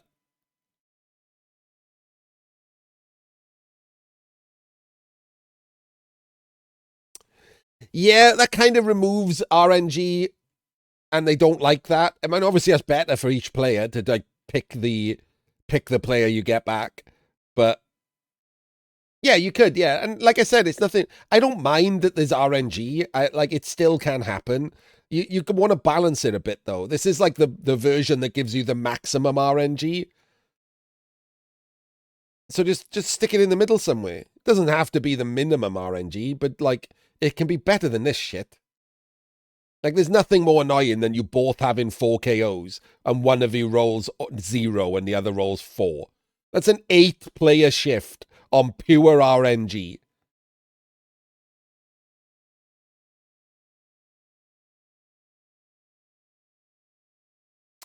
No, I think what Jim means, PC, is that you roll a dice and if it succeeds, you pick which of your players comes back.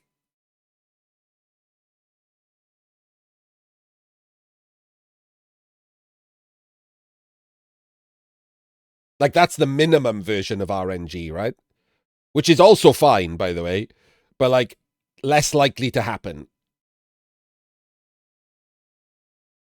Whereas because of the Sweltering Heat rule now,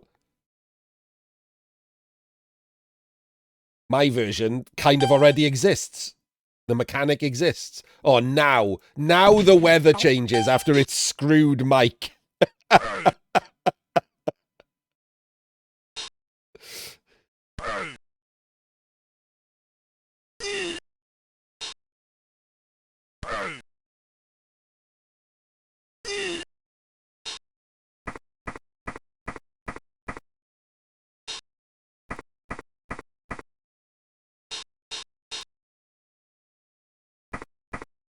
Oh, I see what you mean, PC. Yeah, but that's more bookkeeping, isn't it? People are arsey about bookkeeping. But yeah, any of these are better, right?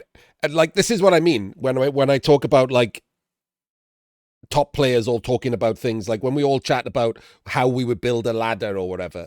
We might not all agree, But what we normally all agree on is that any of our ideas are better than the actual idea.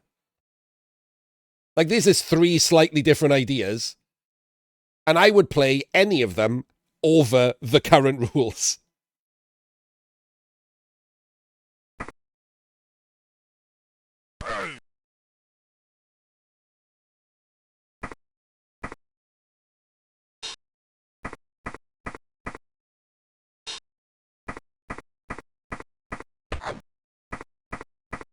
Oh, that's a bit close.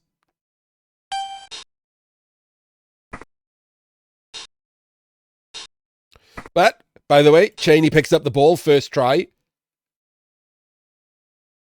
But it feels very strongly like he's not going to be able to stall this out, right? Exactly, PC, yeah. We've now put in the game the mechanical option to share the same dice roll. That now exists in Blood Bowl. The minute something is added to Blood Bowl, like, for example, something can be guaranteed rather than having to roll a dice for everything, if that's in Blood Bowl somewhere, you can use it somewhere else. If, like Sweltering Heat, you can share the same dice roll, if that's in Blood Bowl somewhere, you can use it somewhere else.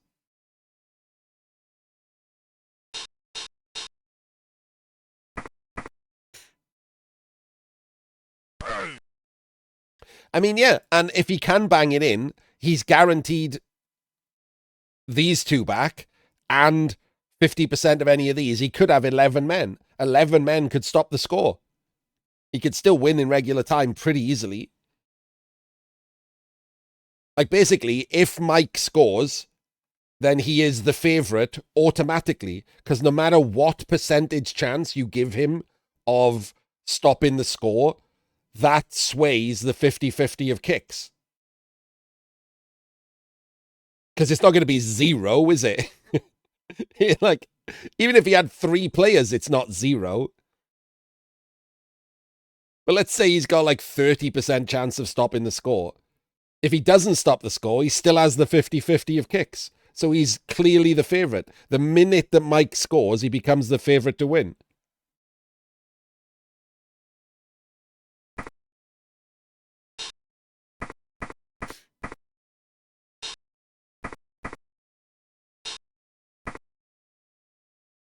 And the longer he takes to score, the more likely he is to win. But scoring is the important part.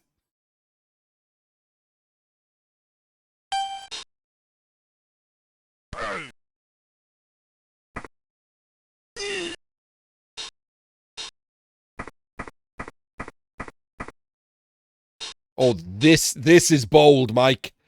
This, Mike, is very, very bold.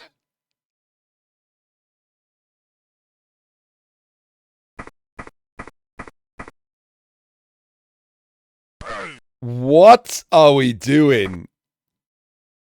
Oh, I'm scared.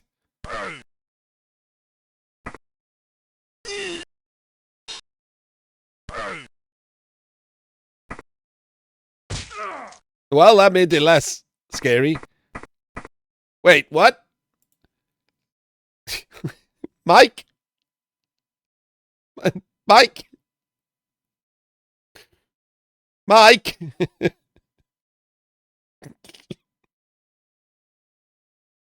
I'm very confused. Have we got an invisible player somewhere I can't see?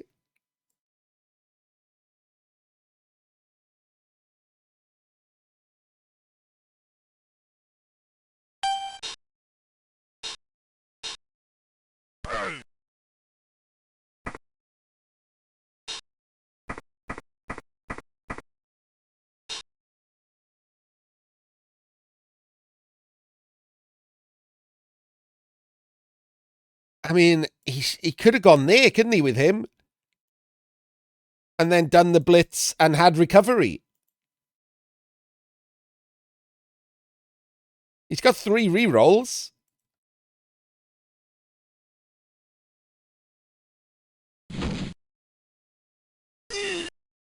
I mean, he couldn't have gone there because his next dice was a snake.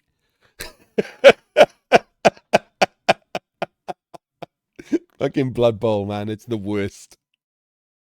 The living worst. All right, well, now Mike blitzes here and moves him and him up to screen the ball here. He can't go a sideline cage because he's got two heads.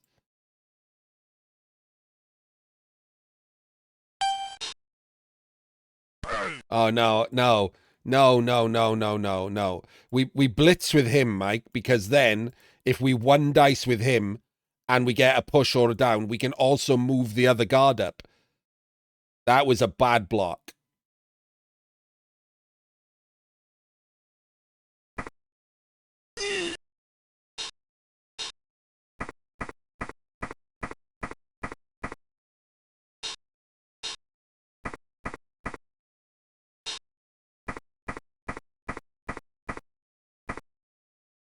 Oh, this was... What a mess of a turn, Mike. What have you just done, mate?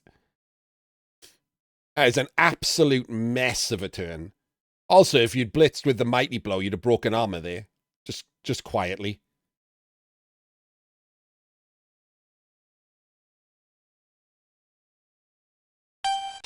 Didn't even blitz at all.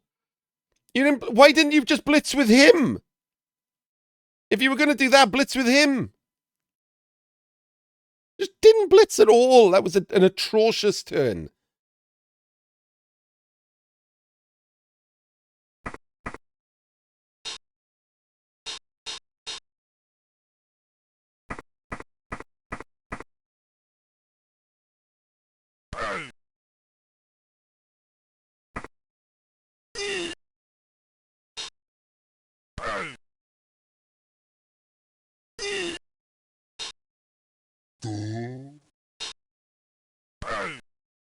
Could we not have gone for a dodge one dice on the ball there?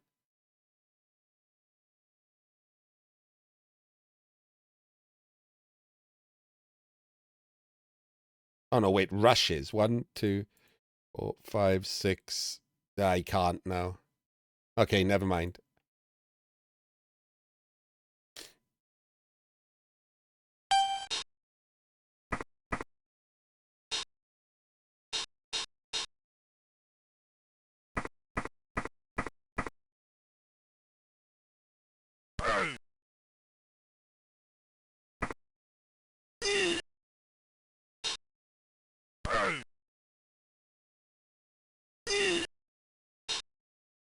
Oh my days.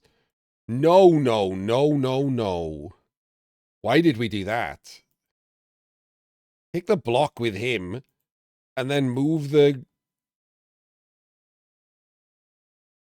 rot spawn up.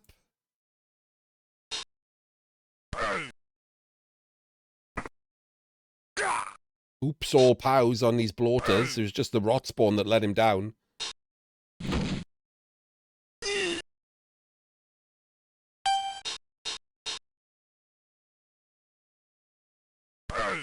Got the pow. This is huge. This could end up being the whole...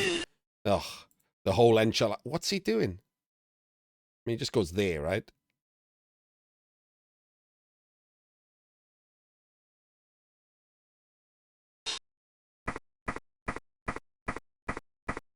Wait, is it there? Oh, it's not. No, it's there. He should have gone there.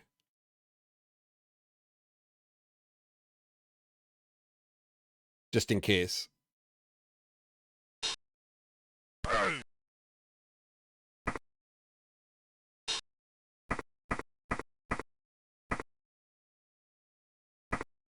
Oh my days.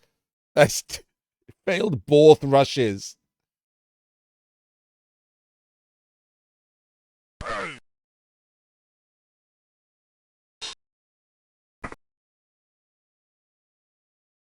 That's going to be the end of the stall, isn't it? Because he's going to clear him.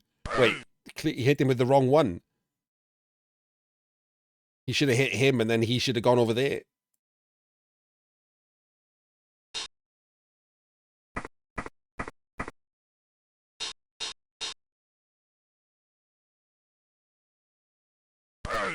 Doesn't get a pow.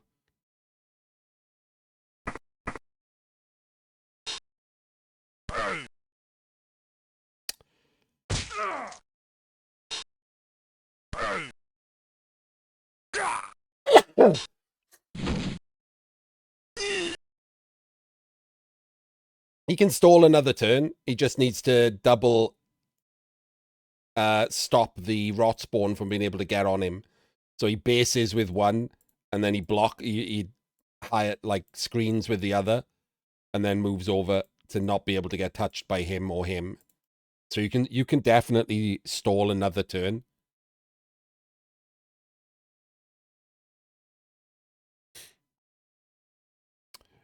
This is the blitz.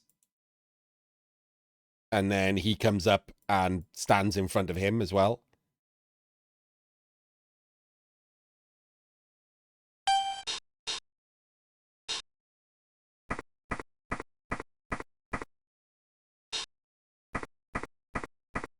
No, no, no, no, that's not right. No, no, Mike, what are you doing? Come on, Mike. This guy needs to block his route to the ball. Because at the moment, he can just clear him and then stick the rot spawn on Cheney.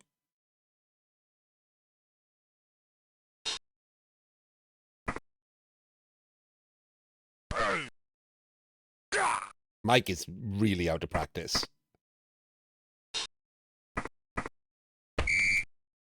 Didn't need to score that turn.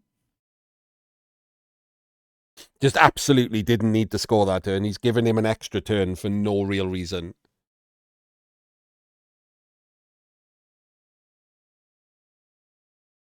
Doesn't get the second fleshy back, which is a huge problem.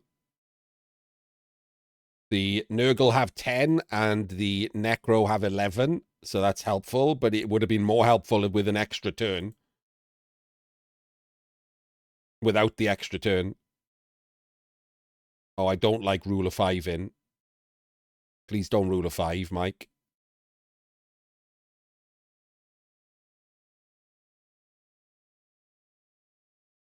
Oh, come on, Mike.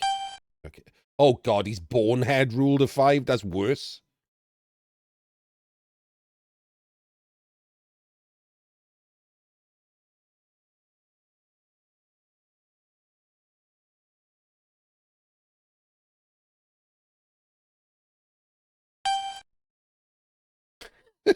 Okay. Once again, I didn't get to insult someone for their terrible, like, come on, stop. For their terrible setup before Blitz popped up. I never know when people are done, and so that there is a legitimate reason why this keeps happening.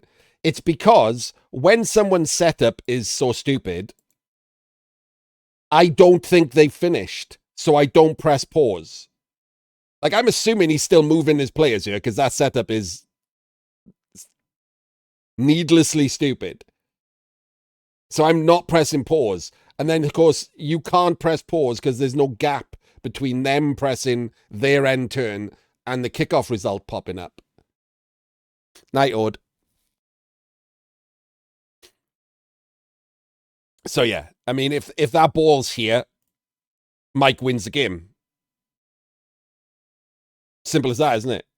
Like, it's not easy to block everything here. He hasn't got enough players, and he got 10 players.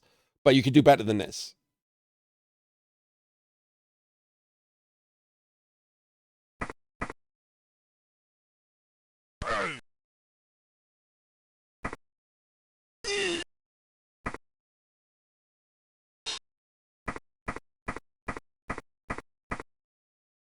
Yes, this dirty player is doing nothing as usual. So, like, these two could have been chevroned correctly, and in fact, over one, or on the LOS even, and fully chevroned there. And then the double DPs could have been there and there. Wait, hang on, because you put him there, he has to go over one. And then the DP is there and there. I mean, that's pretty perfect, right? That's about the best you can do here. 2 there. Him there. 2 there. And 2 there. Job done. Like, the only spaces that the ball can land is basically on the LOS or these 2 squares. That's it. You've massively minimized the effect of any kind of blitz.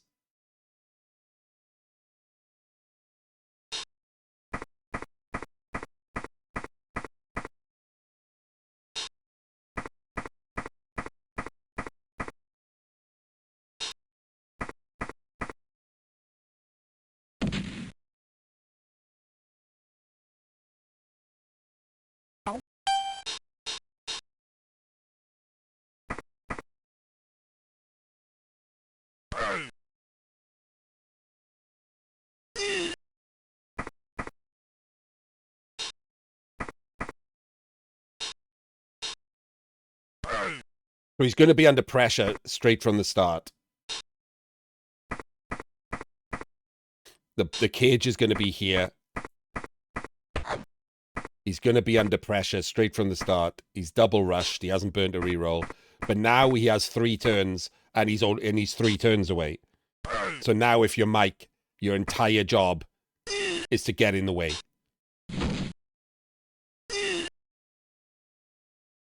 Your entire job here is to just get in the way.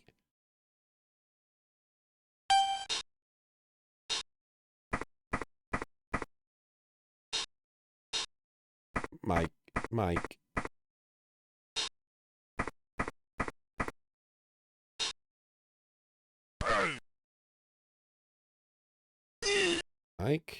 Okay. Well, that should have been straight up, and the fleshy should have followed.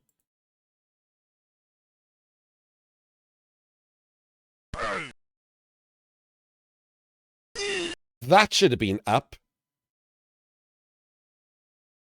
I guess he doesn't want to use the wolf to blitz this guy. Who's the wolf blitzing? Who's anyone blitzing?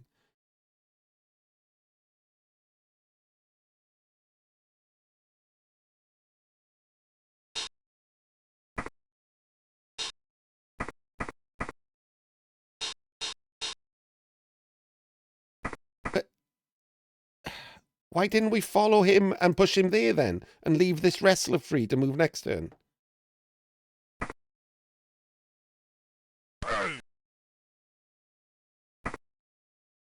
Ooh.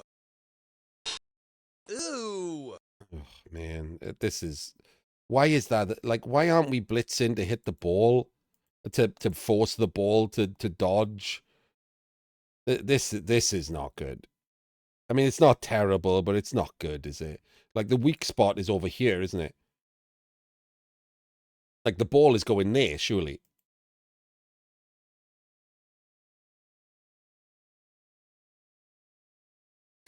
Like, the wolf could have covered this weak spot, and we could have blitzed the cage.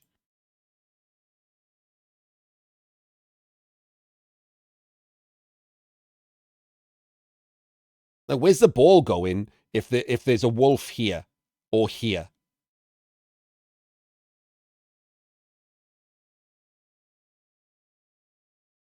And this guy's blitzed in and is standing there. Where's the ball going?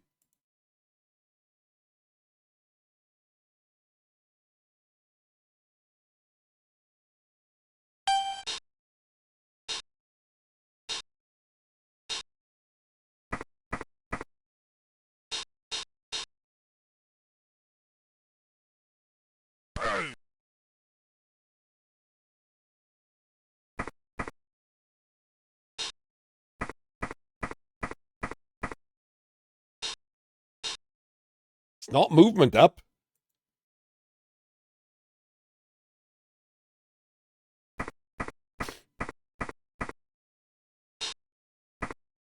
So, oh, thank you, Azul.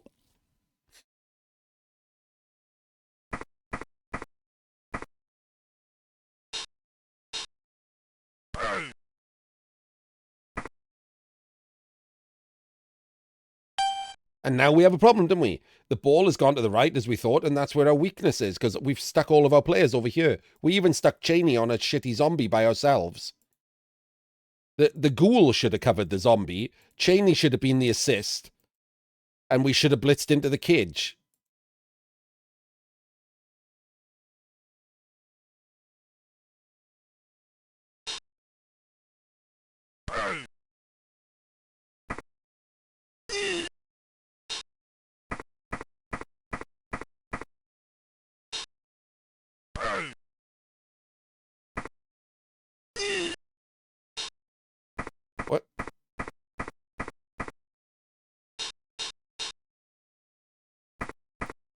What are we doing, Mike?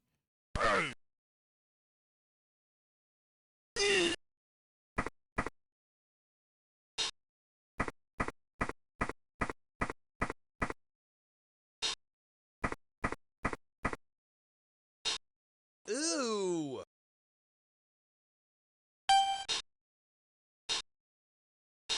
These have been some real bad turns from Mike. Real bad.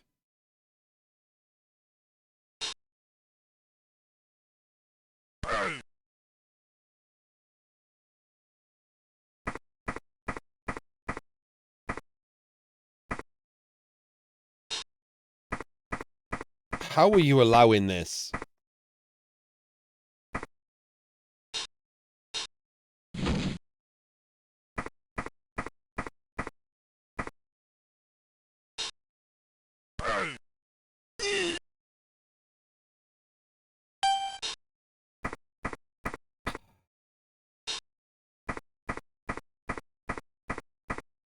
He's got two heads, Mike.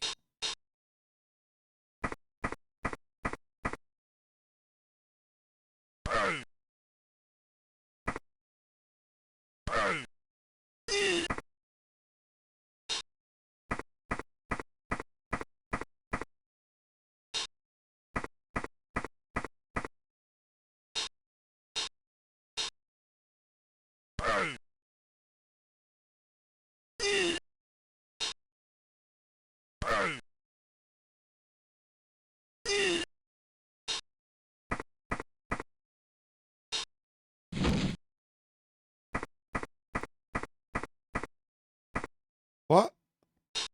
Get in there. Get in. What are you doing there?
And the Nurgle win.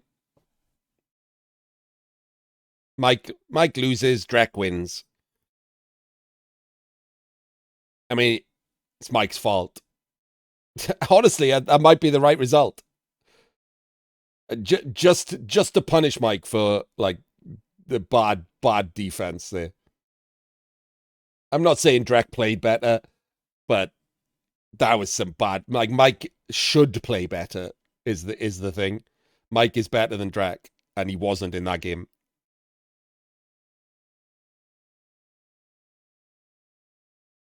So Drek goes through to the second round. We're not going to do any other first round games. What I'm going to do now is show you the Steel Gauntlet, who got through the first round, etc. I believe a couple of second round games have been played as well. I can't do anything about showing you the results of those because they're on the same page. So I guess we just won't be doing those games when we cover the second round.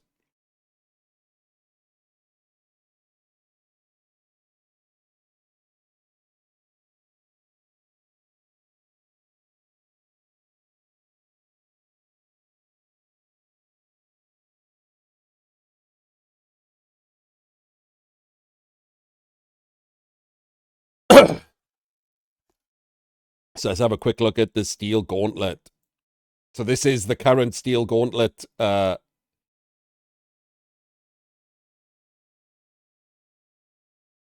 bracket. And at the top, that's the game we just saw. Drek versus Mike the Machine. It shows as a draw.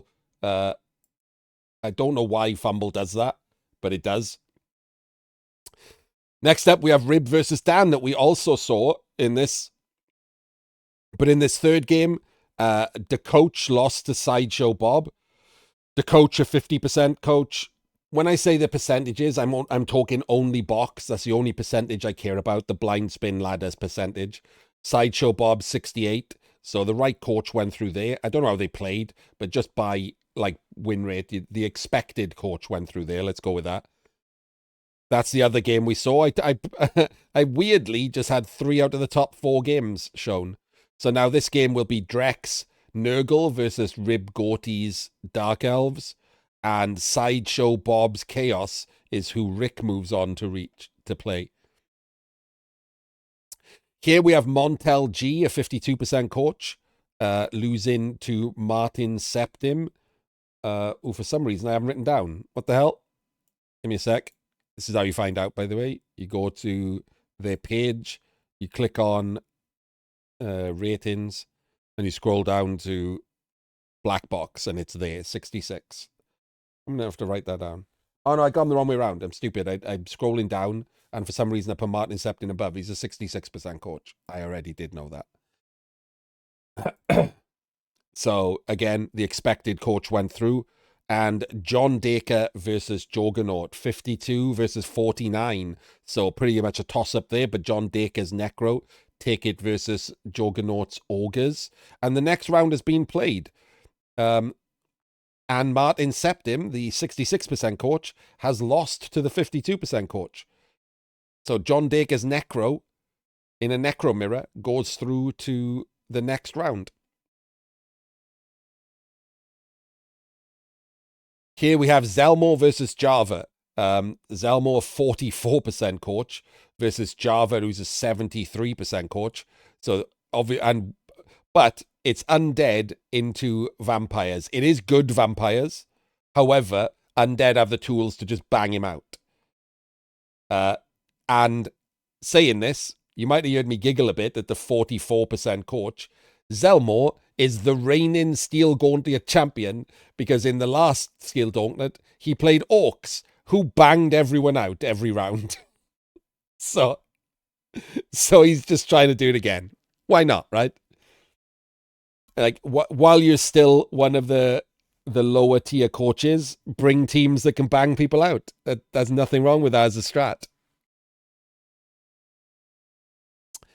Here we have the Halflings, sadly not making it through the first round, losing to Juiced. Juiced is a 64% coach, and the Halfling guy is 47, so very expected there. We have Bazakastine smashing the Gnomes 3-1. Bazakastine, a 73% coach, the equal second best win rate here, and Norn, a 58% coach. We have Tripio beating Extreme X-Wing. Sorry, X-Wing. Tripio's 31% coach, and X-Wing is a 64% coach. So that's probably the biggest upset of the first round. We have Prof versus Spooky, and you show that it's a draw, but you can see who went through because it's Prof. So he must have won on kicks. Prof is a 60% coach. Spooky is 68, so not that far apart. And the rats survive until kicks. Pretty incredible. We had Chingis losing to Mogwai. Chingis 36 and Mogwai 66. So very much the expected result there. If you're wondering why there are like 30 odd and 40 odd % coaches in the Steel Gauntlet, firstly, there's always 1 or 2 because not everyone plays every race. So some of the races are a lot less contested. But also last season, lots of players abandoned the last Black Box trophy to be played in second season rules to go and practice third season rules when the practice league was put in. Loads of them just stopped playing. So that's what I meant by like a small asterisk on the last Black Box trophy. just because loads of players left. So it's a little, this Steel Gauntlet is a little lower skilled than normal because a lot lesser players got through because the better players didn't bother playing. They were off practicing in advance for third season rules. Here we have Kaznaladak beating Doc Lystria. Kaznal a 50% coach and Doc a 67% coach. So an upset there too.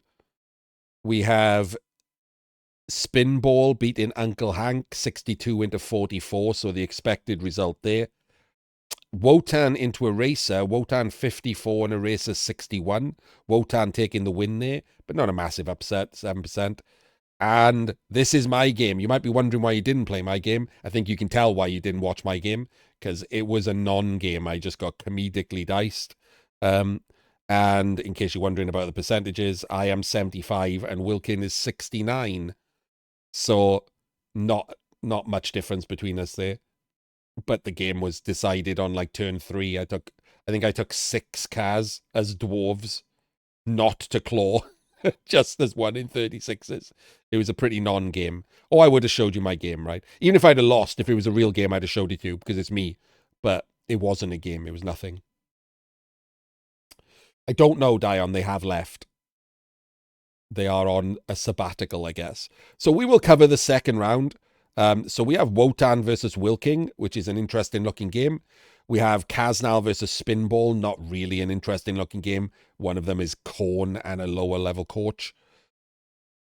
Prof with his rats into Mogwai's Chorfs. The rats did just beat Orcs, but it was on kicks. And I don't know how good the team has survived that. Baz into Tripio. It is High Elves into Amazons, but Tripio is a 31% coach, while Baz is a 73% coach. That would be the upset of the tournament if Tripio pulls that off. We don't know who this is going to be, but whoever it's going to be is going to be good, because this is either Zelmore having a second amazing run by beating Java, or it's going to be Legend versus Legend. It's going to be Juiced versus Java. I mean, we're obviously going to do this match next week, aren't we? Sideshow Bob's Chaos into Rick's Goblins. That is absolutely happening. We will follow the Goblins until they lose. And then maybe we'll do this one. We just watched Drek and Rib Gorty, so maybe we'll watch to see which one of them comes out on the second. But we're definitely doing this one. We might do this one. We might do this one, because both Wotan and Wilkin are in the community. And then we might do this one.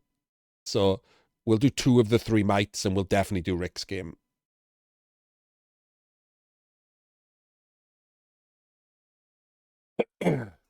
Anyway, like, that is a very, very long video. So hopefully you enjoyed. All 3 of those games went to overtime. So pretty crazy, right? Oh, in fact, wait a minute. Did all 3 go to kicks? Did I just do 3 kicks games? I did, didn't I?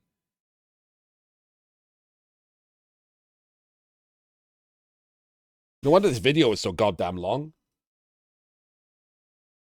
The 3 games we chose were all went to kicks. Crazy.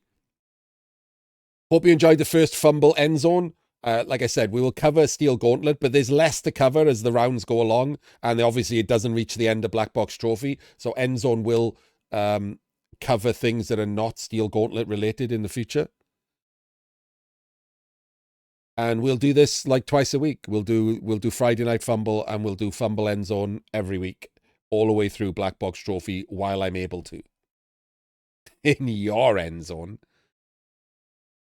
And we will see you at Friday Night FUMBBL. See you there.